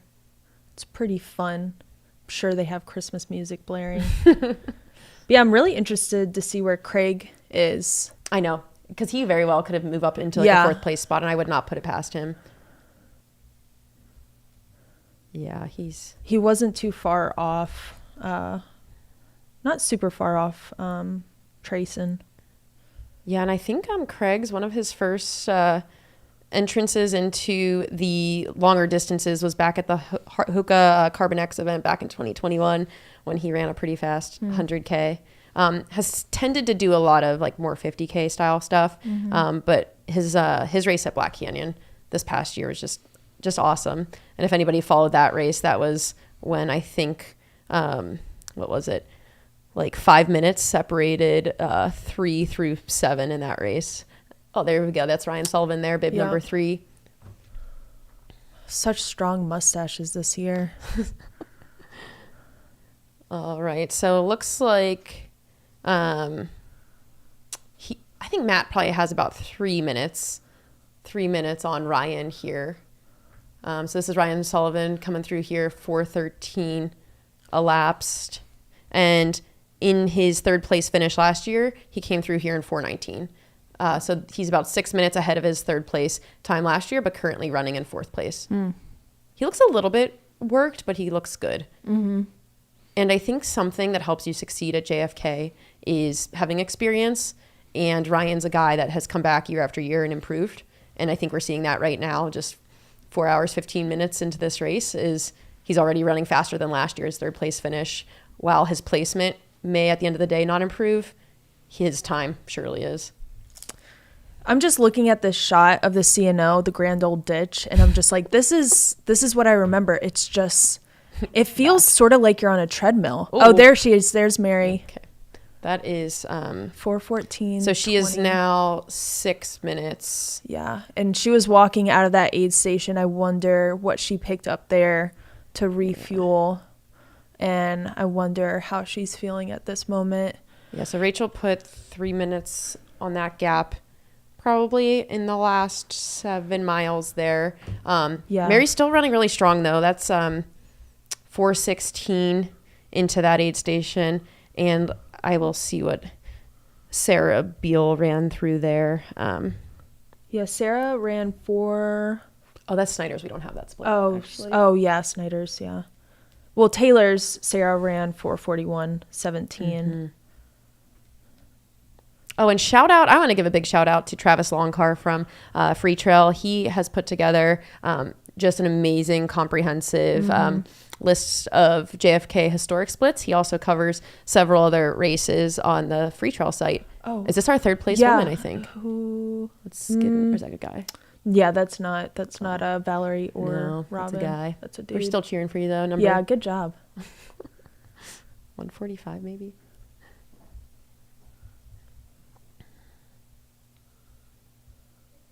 Wonder when we're gonna see third place woman come through.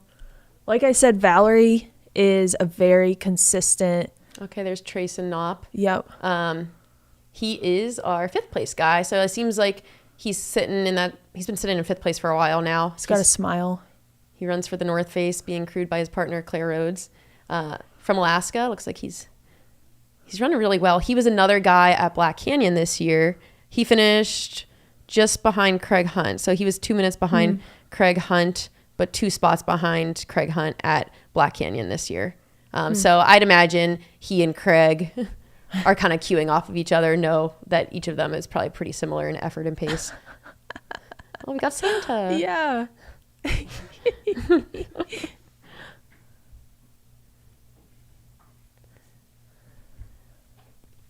And I will say we are on course record watch today in both the men and the women's race.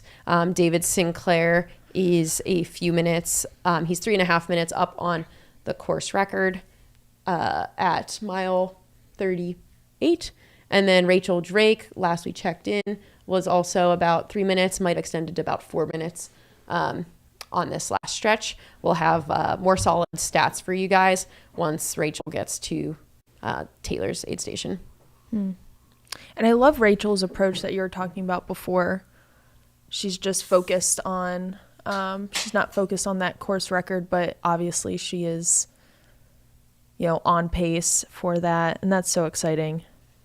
Totally. And I think I would love to see a woman go under 6 hours here. Oh my gosh, I think it's so possible. And I think this race of Mary versus Rachel is a great 2-person battle to see if they could take it down, because I think their skill sets are similar, yet still a little bit different.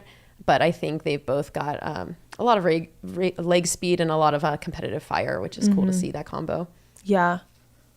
And on screen, that's our leader in the men's race. That's David Sinclair, running really strong and consistent. He passed Eli Hemming probably about 5 or 6 miles ago and has gapped him pretty significantly in that time.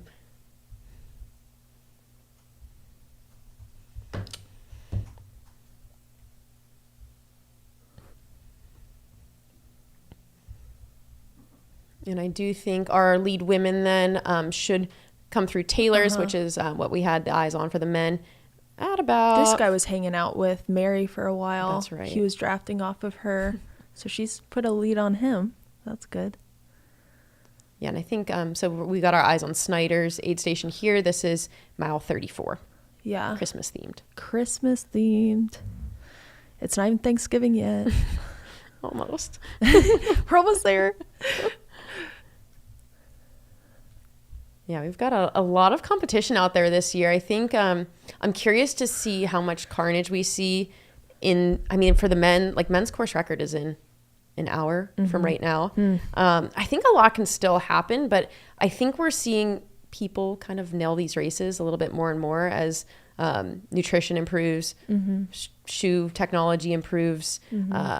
I just think social media has allowed for a lot of like mindsets and like strategies to just perpetuate, which is really cool to see. So I wouldn't be surprised if we saw a little like less carnage here, and we see a really fast, like at least top 5 for the men.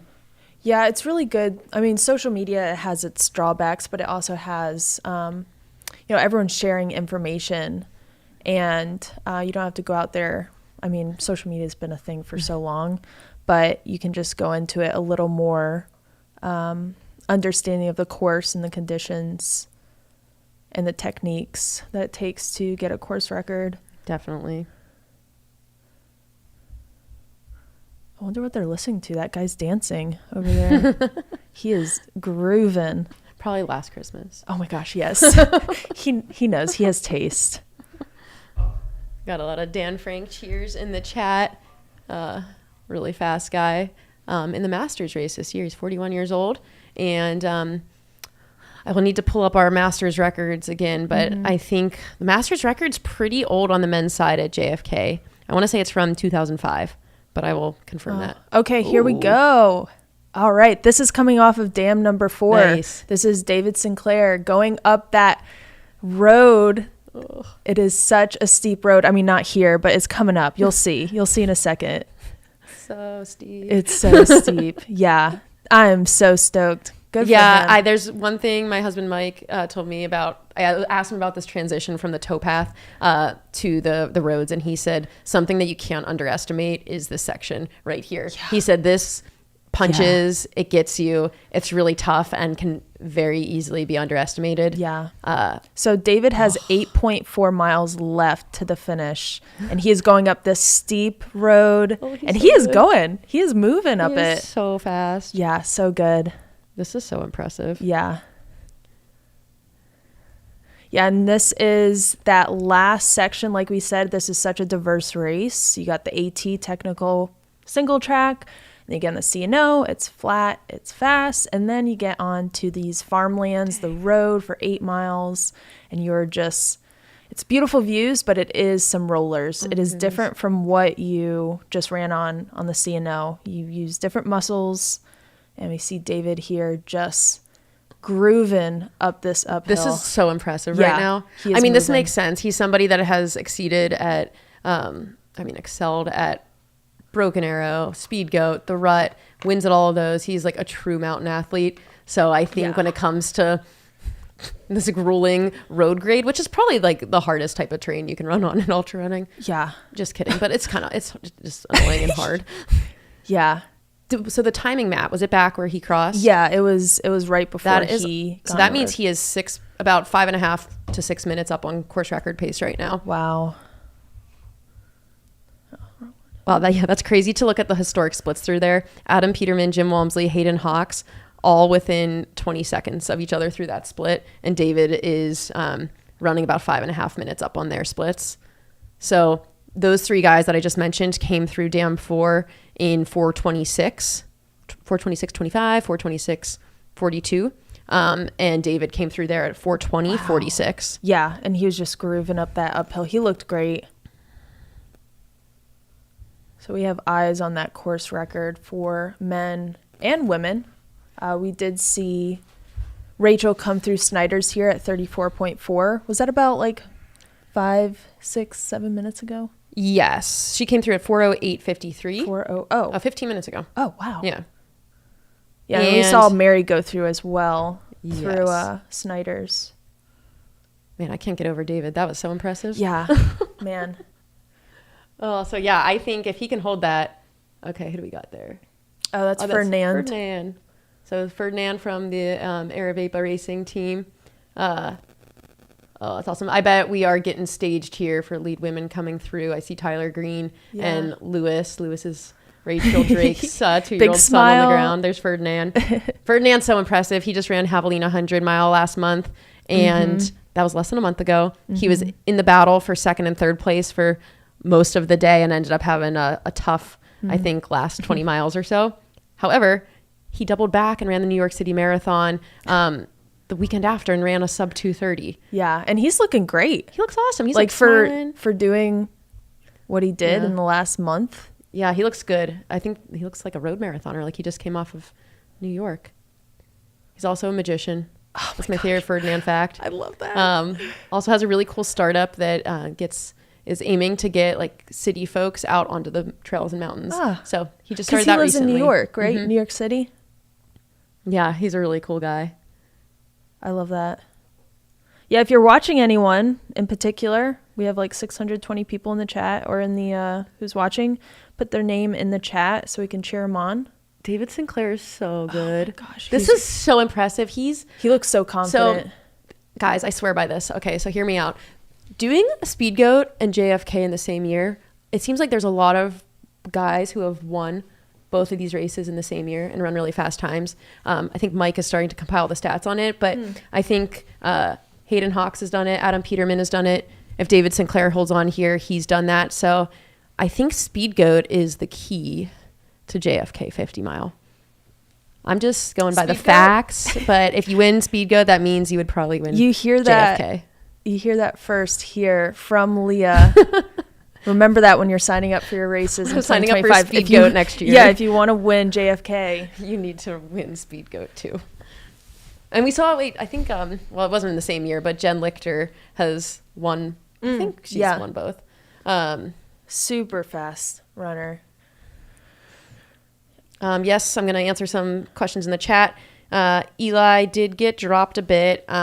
David is leading the race. Last we checked, he had put a pretty significant gap into Eli, over 3 minutes, I believe.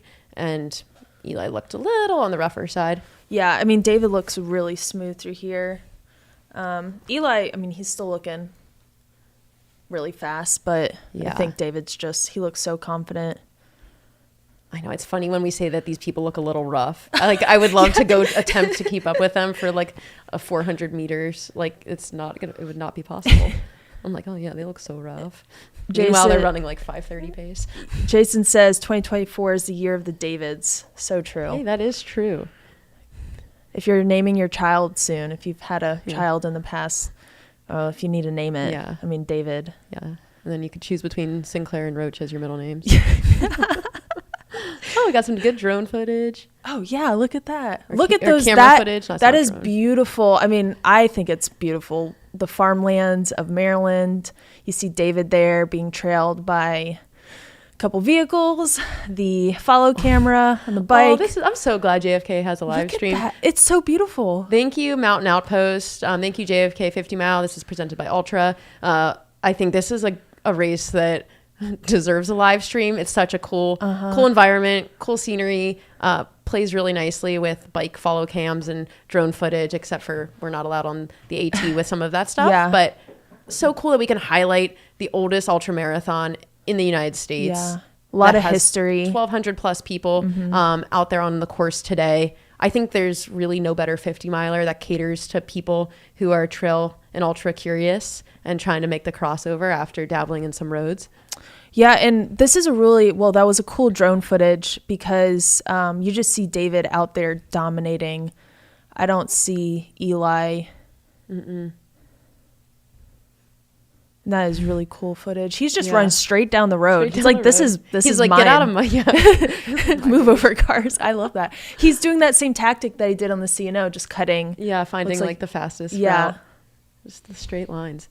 Shout out. Thanks, Corinne Shalvey, for sharing. Ian Torrance is running his 29th JFK. His wife, Emily Torrance, is out there today as well. She's holds one of the fastest times on this course. I think the third fastest ever back in 2012. What a power couple. Yeah, after Sarah and Ellie. So cool. And then I'm just going to make sure I'm keeping us accountable for our women's splits into, Taylor's. So we should be expecting our lead women into Taylor's, or leader Rachel Drake, probably around 4:35-ish elapsed. Probably even a little sooner than that. I think she had, I forget how many minutes up she had. I think she was 4 minutes up on Sarah Beal's course record. So we'd probably expect her around 4:35, 4:36. into Taylor's, which is 7 minutes from now. Yeah. Women's race. We've got Rachel Drake leading. We got Mary Denholm in second. We are unsure if Robin Lesh is still in third or fourth. We had her at Weaverton leaving with Valerie Arnault, which is, that was mile 15. However, Robin is not pinging. So we've got, she's either in third or fourth with Valerie, definitely somewhere in that mix as well. And then our fifth place was Holly Benner. Yeah.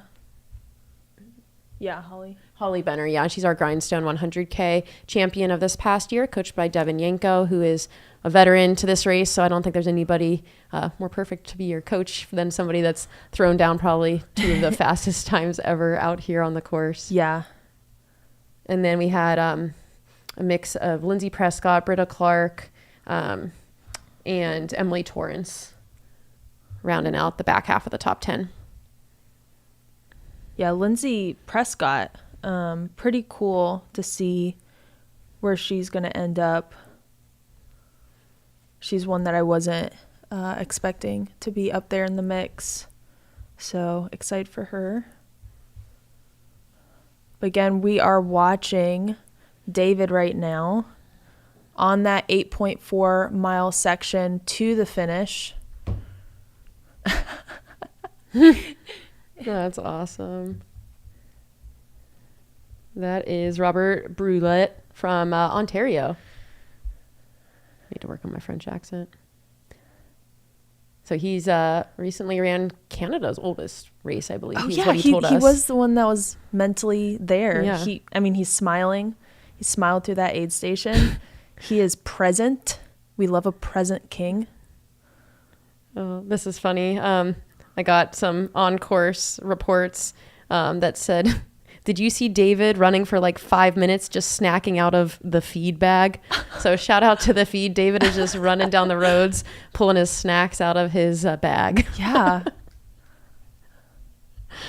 So I missed that, but I wish I would have seen that because that's really cool. And that's a... Trail Gangsta said only Lindsay's third ultra. Dang. Yeah, I think she's a mom, I believe, as well. Pretty awesome. I think she was a Olympic trials marathoner. I'm not sure which trial she ran in, but very fast as well. Mm-hmm. We've got so many fast women. And then I think she won the Mad City 50K. I think at a course record time of 3 hours, 21 minutes this past year. So Mad City is often one of those fast 100K road qualifiers for either the 50K or 100K distance. And yeah, Lindsay's definitely showcased that she's got some leg speed by being able to run a 3:21 at that race. It looks like Valerie has gone through Antonium. Robin has gone through. Oh, did Robin ping? Yeah. That's good. Okay. We got information that Robin has gone through.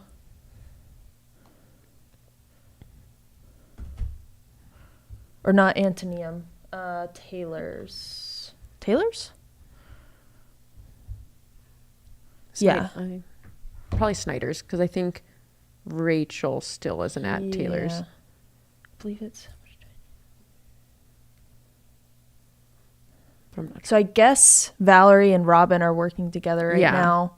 So that probably clarifies our third and fourth place is those two are together. For those that are tracking, Robin is not pinning, so you won't see her on the tracking, but she is up there in the mix, third or fourth. And it looks like the roads are kind of wet. I wonder if it rained earlier.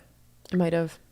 But, I mean, right now it looks clear, a little cloudy, which is perfect. Yeah, 7-mile-per-hour winds I see on our little weather tracker down in the bottom left. It's pretty good. That's better than the 10 to 15 that they had earlier. Yeah, David's cruising here. Mm-hmm.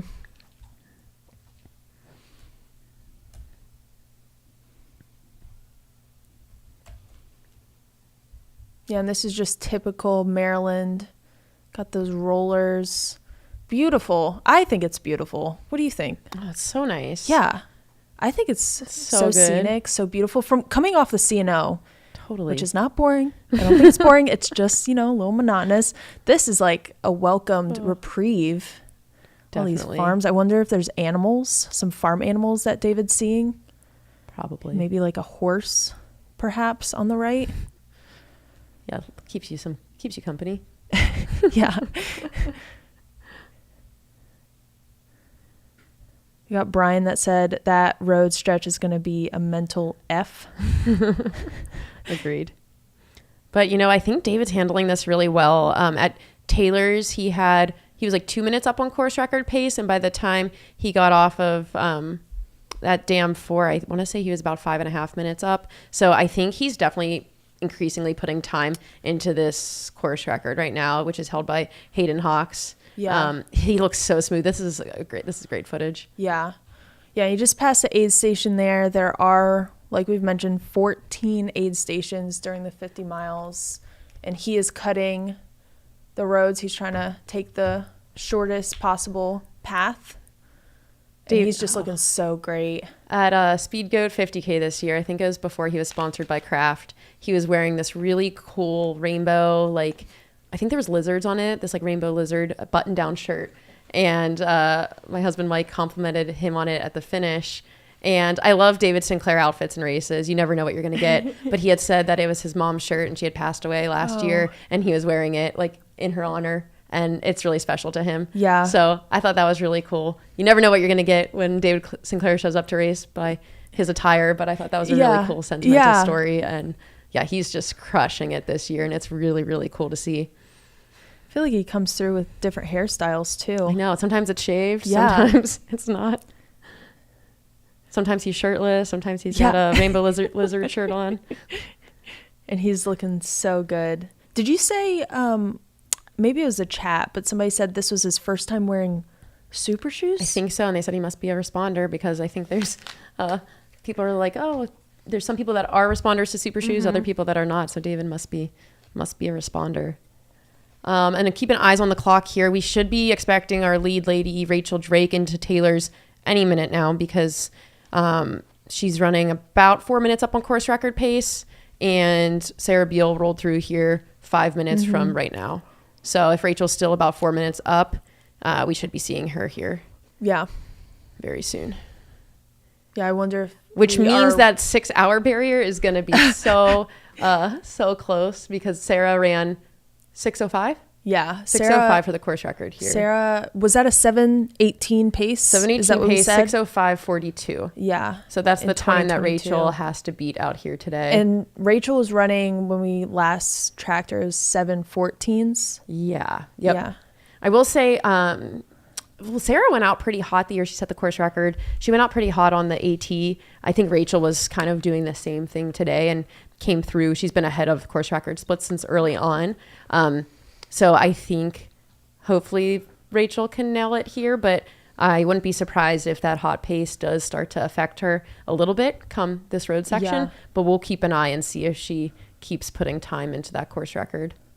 Yeah, I'm not sure. Brett says, where's Eli? And I'm not quite sure where he is. He didn't ping. Yeah, there hasn't been an update in the tracking. Yeah, last we saw, David had put at least 5 probably to 6 minute 5 to 6 minute gap on Eli, and I heard from the field that Eli's not feeling very good at this point of the race. Yeah. But still, when we saw him, he was moving pretty well.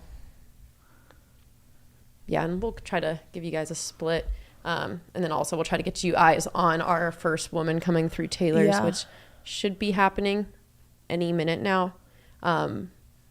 We're currently 3 minutes under Sarah Beal's course record pace at the moment.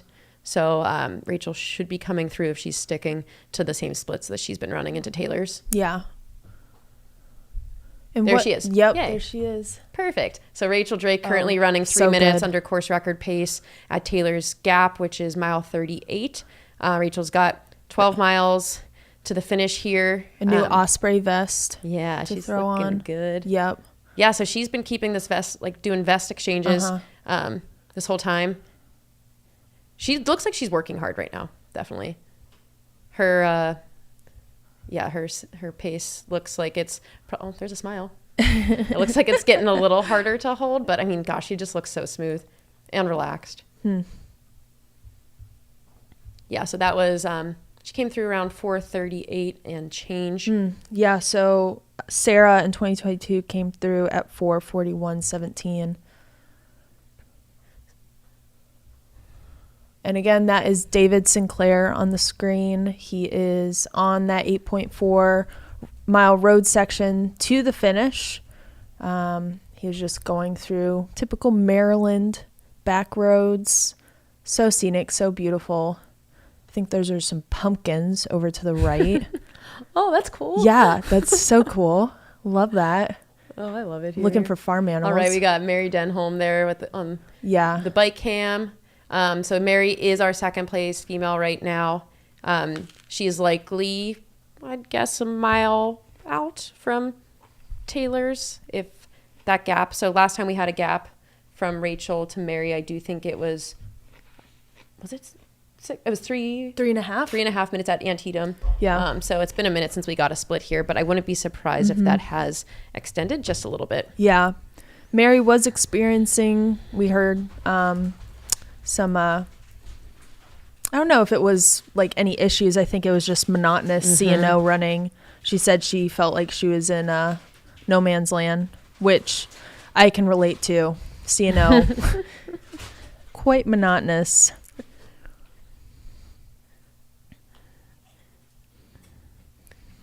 I said, so Rachel was 3 minutes, so she was 4:38. Yeah, where is everyone watching from right now? Do we have some West Coasters? I know we have probably a lot of East Coasters watching the race. Jump in the chat. Let us know where you're watching from.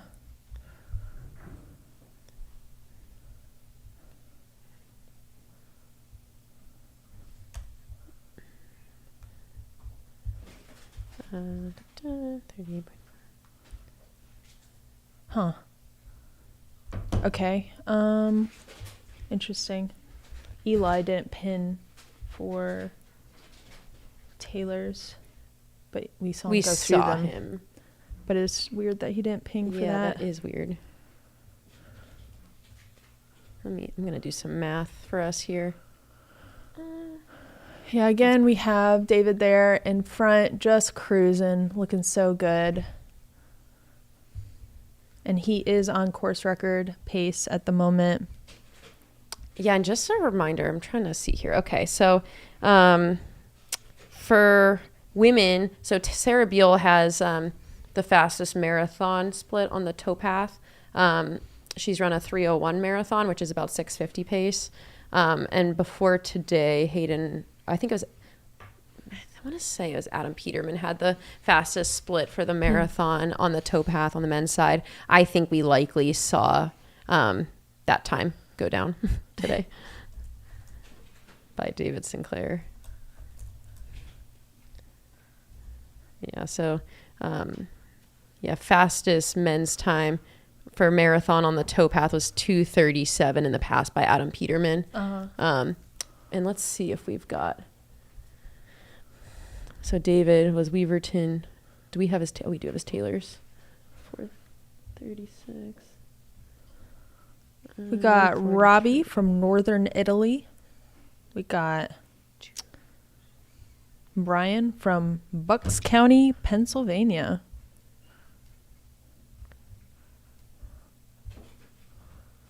Got a lot of different places. Bermuda, Sarah in Bermuda. Can I come? Again, these conditions look perfect for a course record. I mean, it's not too sunny. Obviously, there's no rain.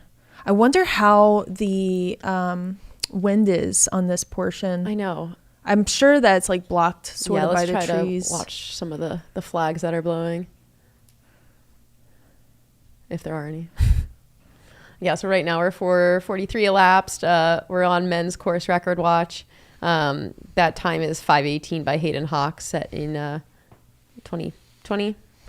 And that is 6:22 pace for 50 miles. That's so fast. And Sarah Beal's pace is 7:18 for her course record of 6:05:42.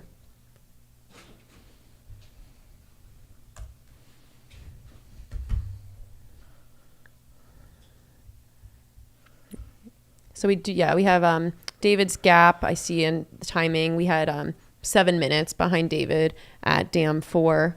So that gap has extended, and we've got Matt Seidel only 4 minutes back from Eli at Dam 4, which I think that's probably growing a little bit. And looks like Matt put some time into Ryan Sullivan there. He's 2.5 minutes ahead with Trace and Knopp, then 3 minutes back from them. Yeah. Did we see Mary go through, was that Taylor's?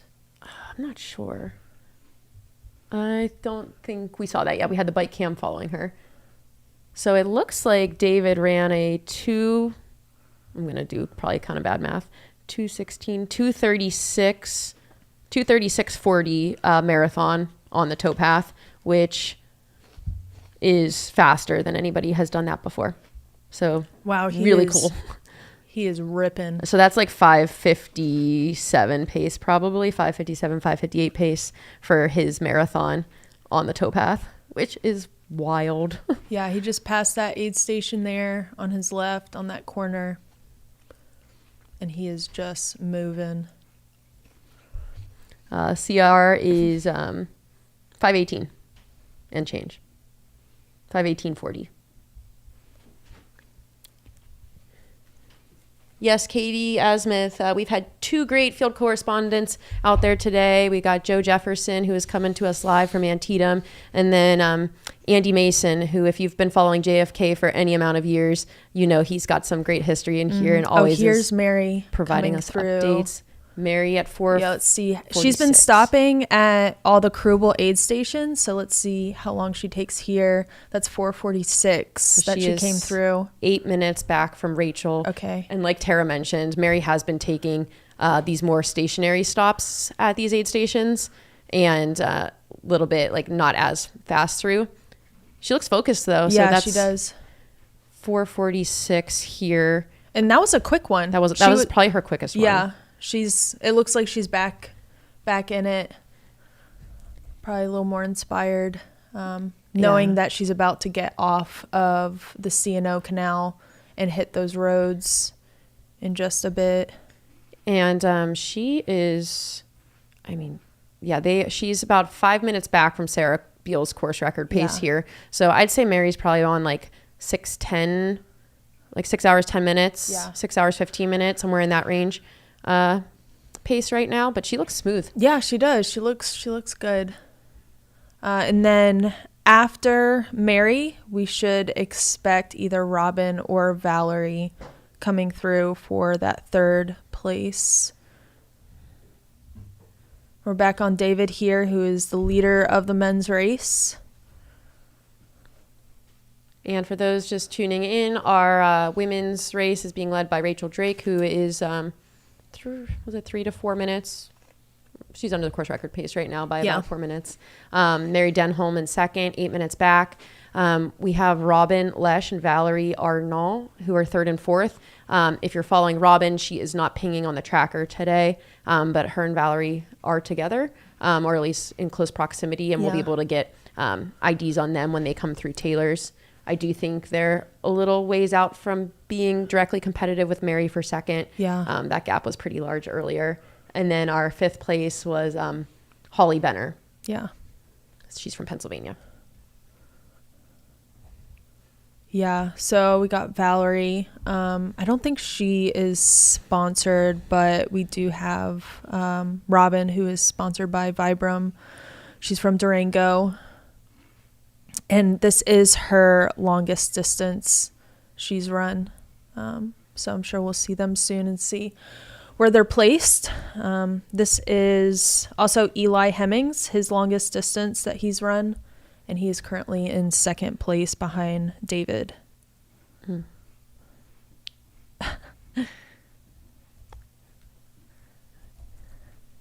then I'm going to try to see Matt Seidel, who is in 3rd place right now.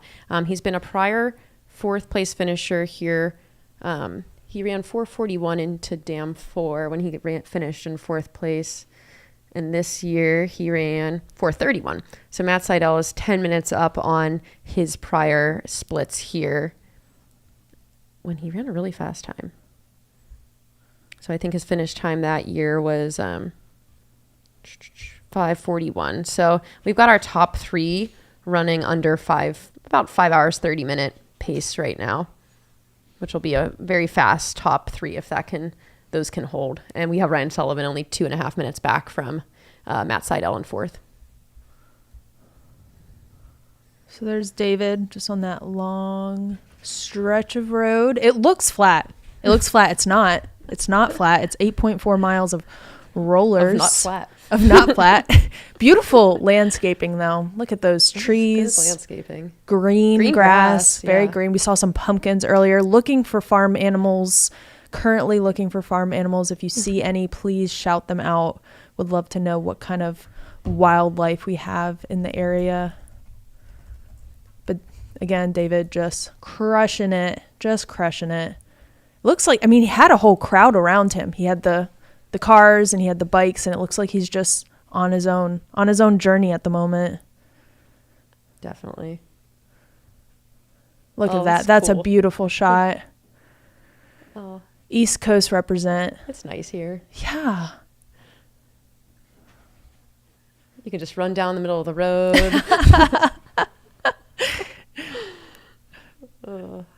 Oh, somebody saw a cow.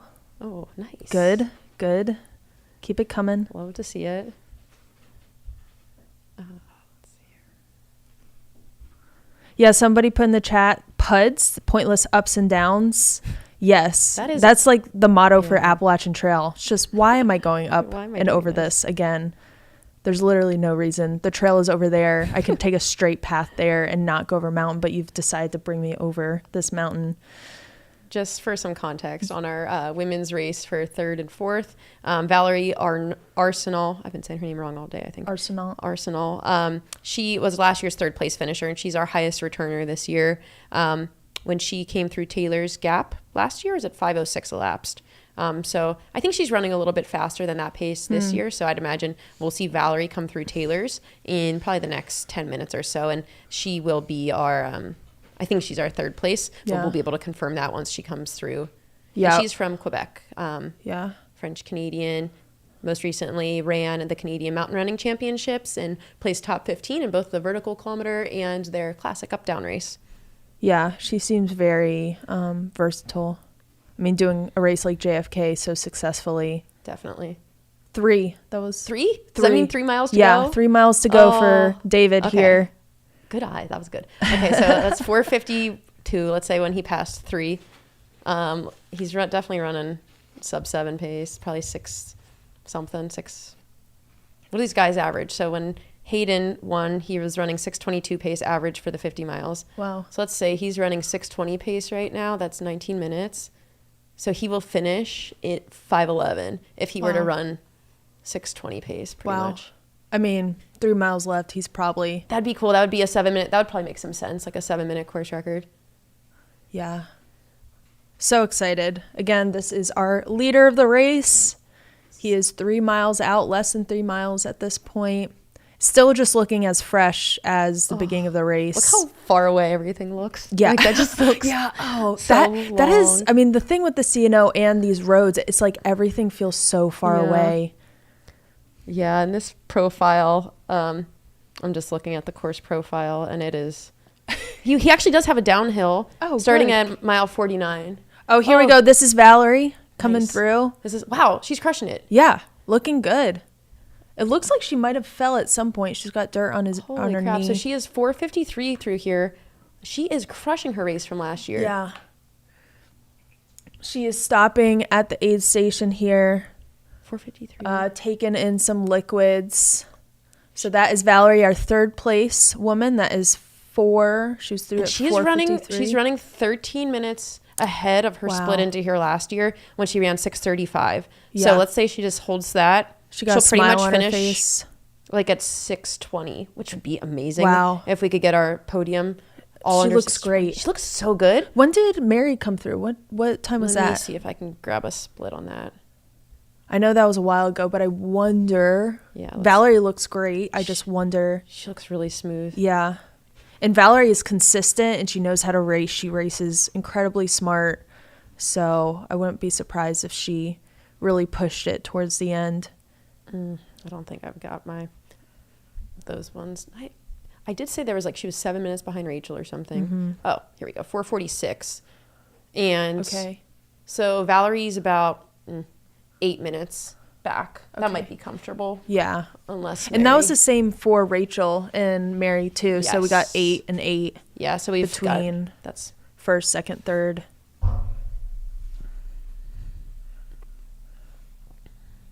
Yeah, somebody said in the chat, Brian said in the chat, he's got the course record if that mile marker is right.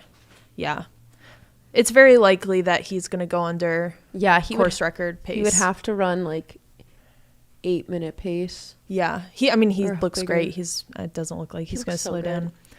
Yeah, so this begs the question of where does David Sinclair belong in the UROY conversation? Because I think there's been a lot of chatter with Hayden Hawks being a lock-in for first. David Roach has had a great season too. And we'll then see a lot of David's. David Sinclair. He's so far this year first place at Broken Arrow.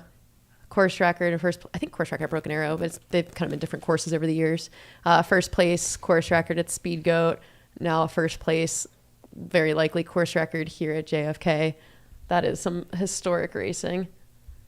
And people I think there's been a couple years here where David Sinclair just has not been able to finish out a season without being fully healthy. And people always ask, what could David Sinclair do with a full season of being healthy? And I think we're watching it on display right here. Yeah. Incredible year.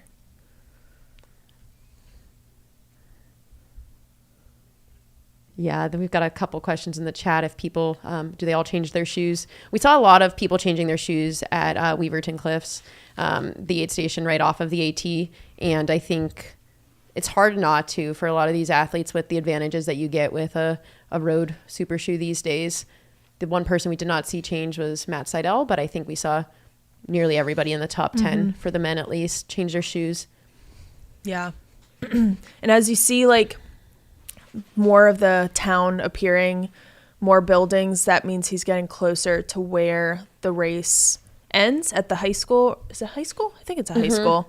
Yeah. And so as you're seeing more of the town appear, that means he's getting closer, and you run through this smaller town. Oh, there's Robin through Taylor's. Nice. So she is 4 minutes. Yeah. 4. Oh, look at that smile. Oh, she Robin, looks awesome. She is so sweet. Okay, so then she is so stoked. 10 minutes separates second, third, and fourth place on the women's side. Which, do you think 10 minutes feels insurmountable with 12 miles to go, or do you think that's doable? I don't think so. Yeah, I agree. I think 4 minutes might be doable. Yeah. So Robin might be able to catch back up to Valerie, but if they were together at one point, that means Robin's probably falling back a little bit. So right now we've got Rachel Drake leading, Mary Denholm 8 minutes back, Valerie Arsenal 8 minutes back from Mary, and then that was just Robin Lesh from Durango, Colorado. They're in fourth place on the women's side. I didn't see what Robin was carrying. I didn't see a handheld bottle, but I also didn't see a waist pack either. I wonder, that's an interesting tactic if you were just running aid station to aid station. Totally. Well, this is interesting too. So Robin, who's running in fourth place right now, she's fourth place, and she's right on the fifth fastest time ever through there. So when Sarah Cummings won the race in 2021, she split 4:56 through Taylor's, which is what Robin just did. Wow. And Robin's running in fourth place. Yeah. So I think that speaks to how fast this sport is. It's definitely getting. It's ramping up, developing so quickly. Yeah, and Robin Mildren, who got second place here last year, was also 4:56 split through there last year. Yeah. And Sarah went on to run a 6:18. Robin went on to run 6:27. So you can kind of see how actually you could do 9 minutes difference from Taylor's to the finish there. So yeah. We are seeing history right now. This is a very historic race. So if you are watching history being made at the JFK 50-miler presented by Ultra. David has less than 2 miles to go. He's probably running 6-minute pace right now. which would put him probably right around 5:10 to 5:11 finish time, which will be a 7. That's not even a small course record. That's a big course record. That's going to be a 7 to 8 minute course record probably. So stoked for him. This is so cool. And just running down the center, he is like owning this road. This is his course. This is his race. Thank you, Phil, in the chat. Springfield Middle School is where they finished. Sorry, we said high school. Darn. Thanks for the correction. Also, Joshua says, shout out to Team Special Forces.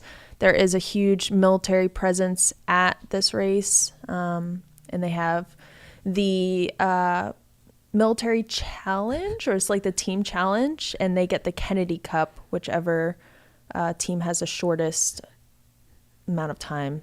And then we have JoJo in the chat saying, first year this was run, 1963. That was with those 10 young guys, young boys, and then the race director, Buzz, that was in 1963, and they ran it. The winner was 13 hours and 10 minutes. Oh my Lord. So it is incredible how far we've come in the last, 1963, many years. That was when my parents were born. 1963, my parents were born in 62. So 60 something. Dang. Yeah. This is so incredible right now. Yeah. I'm getting shit from my friends at home for commenting on how beautiful the East Coast is when they have views like this. But guys, I'm serious. The East Coast is really pretty. It's beautiful. Like, I know we're looking at pavement right now, but beauty is in the eye of the beholder. Yeah. If you're from the East Coast, you know what we're talking about. Yeah. If you're not from the East Coast, you don't deserve to talk. Yeah. This is beautiful. Oh my gosh, thank you for saying that. Oh man, David is crushing it right now. Yeah. So yeah, this is David Sinclair, lead male, currently probably 7 to 8 minutes under course record pace. It looks like a little hill. Nice scenery, stoplight. No, for real though, like the East Coast is really cool. It's so much history. This race is so historic. And I mean, the 60-second running of this race, like 1,200 plus participants out there today. We had our awesome on-course correspondents, Joe Jefferson and Andy Mason, out there today. Locals to this race have been contributing to it for years. Both of them have finishes here. Joe Jefferson had a 13-hour finish back in 2015. Mm-hmm. Andy Mason has had 5 finishes to his name, I think as recent as 2009, and a couple top 10 finishes. And just to hear from them about how far this race has come since they've been involved with it was really, really cool and special to hear. And just the community that comes out in Washington County to support this and put this on. Yeah. Yeah. And here we go. We have him going. We're getting closer to the finish. Like I said, as you see more of this like town appearing, you're getting closer and closer to that finish. And he is looking so good right now. So good. In our second place, last we had an update. It was Eli Hemming. He was a little ways back from David after falling off. I think he was 7 minutes back from David at mile 41.8. And then we had Matt Seidel in third place, just 4 minutes back from him. Could very well be movement between those two in this last 8.2 mile stretch. And they're both running really fast times. Like, I think we could easily see 3 or 4 guys go under 5:30 here. Yeah. David is hauling right now. Yeah. How far? You think he's about a mile? Probably. Mile and a half? Probably a mile and a 1.17 miles approximately in my eyes. That's really approximate. It's going to take him, like, I bet you 7 minutes and like 15 seconds. And we're looking at, is 5:18 done by Hayden Hawks 5:18 in 2020. 40. So let's keep an eye out for the 1 mile to go sign. Is that it? It is it. Yes. My God. He's so good. He's going to run 5:09. That is freaking incredible. He's about to break this course record by 9 minutes. My mind is blown right now. Let me do my pace calculator over here. And if see. your mind is blown, do a mind blown emoji for David in the chat. So if he were to run 5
Okay, you're back. Hi, I think we're back. Hello. Give us more mind-blown emojis if you can hear us. Or some ears or something. Yeah. Or like one of the monkeys with the hands over his ears. Yeah. That's kind of cute. So he is this is David, our leader. He is, oh my God, moving so quickly. Do you think he's yeah, this is the turn. He is right there at the finish.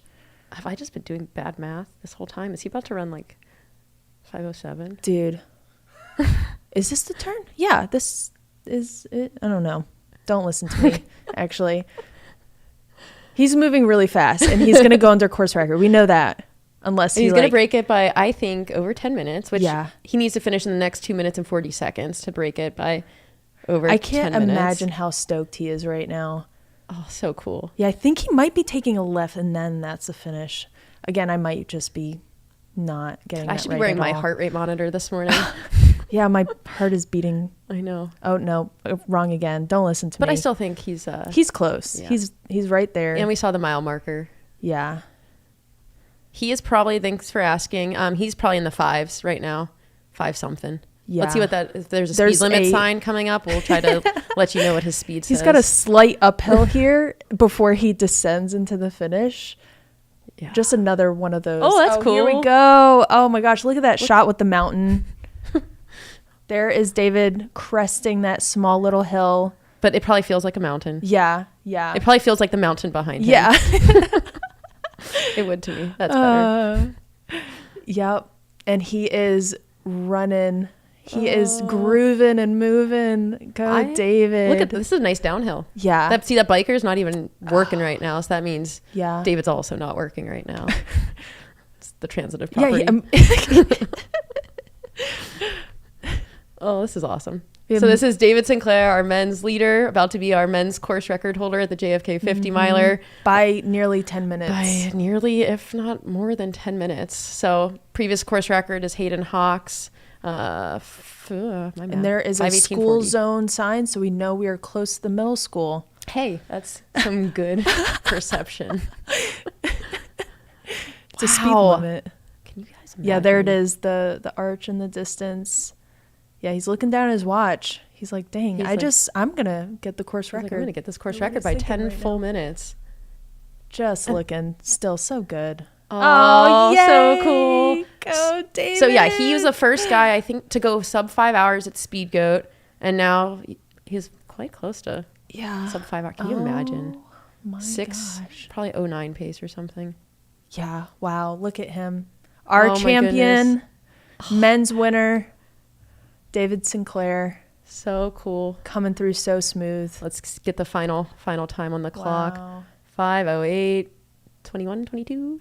23? Oh, that race clock is disagreeing. Yeah. I'm gonna And there is Mike Spindler, the race director. That is 6:10 pace, everybody, for 50 miles. How many of you do not have a 5K PR that is 6:10 pace? Congratulations to David. That is impossible. Oh my gosh. Wow. I'd be going straight to the porta potty right there if I was him. You'd be covered in blood. Yeah. If you were him. Oh, so great. So happy for him. That is so cool. David Sinclair, everybody. Just a historic season for him. Crushing the course record. That was well over 10 minutes under the course record here at JFK 50 miler. A 62-year-old race. That is wild. It keeps getting faster and faster. And how that looked, it didn't look like he had a single low moment today. No. He was eating his snacks out of a plastic bag. He's sitting cross-legged, picking some grass. Good job, David. So proud of you. That is so cool. That is David Sinclair, our JFK 50 mile presented by Altra winner 2024. The year of the Davids. The year of the Davids.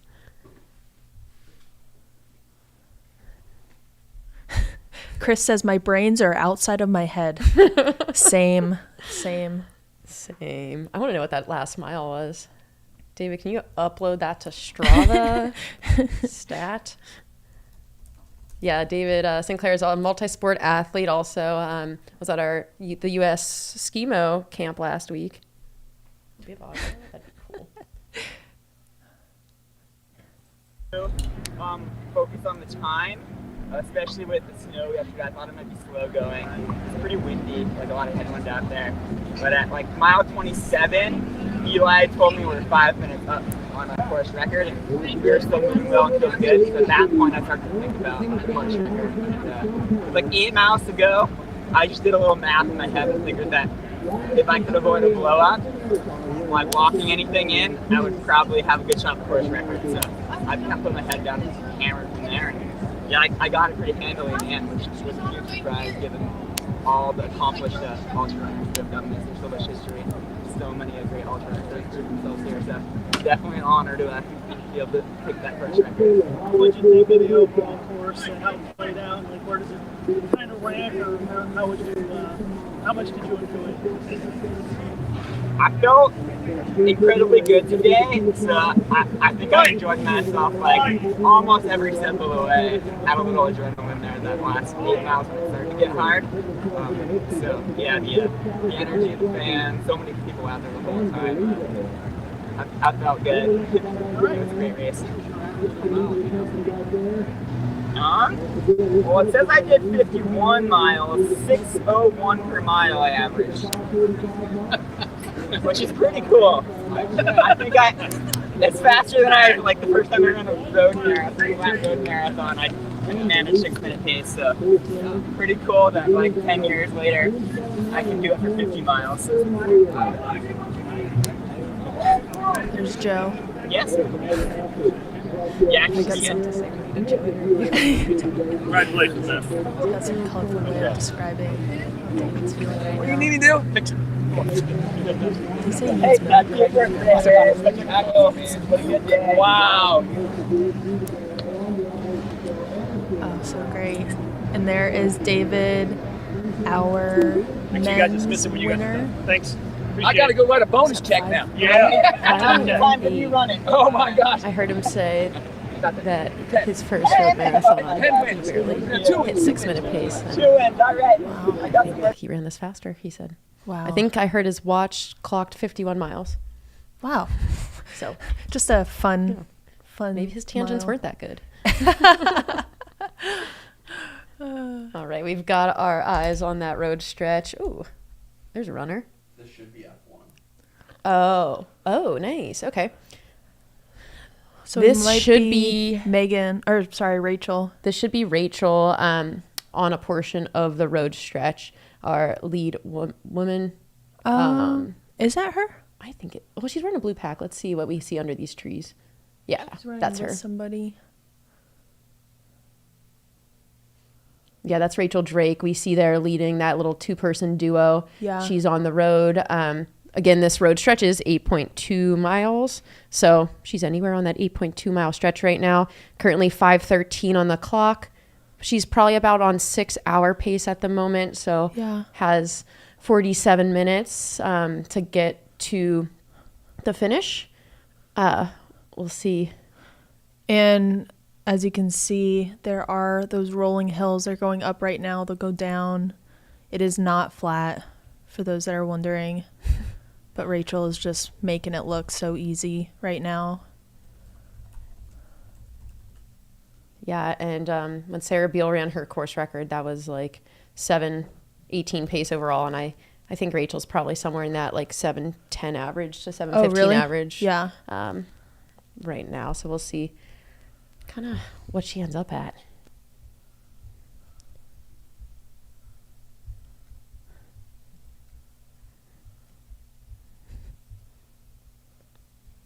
Oh, I did find a note on David Sinclair online that in college, he ran a marathon for cross training. He ran for cross training and ran a 2:42 marathon his junior year.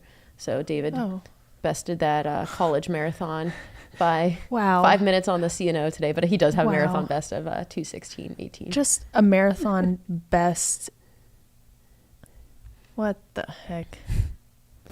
Yeah, so this is Rachel. She is our women's leader going through the 8.4 mile section in between the CNO and the finish there. So this entire portion on the road is 8.4 miles.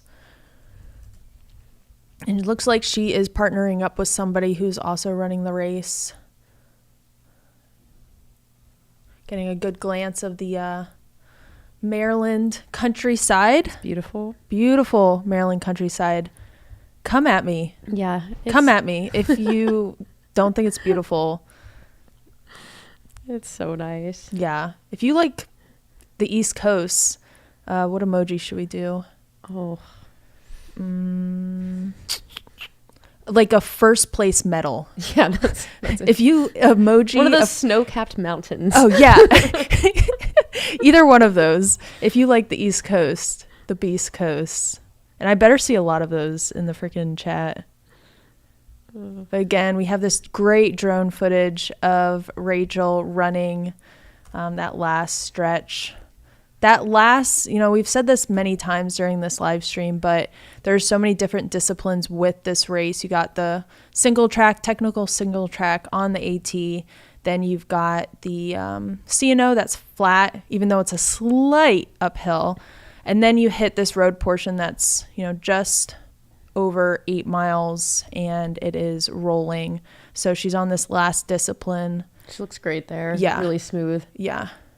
Yeah, and Rachel ran a 2:35 marathon less than 1 year ago at CIM. Has had a stellar last year too with Black Canyon, golden ticket, top 10 at Western States, a great race at Mammoth Trail Fest in the 28K there in the Golden Trail World Series. She really is good at doing it all. She has a great balance, has a 2-year-old son out there supporting her today, and runs for Nike Trail. Got her husband Tyler on the sidelines as well. Yeah, very well-rounded. Does it all. She put in a lot of really cool training in Salt Lake City. It's felt like winter. It's not even really winter yet, but coming off of over 12-hour, 14-hour overnight shifts straight into workouts in Liberty Park with our good buds in Salt Lake. So it's really cool to see somebody just kind of get it in and not do it off of crazy mileage.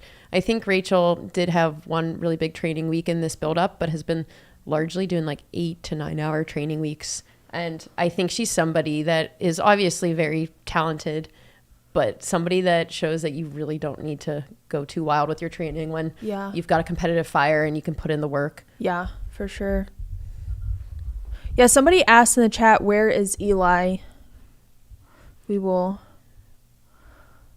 It should be noted that course record, Hayden Hawk's course record is still not, it's in 40 seconds from right now. So I wouldn't be surprised if we don't see Eli go under that time. But I think that will be a really good battle for second and third if Eli did fall back a little bit and Matt Seidel and Ryan Sullivan have sped up in any capacity, or Craig Hunt, Trace and Knopp, lots of guys there in the hunt. Yeah, I wonder where Craig is, because I don't think he is getting pinged either. So I wonder where he is in the mix-up. Yeah, and last we checked, we had Eli Hemming in second place, Matt Seidel in third, 4 minutes back from Eli. Then Ryan Sullivan in fourth, I think 2.5 minutes back from Matt, and then Trace and Knopp in fifth. Really stellar. And then I think we didn't get Craig Hunt. Yeah, he was up there, but it's looking like Ferdinand. Cool. We got a lot of first place medals there. We got a lot of lovers of the Beast Coast, except for Caleb Olson. Which is funny. He's the one that said I wasn't. Did he get a golden ticket at Grindstone? Yeah. Yeah. So I mean, Caleb, you must should love be the East Coast if you got a golden ticket at exactly. Grindstone. Okay. Paul, thank you. Craig Hunt showing us dropped on the tracker. That's a big bummer. Oh, okay. So there's no, that's Ryan Sullivan. Okay. Do we know if that's a second place, third place, fourth place, Ryan Sullivan? We'll try to get a placement on this runner, but that is Ryan Sullivan that we are showing on the screen there. Another great view of the East Coast, the mountains in the back there. I really like this drone footage a lot. This is awesome. He looks great. Yeah. Running very smooth right now. If this is Ryan Sullivan, which I think it is, right? There's no pink in that kit, like pink peachy. I Adidas. can't see. I know. Yeah, that does look like Ryan Sullivan. Mm-hmm. It looks like a tank top too. And Yeah, he was wearing like tights, the purple tights too. So Ryan Sullivan, if that is indeed Ryan Sullivan's an amazing runner. Oh, he's looking back. That was cool. He is out of Fruita, Colorado. He's a physician as well.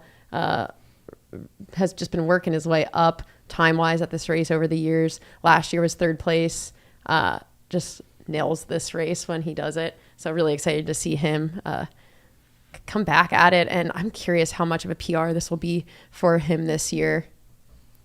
So last year for his 3rd place, he ran 5:40.44 in the 15th.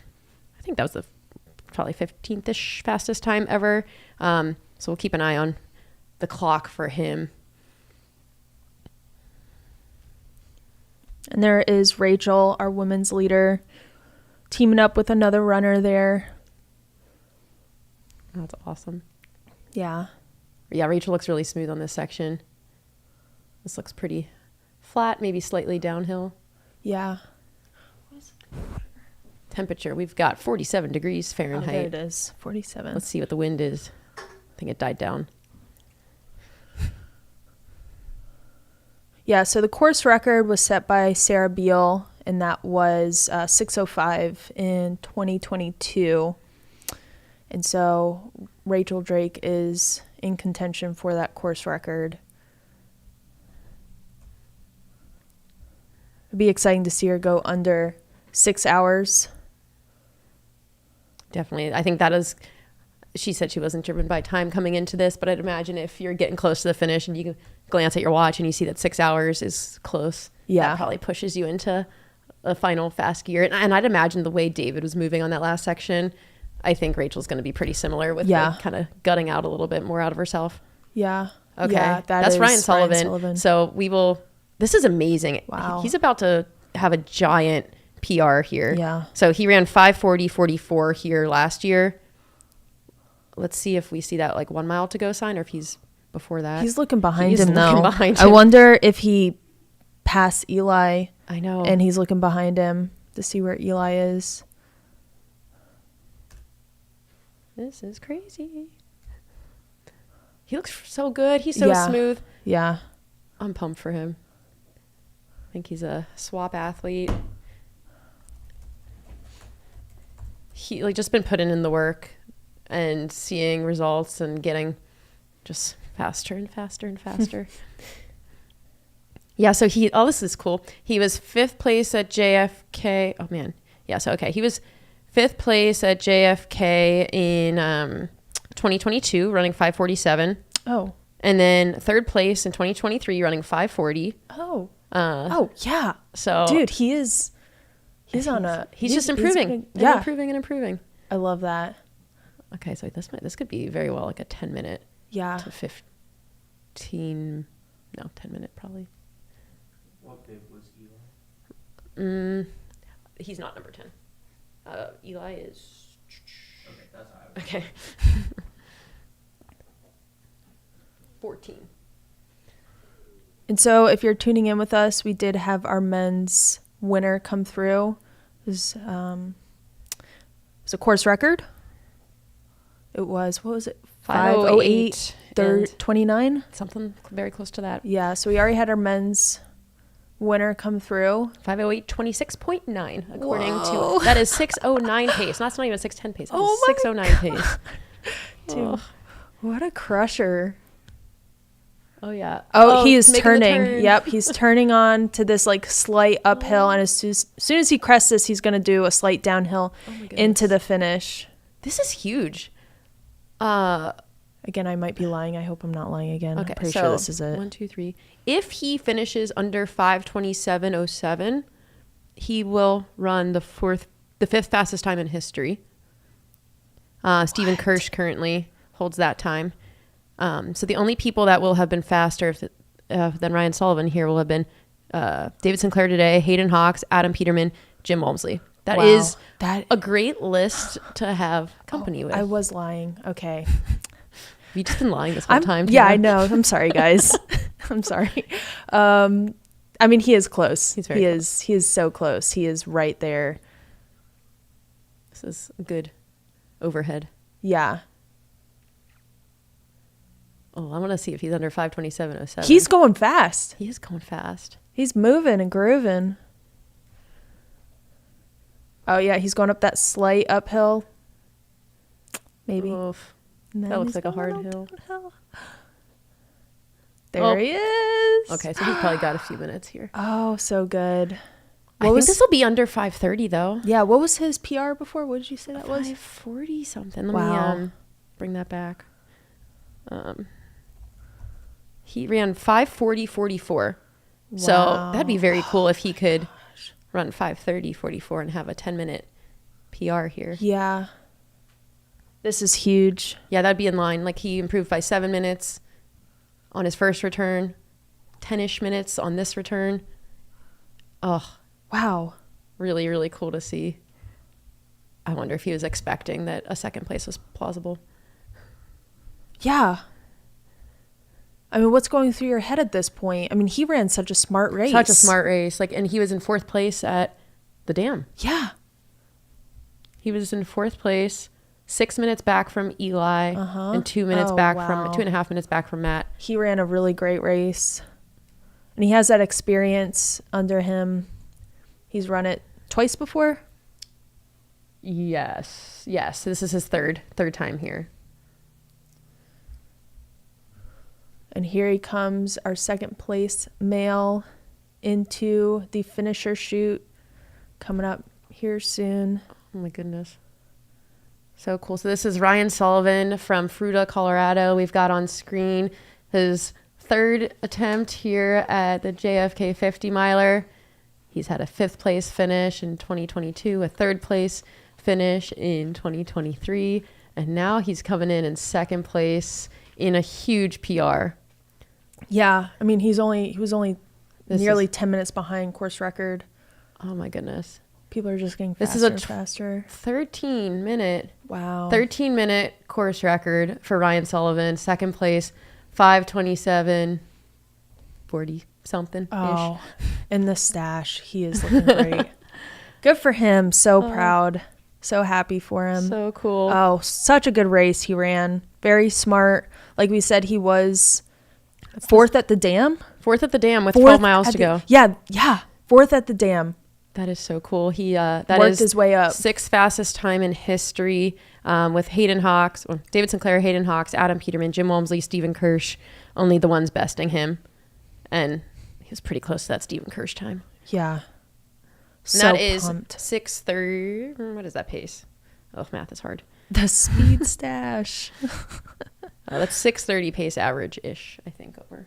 Oh, so Tabor. Oh, Matt Seidel, hello. Oh, great. Somebody in the chat said Eli updated at mile 38 saying he was having a hard time with his stomach. Oh, yeah. And this is Matt Seidel we've got on the screen here. Again, a huge PR for him. He got a big thumbs up. He's good. Oh, wow. He was so close. So close. He's right there. I do think like he was alluding a little bit to the course record today as well. So I think he knows what he's capable of when he has a great day. And I think this is a really, really great day for Matt Seidel. Happy for him to put one together, and looks like he had a lot of fun. He said he was going to bring the best vibes out there. I mean, I hope the pinata's there at the finish. Has to be. He needs to smash it. So just for context, Garrett Corcoran won this race in 2022 in 5:29:46. Matt is our 3rd place finisher today, beating Garrett's time, I think. Let's see here. So basically, by the transitive property, Matt is better than Garrett Corcoran. Wow. Hope you're listening, Garrett. Yeah. Maybe that was a few seconds under. Wow. Such a great race. This is Congrats. Matt Seidel from California. Running under 5:30 here. And looks, there's the pinata. Yes. Smash it. Oh, I hope he smashes it. Let's see if we've got the stashes won this year. That's the next tactic. 1, 2. So Speed we've got stash. 3 men under 5:30. That has not happened before. That's very cool. 2022 was a pretty fast year. Yep. Oh, that's Trace and Knopp now. So that's Trace and Knopp in 4th place. This is so fast. Yeah. This is 4 guys Wow. under 4:35. Wow. And just for the record, coming into today, only 9 guys had run under 5:35. And now we just had 4 people. I'm assuming he's going to get there in 4.5 minutes. Yeah. That is so cool. Trace and Knopp currently running in 4th place. Doesn't look like he's got anybody threatening him for that position. Really great debut here for him. He's from Alaska, runs for the North Face. Looks strong. Had a top 10 finish at Black Canyon this year. Oh, my. Is that somebody else cresting the hill behind him? This is such a good race. Yeah. Okay. Wow. Okay, so we got 5:31. Oh, my God. So Wow. That is 1, 2, 3, 4, 5. Okay. So those 4 guys just ran in the top. They just made this like 4 of the top 10 fastest times ever. Oh my gosh. Wow. That is so cool. Okay, so I know I'm fully present in this race, yes. But I'm just thinking about next year, the hype that this race is going to get. That is such a good race. How close were those guys separated just now? That was like 3 minutes. That had to have been such a battle in those last few miles there. So Ryan Sullivan finished at 5:27, Matt Seidel 5:29. Look at these guys. I feel like they know that they just battled. Okay, who we got? Oh, there's Rachel. She is sitting at first place for the ladies. Yeah, she looks great. Maybe we'll get a little like mile marker for her here too. Last we had a good split on her. She was on course record pace and under it pretty decently. Yeah. Oh, and here we got Eli coming into the finish. He is... Oh my goodness. I'll probably get there around 5:34, so 5:35. That's crazy. So Eli and David were leading the race for most of it, and it looks like Eli might have had slight stomach issues, but is still finishing incredibly fast, even with stomach issues. Yeah, and going... I'm just probably last historical split here I spit. Yeah. Oh but my gosh. going into today, there was only 8 guys that have run under 5:34. And we are about to have 5 people doing it today. That is crazy. Congrats to Eli coming through. Eli Hemming, 5:33. Adidas Terex athlete out of Colorado. Really hard day for him, but well executed when it's all said and done. Stuck it out. First 50 miler. Mm-hmm. That's a pretty stellar debut 50 miler. Oh my gosh, you're right. I totally forgot about that. He is the OCC champion from this year. Just him and his partner Tabor are just like a power couple out of Colorado, both crushing it on the trail scene. There's Rachel. She's going down that slight downhill. Like I mentioned, there are a lot of rollers on this 8.4 mile section to the finish, and Rachel just looks so smooth on this. This is our women's leader. We have the top men through. Is it the top 5? Top 5 men, yeah. Top 5 men through under 5:33. That's incredible. So cool. Yeah, so that was Eli Hemming's longest time on feet, though, for a race. His OCC, he was out there for 5 hours, 11 minutes. Mm-hmm. And I think that was his longest race at that time. So he definitely conquered that time distance today, but also ran 20 more miles. So congrats to those top 5 guys. Again, that was David Sinclair with a new course record, taking 10 minutes off of Hayden Hawk's course record here at the JFK 50 miler. Second place, Ryan Sullivan. Huge course PR for him, and placement PR too. Matt Seidel in 3rd, Trace and Knopp in 4th, and then we just had Eli Hemming rounding out that top 5. Got our camera on Rachel Drake right now. She's probably going to be pretty close to that 6-hour barrier, looking really smooth. She's been leading. She's led this wire to wire. Actually, she was in the lead up when they got on the AT, and she has not looked back from that point forward. has had a great training block for this. Just makes all of these paces look really easy. Yeah, we have a lot of people giving some love to Eli, saying great 50-mile debut by Eli. Yeah, that was incredible what he did. Still had a couple stomach issues, but he stuck with it, and it's an incredibly fast time for your debut 50-miler. Yeah, and like in the historical context too. Those are 5 of the fastest times ever on this course. That's wild. And I think that just speaks to like the versatility of these guys too. Oh, there's Ferdinand that just came through. 5:35 as well. Jeez. So that's Ferdinand Clovis Arnault. He is originally from France, living and training in New York City, and has had one heck of a last month running the Javelina 100-mile at the end of October, running I think it was a 2:28 New York City marathon the week after Javelina, and now is 6th place here at the JFK 50-miler in 5:35 and change. Looking so happy, so as cool. always.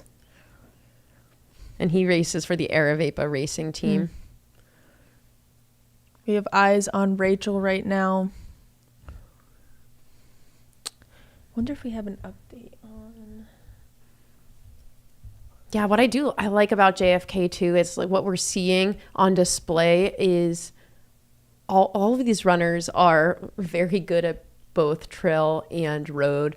All of these guys and gals are really, they can just do it all. I think Rachel comes to mind for that. Like Matt Seidel, Trayson, Eli, David, Ryan Sullivan. These guys are all competing in mountain races as well as a race like JFK, which definitely has a mix of trail and roads and towpath. Yeah. So got to have that diverse skill set. And I think it just goes back to if you're fast at running, you are fast at running. Yeah.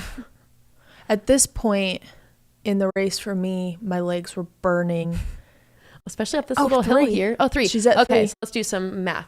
Rachel is running around 7-minute pace. Probably if she was running 7-minute pace, 3 miles to the finish, 21 minutes. Oh, yeah, she's going to be right under. If she can hold this pace, and if she's running around the 7-minute time minutes frame, under it, she will be sub 6. Yeah. So when Sarah Beal set the course record, she ran 7:18 pace for the entire 50 miles. So Rachel has about 23 minutes to do that. And if she were running 7:20 pace, that would put her at 22 minutes, which would put her at 5:59. So that 6-hour barrier is probably looking pretty close for Rachel right now. And it's probably a little nice carrot to be dangling. Yeah. And for the rest of the women's race, at our last timing point, we had Mary Denholm back from Rachel in 2nd place. We had Valerie Arsenal in 3rd, last year's 3rd place finisher here. She was running close to 15 minutes up on her splits from last year. And then we had 4th place Robin Lesh. And then 5th place, was that Holly? Yeah, Holly. 5th place Holly. Yes, was it? I will need to confirm that. It might have been Lindsay Prescott, unless... Oh, yeah. Unless her tracker wasn't working, it was Lindsay Prescott. So we don't have a split from Holly at Taylor's. She was our 5th place female earlier in the day, so we'll try to see what we can get when they all get off of Dam 4. Yeah. This is camera's on Rachel Drake right now, living and training in Salt Lake City, Utah right now. And you said her training, she tried to make 6 minutes. She made 6-minute pace look really freaking easy. But I do think she was training for her flat pace to be in that 6:30 to 6:45 range. So I'd say if she's running 7:10 pace right now, I know it's the end of a 50 mile, but that probably still feels relatively easy for her. I love that. Couldn't be any different for me. At this point, like I mentioned before, my legs were burning because you're using the same muscles on the CNO, and then you get to this portion on the road and it's just rollers. But it doesn't look like that much work for Rachel. She looks like she's having a really good day and just moving so smoothly. Yeah, and I think she was really coming into this race really focused on getting the most out of herself and digging as deep as she possibly could, and just kind of throwing time goals out the window so she could truly just race herself and race others. And I think that's what we're seeing from her today is she's told me a lot often, like, she thinks time can be a barrier and put limits on you. So I think she's trying to throw that, like, those limits out the window really and just see what she is capable of. That's a lot of trust. I know I have, I like to be in control. I love splits. Yeah.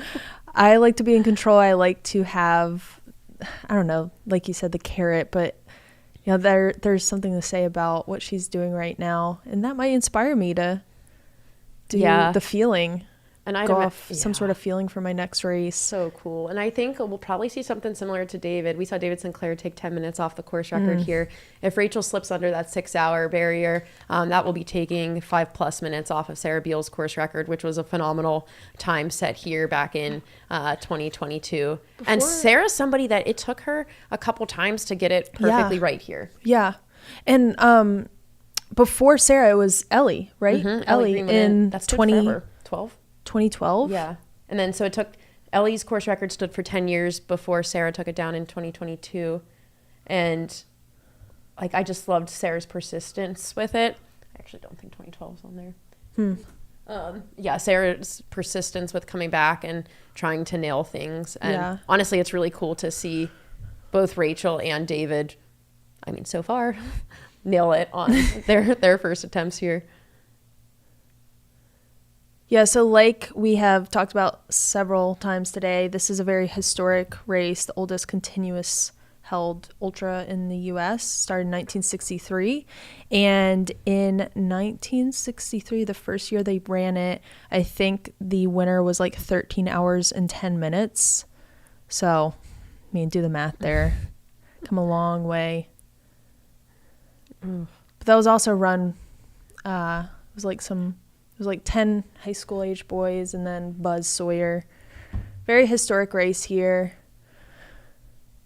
We should keep an eye on the 2 mile to go split little thing, which should be, if she's running 7-minute pace, we should see that in about 3 minutes. So this is again Rachel Drake, runner for Nike Trail and Osprey on your camera here. Looking really, really good. Really smooth here. Yeah. Oh. Yeah, she tried to tell me I was running fast on a easy run the other day, and I don't think she has any room to talk now. I was like, I don't know fast. You, on the other hand, do. So cool. Yeah, so stoked for her. And this is like, I mean, I'm curious to ask the runners what the headwind on the CNO felt like.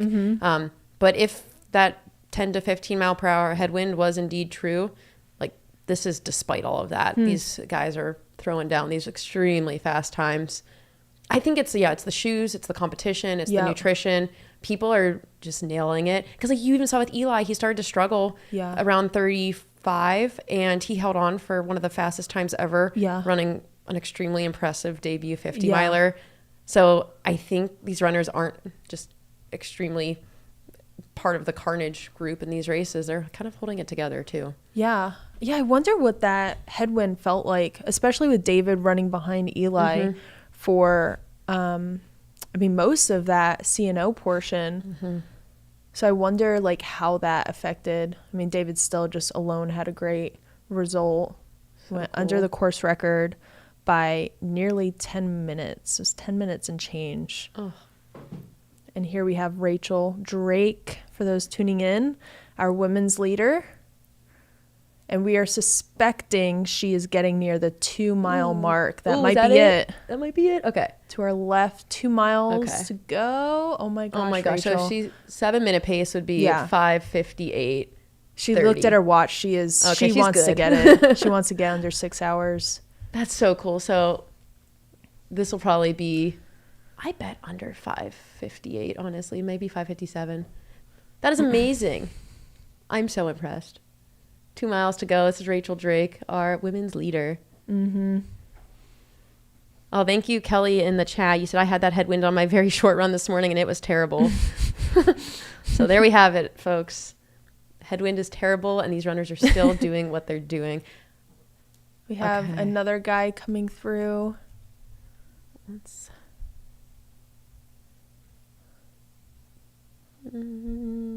Is this likely that's still a top 10? This is probably right around the top 10 still. All right, that's number 6. That is Josh Park, last year's 6th place finisher, 5:45. Way to go, Josh Park. I think you train out of Athens, Ohio. Oh. Midwester. I think you call Ohio the Midwest, even though it feels kind of like the East Coast. Is Ohio real? Yeah, no. Is it a real place? It's not. I'm from Pennsylvania. Ohio is not real. I don't think it exists like South Dakota. So that was Josh Park that we had the camera on finishing. He was 6th place last year. He was less place this year, but honestly, I think that was a time improvement for him.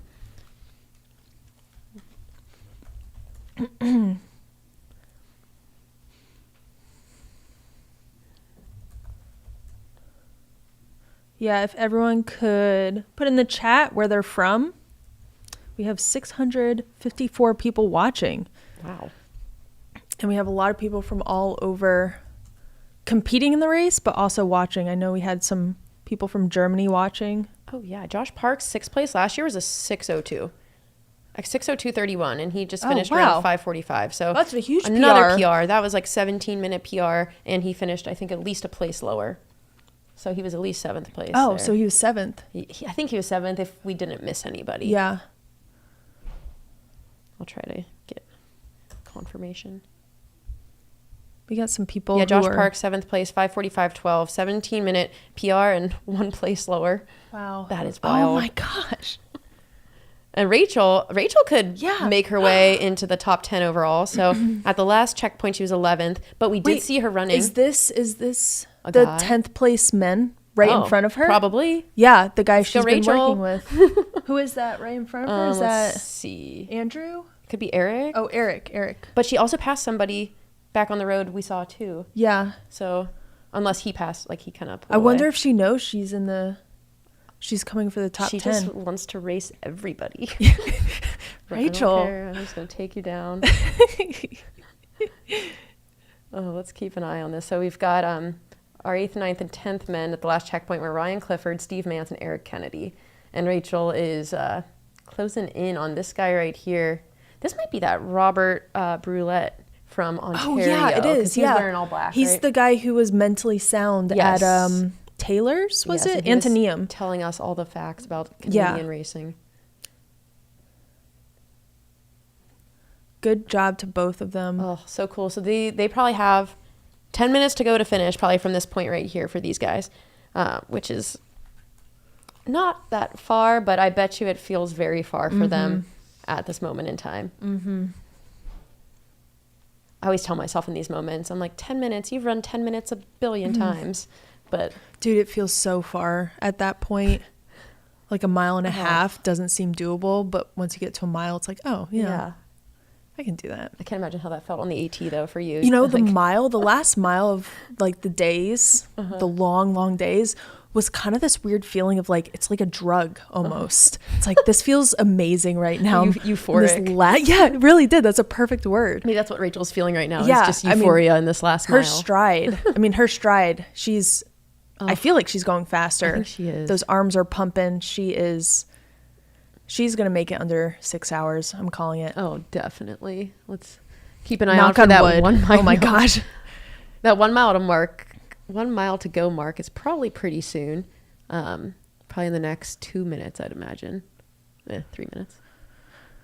This is Rachel Drake on the screen, our women's leader of the 62nd Annual JFK 50 miler, brought to you by Altra. I'm Leah Yingling, and I'm joined by Tara Dower here on the Mountain Outpost live stream. Thank you for being with us today. Tara and I have been talking nonstop for going on 6 hours. And it's not bad. Yeah, it's fun. I enjoy talking with you, Leah. But we have Zeb in the chat saying if Rachel runs sub 5:59:11, she might be the third fastest 50 mile performance ever, behind Courtney Olson and Ann Trayson besting Camille Herron. Dang. Do you have any insight on that? Oh man, I would have to look that one up. That doesn't sound impossible. I wonder if there have been some 50-mile splits during like World's 100K races by like Nicole Monette and Anna Cassius that would be similar. But I bet you those splits don't count, but maybe they do. I would love to see Rachel go run something like Tunnel Hill as well. I think her and Courtney Olsen are like good matches for each other when it comes to those kind of towpath distances. Shout out Courtney Olsen, who just recently set the 50-mile world record at Tunnel Hill in an astounding time. And we got Rachel Drake here. 5:50 elapsed on the clock. Oh my goodness. She looks so good. She looks like she's going to the arms. Yeah. Great stride though. Great stride 49 miles into a race. I want you all to see my stride 40 miles into a race because it is 2% of what Rachel is doing right now. Dude, her stride looks amazing. Oh. She's looking at her watch. She wants it. This is so cool. Yeah, Rachel is a collegiate athlete. That was a mile. Was that a mile? That was a mile out. I hope that was a mile. Yeah. That'd be so cool. I think she's a mile out right now from the finish. This is Rachel Drake, our women's leader. There's the highway, North 81. Just really moving. Look at that. She's flying. And then she will have that nice little, there is a little bit of downhill in that last mile. I think we saw a minus 6% grade, but then I think I saw a little bump that might be a 6% grade. So nothing feels easy at this point. Rachel's probably breathing so hard and working so hard right now.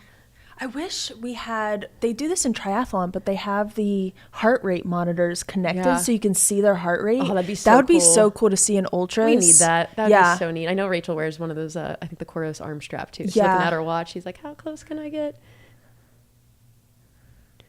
This is so cool. Yeah, this is great drone footage. Seeing Rachel less than a mile from the finish of JFK 50 miler presented by Altra. So we have in the red hat, that's not the same guy that she passed earlier.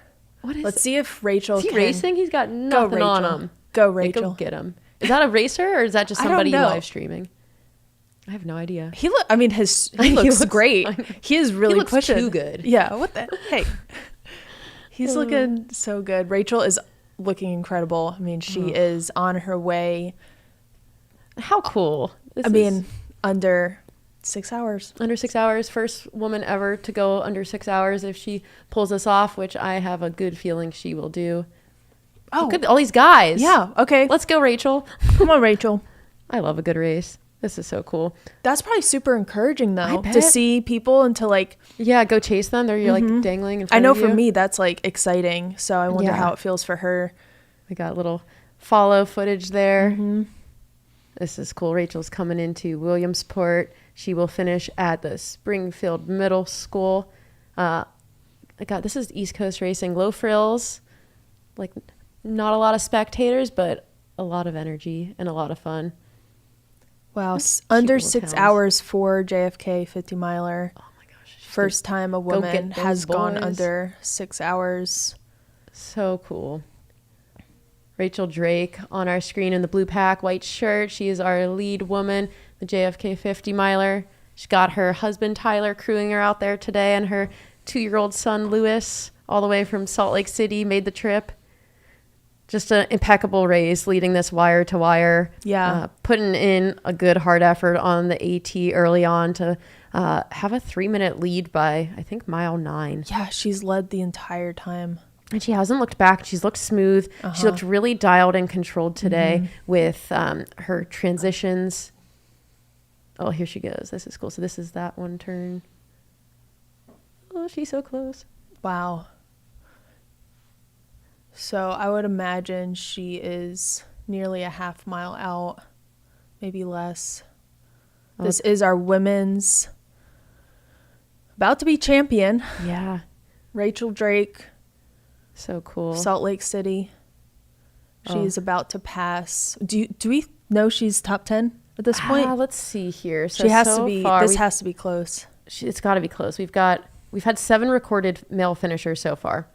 And then the next ones that I don't have finished times for yet are Ryan Clifford, Steve Mance, Eric Kennedy, all who were ahead of her at the last aid station. But they were not far. They were only 4 minutes. No. They were like 5 minutes ahead of her, all within 5 minutes. Yeah, so I'm thinking this is that little hill. She's going to crest it, and she's going to go into the finish chute there. Under 6 hours. She's pushing. What a time to be a woman in ultra running. Oh this has been such an awesome year. Yes. From performances like this to world records going down in the 50 mile to what Jasmine did at Barkley to all these 6-day records, 48 hour, 24 hour. It's just exceptional. Western States, UTMB. Oh my gosh. So many. Women are amazing. Yeah. And look at her. She is making her way. Just a really well-rounded person. There is the camera. She's coming into the finish there. The mountain. The mountain. Oh, she passed that person? Yeah. Okay. Let's go. She's so close. So this will probably, I think, one more turn here, and then she's home free. So we'll keep an eye on the clock. Previous course record here is held by Sarah Beal in a phenomenal 6:05 back in 2022. Rachel Drake is closing in on that 6-hour barrier, and if she holds this, she will likely be the first woman to ever go under 6 hours at the JFK 50 mile. She's very close, and who is that? We got 20. Is that Ryan Clifford, perhaps? All right, and we should have Rachel coming through here in just a minute. She is our women's champion. Going under 6 hours. Just making history here at the JFK 50 miler presented by Altra. She sees the red in the distance, right next to the cemetery there. So East Coast. Yeah. Oh man. Oh yeah, Let's go, Rach. That's gonna enjoy be it. 5:57 and change. Let's go. So pumped for her. Digging deep. Ugh. And she's finishing around a lot of people, and she's pushing. Ugh. Yes, Rachel. Yeah, Rach. Oh, so cool. Oh, yay. 5:57:35 there on the race clock. Oh my goodness. Wow. She looks good. Wow. She looks good. Yeah. Smiling as always. New course record for Rachel Drake here at the JFK 50 miler. Nearly 8 minutes. By nearly 8 minutes. So today we saw the men's course record go down by 10 plus minutes. The women's course record go down by 8 plus minutes. Oh, she's hugging my husband before she hugs her husband. She's like, where are they? Oh, wow. So cool, Rachel. You are a hero out there with congratulations. Her son's out there this weekend as well. I think she spots them. Oh, so good. And she's smiling. She looks great. I mean, it doesn't look like she ran a 50 mile. Oh, Lewis. Oh, yeah. So proud of her. So happy. It's so exciting this year at JFK. Oh, he gets the award for all that training he's put in. Okay, we're going to try to get you audio from the finish there.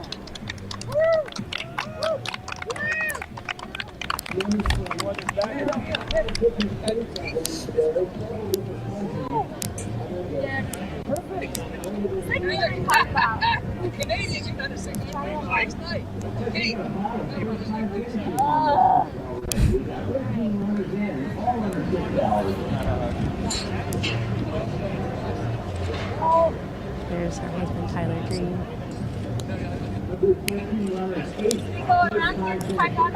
Hey, Rachel.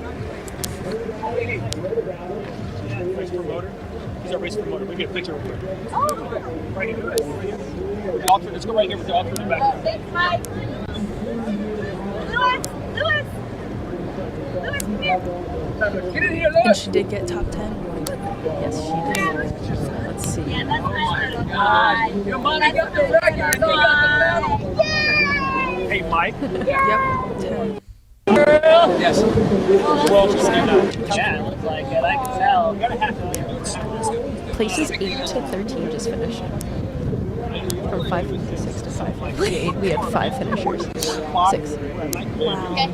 Yeah, there was a Also, lot of like the people in that co-op, race. the men's winner and the women's winner. So we just had Ryan Clifford finish at 5:56, Ben Lynn 5:56, Rachel Drake 5:57, Andrew Simpson 11th place 5:57, 10th male, Steve Mance 5:57, and Robert Brulette 5:58. So we have 13 people through. Rachel Drake, our first place woman here, JFK 50 miler and a new course record. I think, oh, there's Mary. Nice. Yeah, she looks great. She looks like she's Moving. kicked it into gear. Yeah. So that is Mary Denholm on our screen. She is currently our second place female at the JFK 50 miler. She fell back a bit from Rachel Drake earlier in the race when there was probably about a minute or two gap. I think last time we saw her, there was 7 or 8 minutes. We'll see if Mary can close this a little bit as she gets close to the finish. She looks awesome. Yeah. Mary's coming off of a pretty historic Leadville 100-mile debut for her out in Colorado. Ran the second fastest time in history there. Came off a pretty amazing summer of training and racing out there as well with a course record at the Leadville Trail Marathon, course record at the Silver Rush 50 miler. Seemed to go through a little bit of a low point early on today, but the way her stride looks right now, she seems to kind of be back in gear and wanting it. Yeah. I wonder how far she is from the finish, because I know she's got this isn't that last uphill to the finish, but I wonder if she can go under the course record as well. Yeah.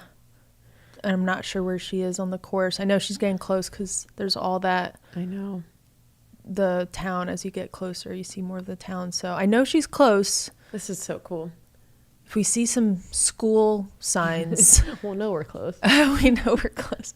A cemetery. Yeah, the cemetery is the good sign. It's so iconic. There's a cemetery just right there. I think at the every finish. time I'm home, I somehow run through a cemetery, even when I'm not trying. Oh yeah, this is that. Okay, maybe last uphill to that last downhill to the finish. All right, that's Mary Denholm. We got on screen our second place female in the JFK 50 miler right now. Try to figure out how much of the race we've got left here. We should be seeing probably a 1 mile to go sign if she's not already past that. She might be a little over a mile out if I had to guess. Yeah, with where this course is looking. But like. She looks really She's moving. encouraged. This is a nice downhill. The thing about this road portion, you can really see far. So I was going to say this before, but with those, was it place 8 through 13 that finish? Because you see people ahead of you and you're just picking them off. That's incredible. Yeah, 8 to 13 were all, what was probably motivating those guys though too was the 6-hour barrier. So we had mentioned that we had 8th place through 13th all finished within a 2-minute period there, and they all scooted under 6 hours. So I bet you when you're getting close to the finish, you want that. Smelling the barn. Oh yeah, here's Mary going into the finish. She is most likely going to make it. So close. Yeah, under that. Is this course already record. this is already the finish? This is the finish. Oh yeah, because there's the hill. Oh, she's probably thinking about that. Oh, go Mary, go Mary, you got it. She's right there. Is that the red? That's the red. This is Mary Denholm on the screen. She's definitely looking at her watch, looking and thinking about getting under that course record split as well, which is Sarah Beal from 2022. She ran 6:05:42 back in 2022, Sarah Beal. And this is Mary Denholm we got on screen. Wow. Looks like she's going to probably come through there in 6:04 something. So that'll be 2 women under the course record. This is iconic. This year is so cool. Oh my gosh. And this is a pretty great year for Mary. 3 awesome marathon, 50 mile, 100 mile, now another 50 miler here, bouncing back from some woes early on. 6:04. Good. Under the prior job, course Mary. record from Sarah Beal. Congratulations to her. That's our second place lady. Shaking the hand of Mike, the race director. Getting her medal. Mary's very recently sponsored by Kraft, so it looks like she was sporting some Kraft trail and road shoes out there today. We'll see if we can get any audio here. Hell yeah, man. What a day.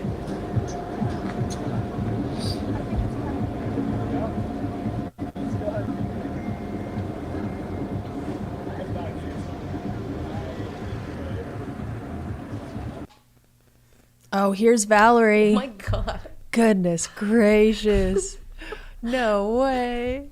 Oh, go Valerie. This is, I think Valerie's performance too. Mary, we just saw Mary break the course record as well. Rachel Drake, first place, broke the course record. Valerie's about to have probably a 25-minute course improvement, I think, this from last year. This is huge. I'm not sure where she is on the course right now, but this is at least a 20-plus minute course PR for Valerie. This is Valerie Arsenal from Canada. Just incredible. Third place finisher. Last year here in 6:35. Recently ran the Canadian Mountain Running Championships, mountain classic races. So she kind of does it all, and looks like she does JFK very well.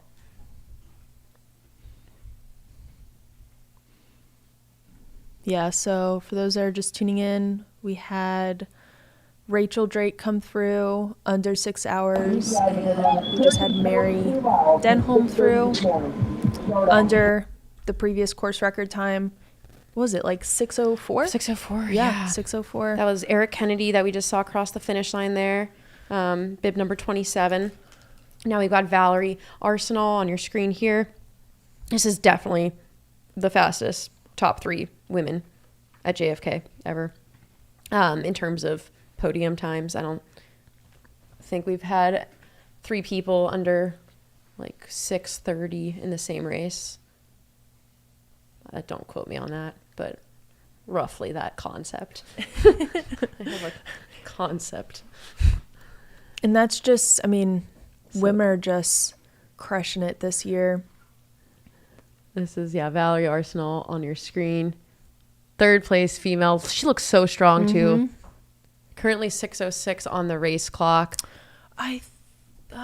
I really need to keep track of this. The mile markers, like where they are. I know is she about to go into the interstate right now? I think so, yeah. And the interstate's pretty close to the finish. Yeah. Let's peek at some of these historic times here on the chart. So, so when Sarah Cummings won in 2021, she ran 6:18. Ellie Greenwood and Emily Torrance have the second and third fastest times here before today. So I think we might see, I'm curious if we'll see three of today's 3 times add to that list of top 10 times. I think so.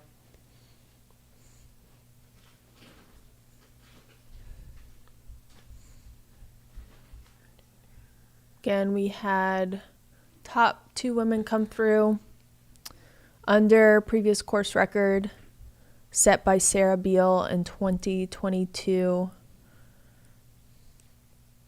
Currently 6:08 on the race clock, which don't know when Valerie's going to roll through here, but I would assume it's going to be in a time that could win it in any other year, which is sounding like a trend these days in ultra running.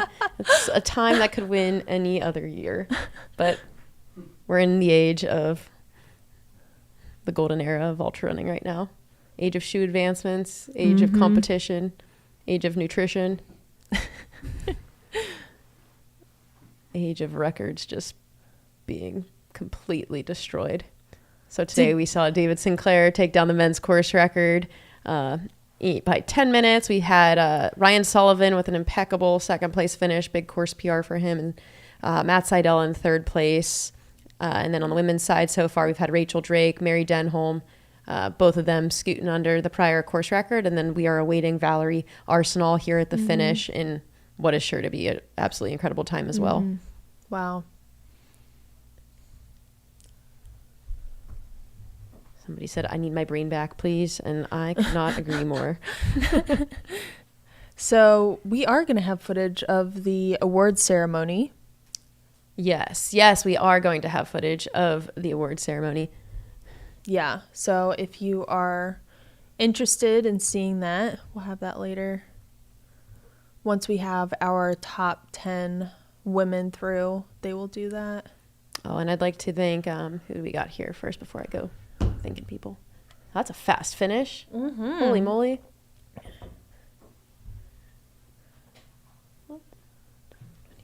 That is Blake Medhog from Seattle, Washington. That's a fast time, Blake. Under 6:10. Wow. Same. Yeah. Get all these clothes off of me right now. Way to go, Blake. I got some intel on him coming into this race that he was one to watch out for. He's another fast Blake from the Pacific Northwest. They must be producing fast Blakes up there. They have a Blake factory. Yeah, a fast Blake factory. Oh, man. So here we are, 6:10 elapsed on the clock, waiting for Valerie Arsenal, our third place female here at the JFK 50-mile finish line. What a day. What a life. What a year. Love it. I don't even call it your FKT whenever I'm over here saying what a year for ultra running. Oh, I'm Leah Yingling. I'm sitting here next to Tara Dower. We are with you guys all day, most of the day. Happy to provide course intel and knowledge. Tara's run this race 2 times and has spent an extraordinary amount of time on the Appalachian Trail. I've spent probably 2% of the time Tara has spent on the Appalachian Trail, but I'm happy to provide the color commentary for that Mountain Outpost live stream today of the JFK 50 miler presented by Altra, the 62nd running of this event. Yeah. A lot of history involved with this race. It's been going on since 1963, which is the year my parents were born. If your parents were born in 1963, throw a thumbs up emoji in the chat. 62 or 63. Mine were born in 62, so we can go. Yeah. 62 or 60. Or if you were born in 62 or 63. Yeah. I'm sure we have. Give us a thumbs up. Yeah. We love 63. Iconic year. First year. JFK running. You're turning 62 this year. No, 61. Almost time for retirement. Happy birthday. Like I said, this was a very historic race. It has humble beginnings. I think it was 13 hours and 10 minutes was the winner in 1963. And we talked about this earlier, but the first year they ran this, the race director, Buzz, was like, we're going to do a mile around the track at the very end of this 50-mile race. And then they got there and it was dark and he was like, no, we're not doing that. And could you imagine? Ugh. Could you imagine No. running a mile on the track? Be like, I'll be there in just a second. I'm almost done. No, I cannot. I feel like what does Western States give you, like 250, 300 meters? Oh, yeah. That's plenty. I don't need there's Valerie. Oh, here is Valerie. All right, so this is Valerie Arsenal. We got here on our screen. She is our third place female at this year's JFK 50 mile. It's currently 6:13 on the clock. Her course PR here is 6:35 from last year. Let's see if she can shave 20 minutes off of that PR. Pretty impeccable race by her. Like I was mentioning earlier, we've had wins of this race in like 6:18 in recent years, and Valerie's our third place finisher and is running a time that would win it in most years. Just awesome to see. Huge improvement for her. So awesome.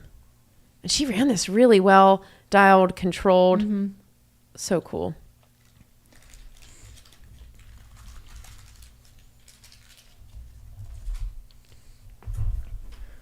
So we're seeing her go over that small uphill and run into the finish chute there. She sees it in the distance and it feels so far away at this point.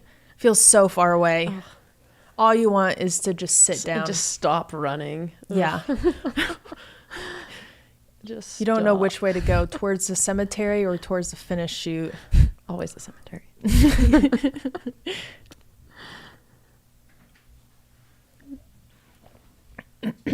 And what was her time before? 6:35. Wow. So, I mean, she's close to 20 minutes, shaving 20 minutes off of that time.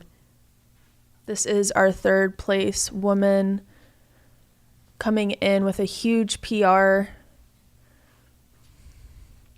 There is the school marking, so she is so close.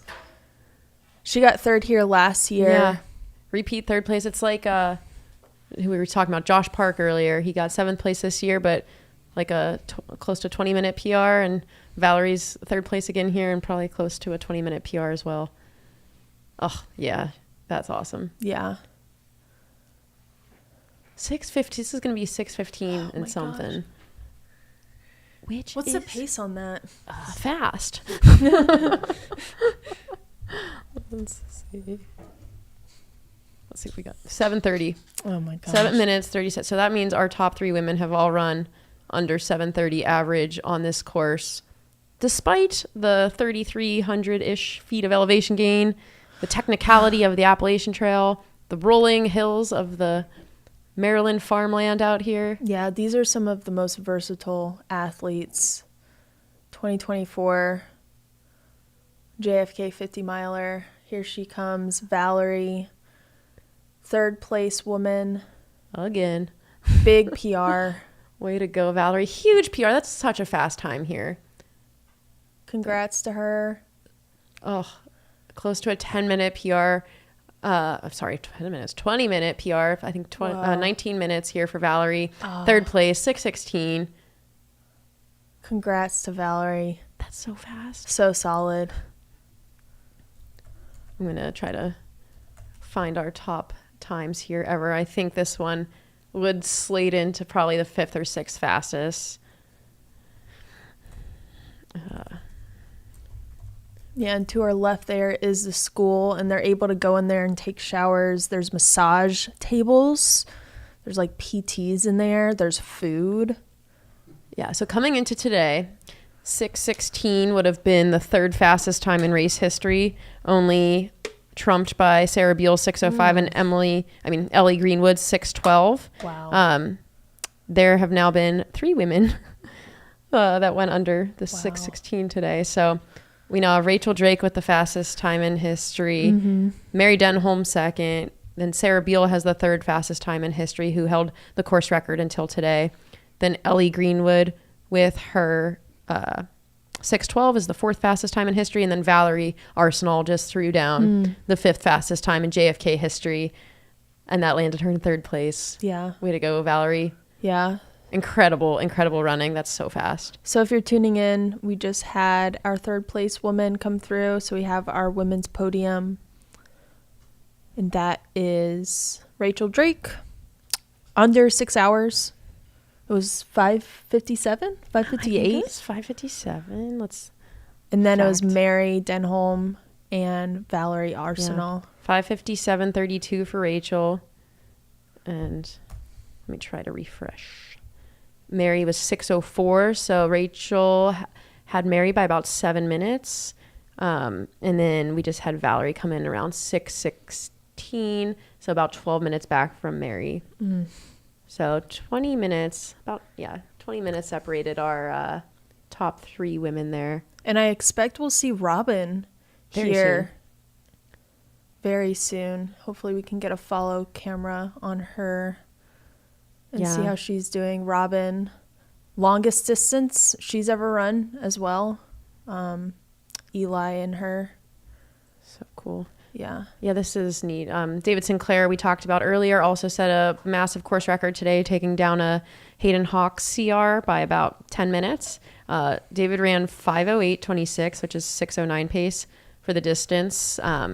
Rachel, like we mentioned, 5:57, which is 7:07 pace. So that's cool to see. I always make this guesstimate in my head for races if I'm thinking about men's course records versus women's course records. And I always say they're a minute per mile different on this flatter terrain like this. And that's kind of what we're seeing today is 6:09 pace versus 7:07 between Rachel and David.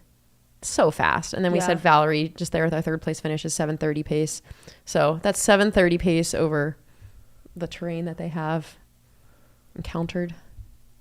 Pretty awesome. Yeah, we've talked about this before, but it's such a diverse course. So you're going over that technical single track on the AT, and then you're hitting the CNO, the Grand Old Ditch. And that is just a bunch of flat and fast running using the same muscles.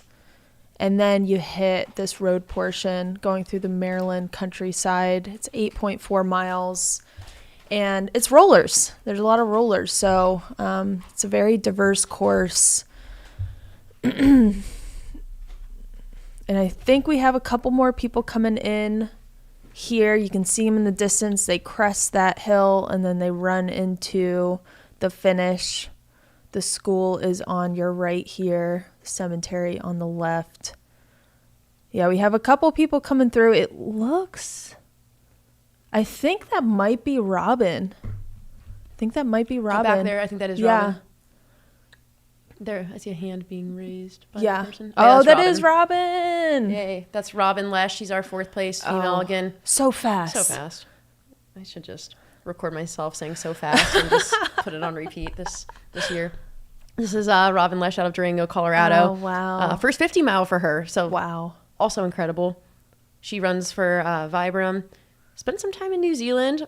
Had a professional sailing career at some point. Yeah. If you know how that works, how competitive sailing works, please describe that in detail in the chat. But we're going to have our 4th place woman coming through here. And that'll be Robin Lesh. She'll be probably under 6:22 here. Wow. Which last year, let me see here. Okay. Jen Lichter won the race in 6:23:30 last year. So Robin would be our 5 people under last year's winning time for the ladies. Oh, what a race. What a 50-mile debut. That is so cool. Look at her. She probably is so happy. She is such a bright, light person. Very stoked. Very sweet. Oh, cool. She's probably so excited right now. Congratulations, Robin. Okay, so this will be, we'll have 5 times. 5 of these ladies' race times this year's top 5 all are in the 10 fastest times ever here. Wow. And I think that's very similar to what we saw from men's race today. Oh, under 6:22 there for Robin. Oh, look at that smile. Sarah Beal had the 5th fastest time coming into today, running 6:22:03. Yes, Robin. I love that. We need more celebrations like that. Oh my goodness. Hands raised, closed fists into the air. This is just such a good example of like split chasing, you know, if you were like, oh, I can run 6:20 and that'll win. I'm supposed to say hi to Laurel. Oh, super! Thank you. I'm your sister-in-law. Oh, super! Yeah. I think I saw your husband on course. Yep, he's out flying the drone right now. Good, I'm so glad. Good job. Oh, so sweet. Congratulations, Robin. 4th place woman with a time that would have won the race last year. Last year? In many years. In all but 1, 2, 3 years.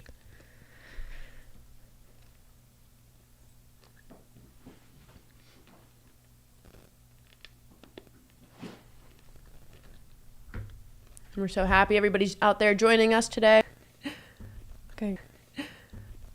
Use this time to use the bathroom.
Hi, everyone. Thanks for bearing with us. I'm Leah Yingling with the Mountain Outpost team, providing you live stream for the JFK 50 mile brought to you by Altra. And I am joined with co-host Tara Dower here in studio.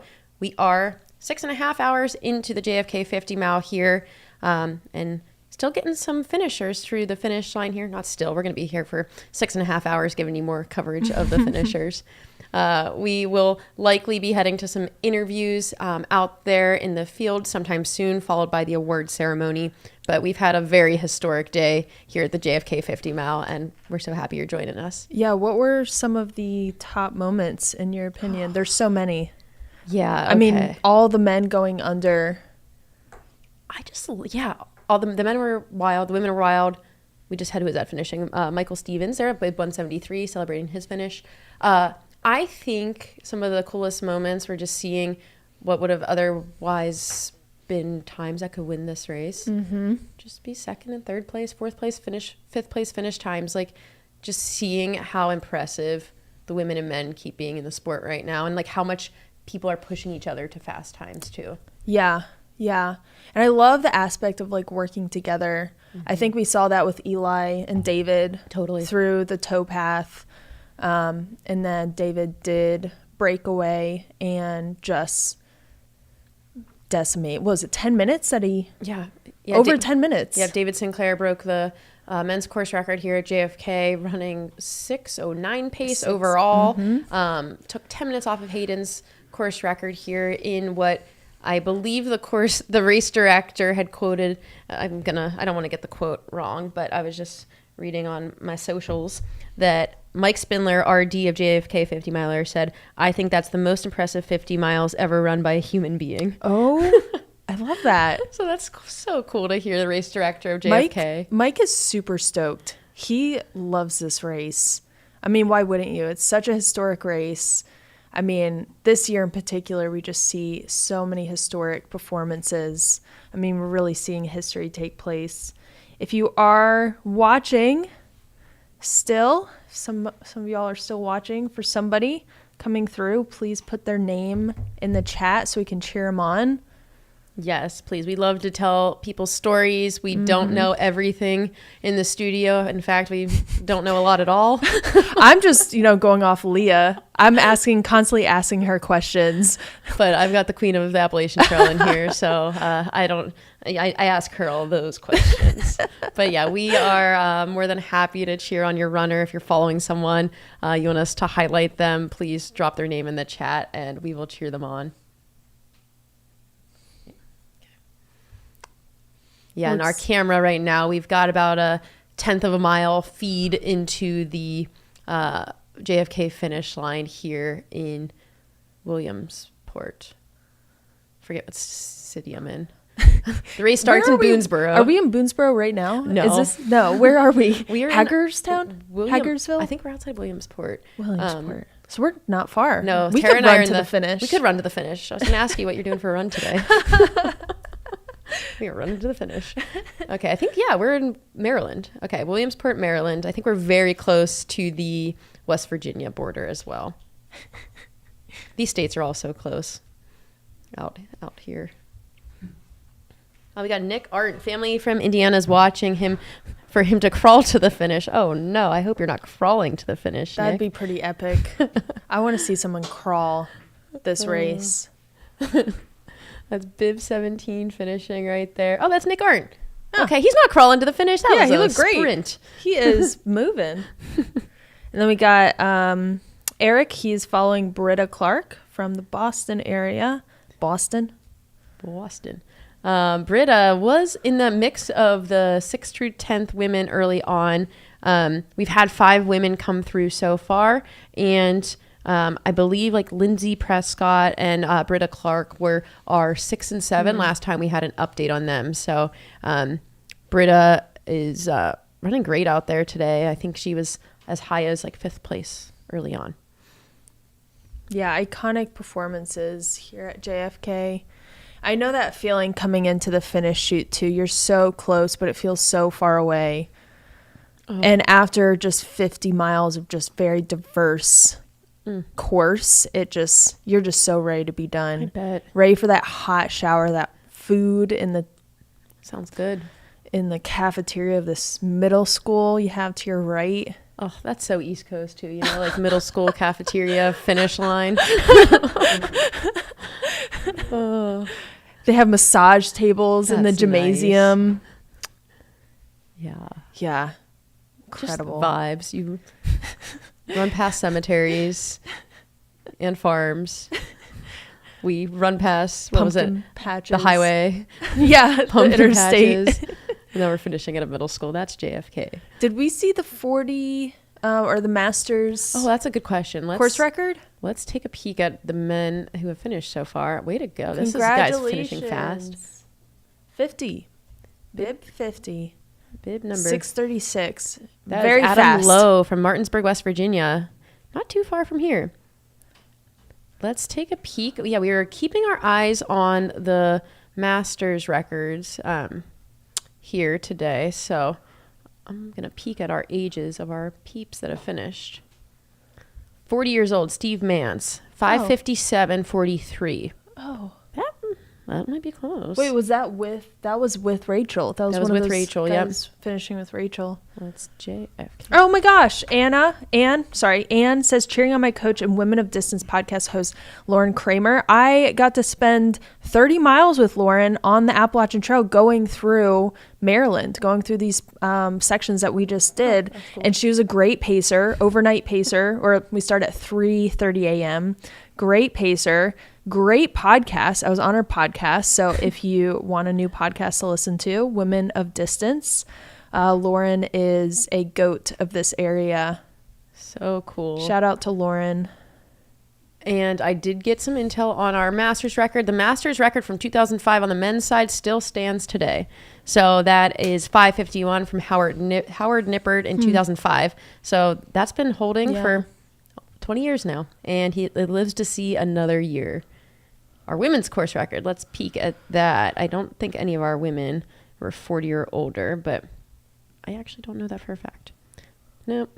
I think our women's course record by Caroline Bowler for the Masters. Sorry, women's Masters record is also safe.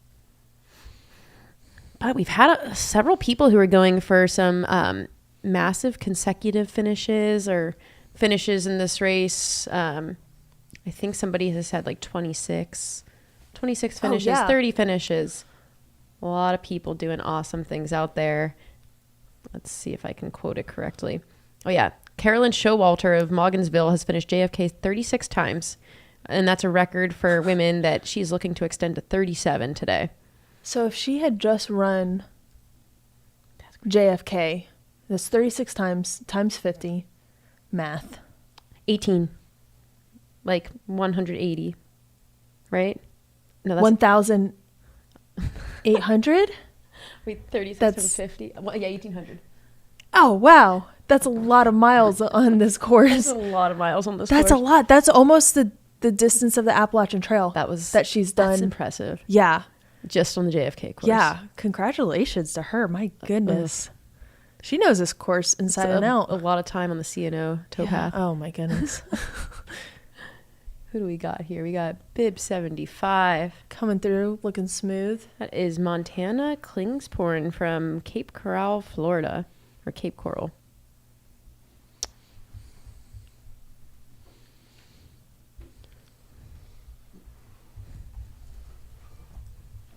Porter. We have Darden Grant saying, Porter, you're a rock star. Porter Burgess. Yeah. She ran Javelina. Nice. Looks like we had Montana Klingsporn who just crossed the finish line. This is their 1, 2, 3. This is their 4th JFK and the fastest ever for them. Oh my god! So they PR'd by close to 15 minutes from last year's time of 6:53, and they just finished, I think, in under 6:39. So way to go, Montana. Got Patrick saying Yachty Chandler from Cumberland, Maryland, should be finishing soon.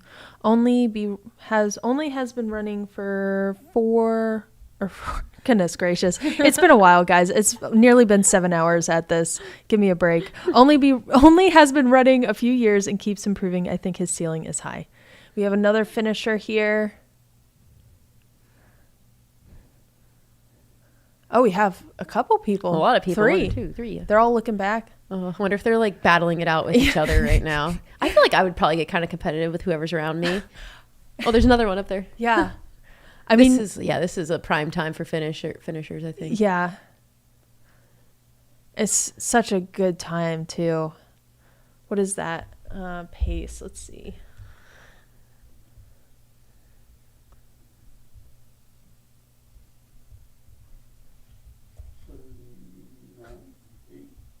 I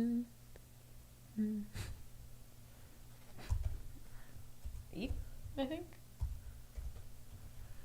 7:51. That's fast. A lot of people are coming in now. And I wonder if it's that effect where you see someone ahead of you and you're just moving that much faster to catch them. And that's when you see like this group of people, this grouping. We just had John Quigley from Boulder, Colorado, David Cowles from Bolton, Connecticut, sneaking in 6:39, 6:40.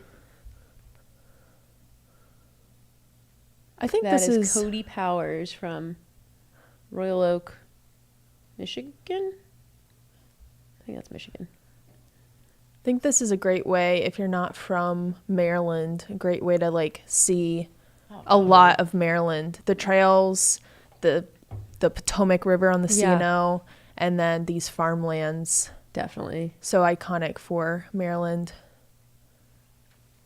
This guy looks like he's moving and grooving. 6:42.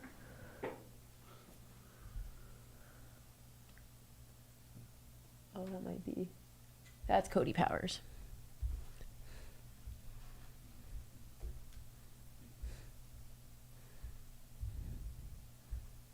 Thanks, Alex. John Quigley from Boulder, first Ultra for him.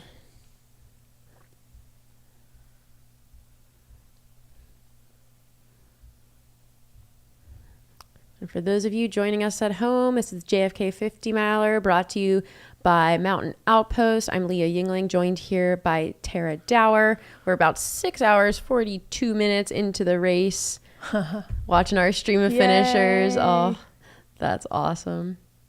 And I think we'll be getting the awards ceremony in just a couple minutes. So if you're waiting on that, we are going to have that very soon. I think that was Alexander Skorokod from Arlington, Virginia, age 40, just finishing. Congrats. Way to go. Yeah, and we saw a historic day on both the men's and women's fields, both course records being broken. David Sinclair, Rachel Drake, and some extremely fast times rounding out the top 5, the top 10, everything. Just awesome day for ultra running. And a pretty nice day in Maryland. We had a little bit of a headwind on the CNO towpath early on, but all around didn't seem to affect. No. This weather that you're seeing is like, if I had to describe East Coast weather, you're probably looking at it on the screen. This is like just quintessential Maryland, Virginia weather right here today. Yeah, a little dreary, but perfect running conditions. Running weather. Oh, a dance? I could never. Yeah. That's good energy. Rock on, dude.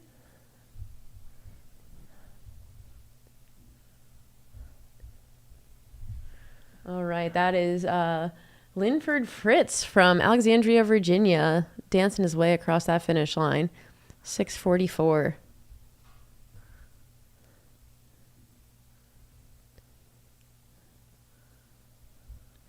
And I do imagine we should be seeing our 6th place female coming through soon. That should either be Lindsay Prescott or Britta Clark. I think it will likely be Lindsay. But actually, they were pretty close. They were about 4 minutes. Oh, no.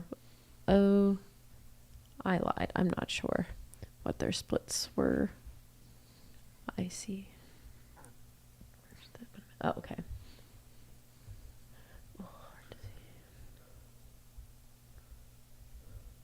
Where was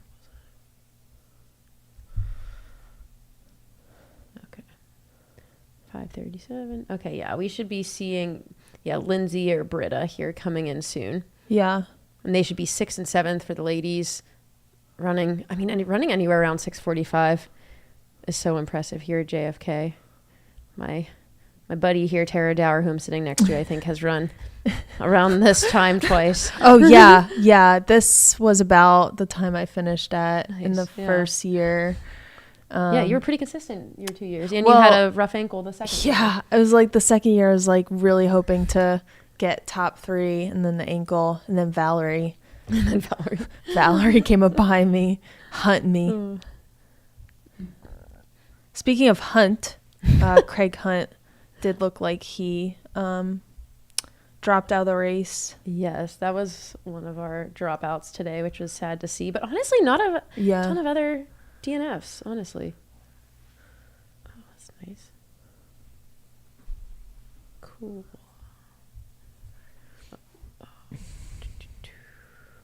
If you're watching from an obscure area or a non-obscure area, comment in the chat where that area is. Yes, we'd love to hear where everyone's watching from. It could be anywhere, except for Ohio, because we've determined on this live chat it's not real.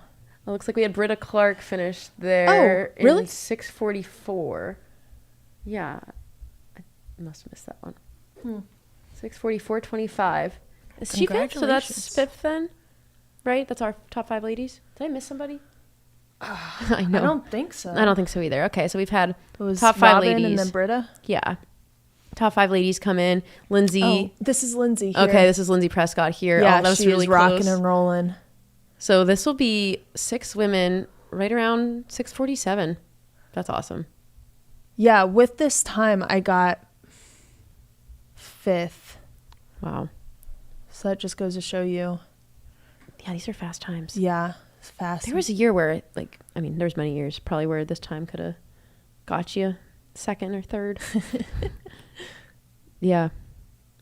This is Lindsay Prescott, Flagstaff. Awesome job. I think this is her first Ultra in a little bit. She was an OTQ, Olympic Trials qualifier in the marathon years back. She's, I think, has a 9-year-old at home. Congrats, Lindsay. Awesome race.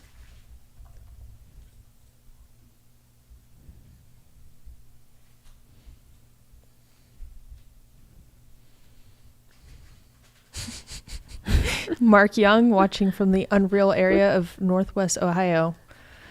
Pictures, or it's not real. And then for those of you asking in the chat, we are about 37, 38 finishers so far. So this is still the top 50 here. The cutoff for the JFK 50 miler is in 13 hours. So we are just over halfway into the race for a lot of these folks. We've been saying all day, this course is so fun. You get a little bit of everything. Mm-hmm. Time on the Appalachian Trail, time on the towpath, the CNO, and then time on some nice Maryland country roads. You get to see a lot of the area and a lot of different terrain. It's a blast, great community here in Washington County, and just great people all around. Mm-hmm. Highly recommend coming out here. This is the first year for the live stream. We've had some great volunteers out in the field. We had Andy Mason and Joe Jefferson as our on-field correspondents. Oh, and this is Emily Torrance. Oh, yay. Coming in. So cool. Go, Emily. Yeah. She finished 2nd here back in 2012 to Ellie Greenwood in what was then 3rd fastest time coming into today. And I think that time today is now bumped to probably 8th all time. Congratulations. Emily Torrance Harrison. Her husband Ian is out there today as well. So fast, both residing in South Dakota these days. But from the East Coast, have put in a lot of training over here on the East Coast. Yeah, she's from Maryland, right? Yeah, I think they're Virginia, definitely East Coast. I know she ran. It all blends together. What did I run a couple years ago? Belmonte 50 mile a couple years ago in Virginia. So watching this, Leah, do you think you'll come here one year? I don't know. I was running when I did my run last night. I told Mike, I was like, I don't know if I'd ever run JFK. I think I would really like the Appalachian Trail portion. Uh-huh. And I think I would kind of like these rolling roads a little bit. But the CNO would probably do me in mentally. But I do think it'd be a fun challenge. Yeah. Dude, it's such a challenge. This race is such a challenge.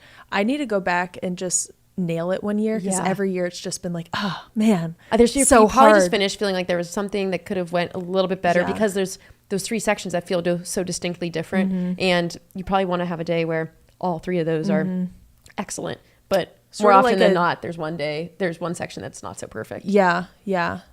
I mean, like the day that David Sinclair had here, course record, just incredible performance. He just looked great the entire time. Yeah, and then he finished and just sat down cross-legged. Yeah, just playing with acted like grass. playing with grass like he did nothing today. This is bib 92, I believe. This is, who do we got? That is Brandon Fogarty from Pennsylvania. Congratulations. Oh, I raced him somewhere. I think I raced him at Bull Run. Oh, Bull Run is also a great Virginia 50 mile. Yes. He won Bull Run this year. Brandon, 23 years old, won the Bull Run 50 miler this year, and I did race against him last year at Bull Run as well. We shared some miles. I think that was his first 50 miler at the time, maybe. Wow. I lied. Don't quote me. I'll believe anything you say, Leah. Anything I say is the truth. And for those of you following along at home, we are getting close to that 7-hour mark here at the JFK 50 mile. We will cut to awards soon, I believe. So hopefully we'll see. I'm not sure if they've started them yet, but we'll keep you guys posted, and you'll know when we cut to those. If you've got a friend, family member out there running on course, feel free to drop their name in the chat. If you're streaming to watch their finish, we'd love to cheer for them. Anything you can tell us, the better. Happy to broadcast it and share it with the world. Yeah, so you're not feeling the CNO portion? I don't think so. It's just hard to train for that style Oh of my running in gosh. Salt Lake City, I think. Yeah. I think if I lived on the East Coast, I'd be so much more inclined to run JFK, because the towpaths are all around, and I just have nothing like that in Utah. And like running flat in Utah is not very fun. And there's this, I don't know, Rachel found a way to do it, but she did a lot of like city park loops. Right. So this is a good time of year to train too. Like I think weather is still decent, terrain is still good. You can get out on the trails. You have your whole summer of training under your belt. Yeah. And then you can kind of apply it to this November race. Yeah. It does work out well because I go home to see family for the holidays. So we're just sticking around this week for Thanksgiving. Yeah. And seeing all the fam. So if you're from... Throw it to awards. Oh, yeah, sweet. We are going to throw it to awards. We've got a note that they are starting those now, so we will let you guys watch those. In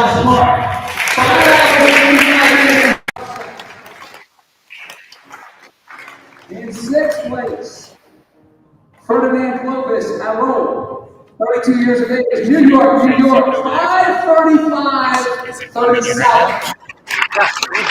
5:35:37.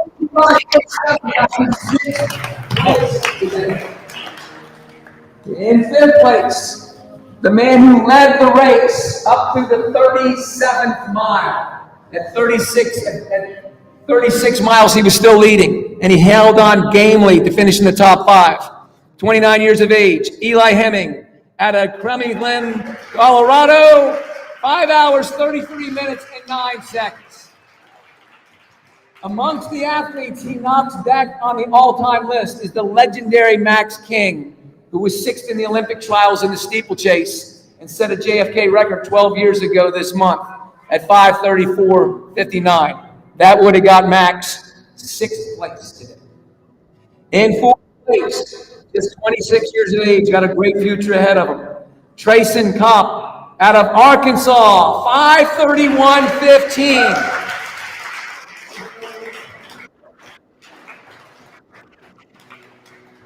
In 3rd place, our top 3 finishers. Matthew Seidel, 28 years of age, Oakland, California. He becomes the 10th man to ever break the 5.5-hour barrier. 5:29:34. Our runner-up, 34 years of age, Ryan Sullivan out of Grand Junction, Colorado, also joining the Ultra Elite Sub 5:30 Club with 5 hours, 27 minutes, and 40 seconds. The men's champion of the 62nd annual JFK 50 mile presented by Altra. I will stand here. I've been involved in this sport for over a half a century. I will stand and argue with anyone on the planet. What I saw today was the greatest 50-mile performance ever by a member of our species. He covered one of the most challenging courses. Even with a conservative estimate, it's 22 minutes that you lose because of the Appalachian Trail. His time of 5 hours and 8 minutes and 26 seconds converts to 4 hours and 46 minutes. 2 minutes faster than any human being has ever run for 50 miles. I witnessed with my 2 eyes the greatest 50-mile performance ever in the history of our species. Our champion, David Sinclair, out of South Burlington, Vermont, with a new course record of 5 hours, 26 minutes, 5 hours, 8 minutes, and 26 seconds. His last 2 miles were covered in 10 minutes and 20 seconds. Ladies and gentlemen, this is your men's top 10. Ladies and gentlemen, this is your men's top 10. Thank you.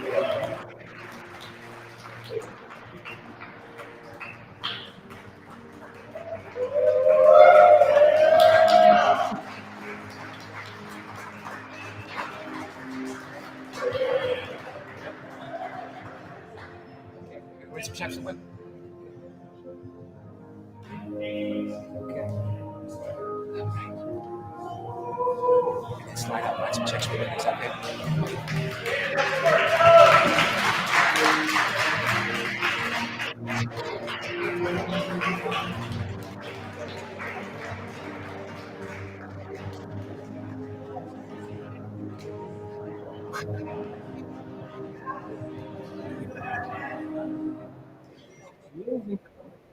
Ladies and gentlemen, we have Masters. Masters male winner in the building. Please have him work his way over to the announcers area. We do have our Masters here. For quick, just for some logistics stuff.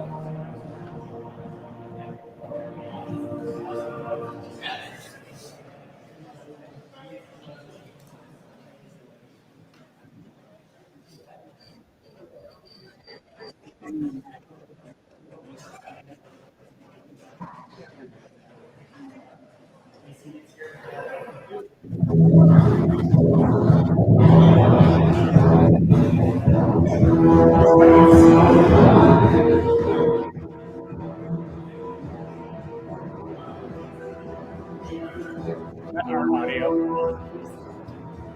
just so they don't accidentally pull it if we get copyright.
shape our future. We came to feel the need.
62 years, the first woman to break the 6-hour barrier in the JFK. We're going to start with our 10th place finisher. 29 years young, from Greenville, South Carolina, in a time of 7:09:43, Porter Burgess. In 9th place, out of Pesquet Forest, North Carolina, dipping under the 7-hour barrier, 6 hours, 59 minutes, 22 seconds, 32 years young, Karen Strickland. In 8th place, out of Driggs, Idaho, 27 years young, 6 hours, 54 minutes, 51 seconds, Mindy Kaufman. In the 6th place finishing position, going into today, she had the 3rd fastest time in the history of the race. She was a 2-time winner. Are we talking 7th? I'm sorry, Joe. 7th place, I apologize. 2-time winner of the race. In 2012, she was involved in the epic duel with Emily Greenwood when they ran 6:12 and 6:17. She won the race outright in 2013. She won the race in 2017. She's this phenomenal coach. She came back as athlete coach today. 38 years young, 6 hours and 47 minutes and 18 seconds. 6:49:03. Emily Harrison Torrance.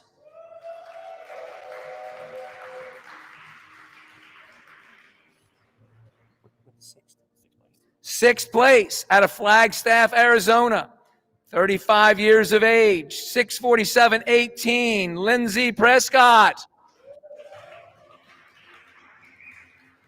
In 5th place, out of Brandon, Vermont, 6 hours, 44 minutes, 25 seconds, 30 years of age, Britta Clark. Up to 4th. Our 4th place finisher, going under the 6-hour and 30-minute barrier, a very, very rare group for ladies. 6 hours, 21 minutes, 55 seconds, out of Durango, Colorado, 30 years of age, Robin Lesh. Our top 3 finishers. Our top 3 finishers. These are times that are hard for me to fathom. In 3rd place, 6 hours, 15 minutes, 59 seconds, out of Quebec, Canada. 30 years of age, Valerie Arsenault.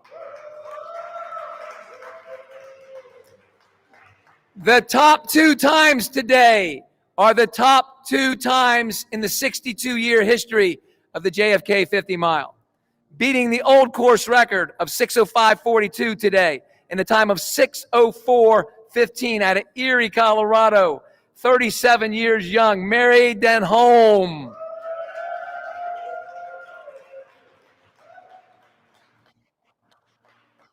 Becoming the first female to ever break the 6-hour barrier at America's oldest continuously held ultramarathon. 5 hours, 57 minutes, 32 seconds. Your 2024 62nd annual JFK 50 mile presented by Altra champion, Rachel Drake.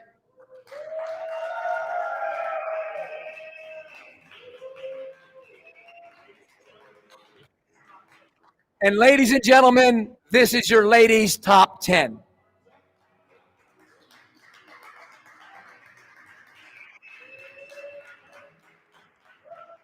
Thank you so much.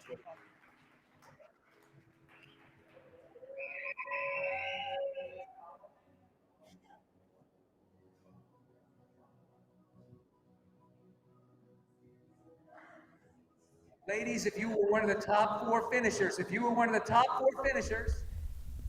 Hi everyone, Leah Yingling here, joined by Tara Dower at the Mountain Outpost Studio here at the Homewood Suites in Williamsport, Maryland.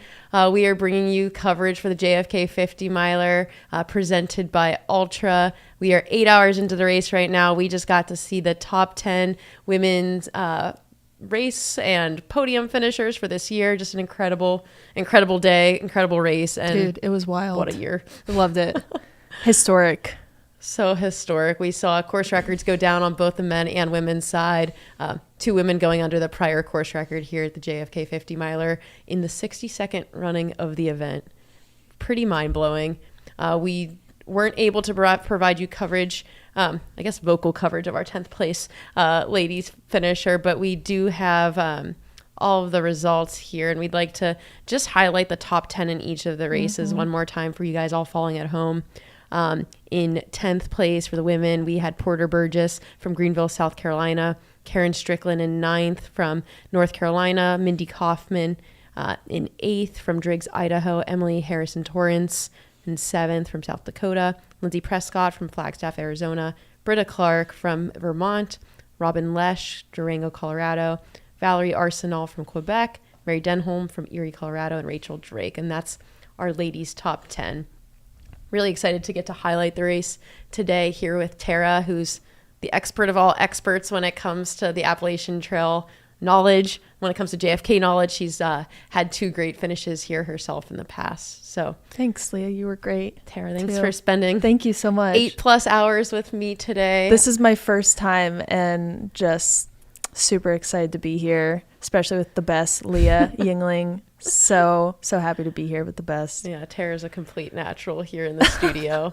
But we'd like to thank all of you following along at home. We are going to start a new stream that will cover the finish from here on out. Tara and I will be leaving the studio, but you will still have video footage of the stream at the finish. So we'd like to again thank Mountain Outpost for hosting the first ever JFK 50 miler live stream here in Maryland. It's been a complete honor to be here and get to highlight the oldest race in North America.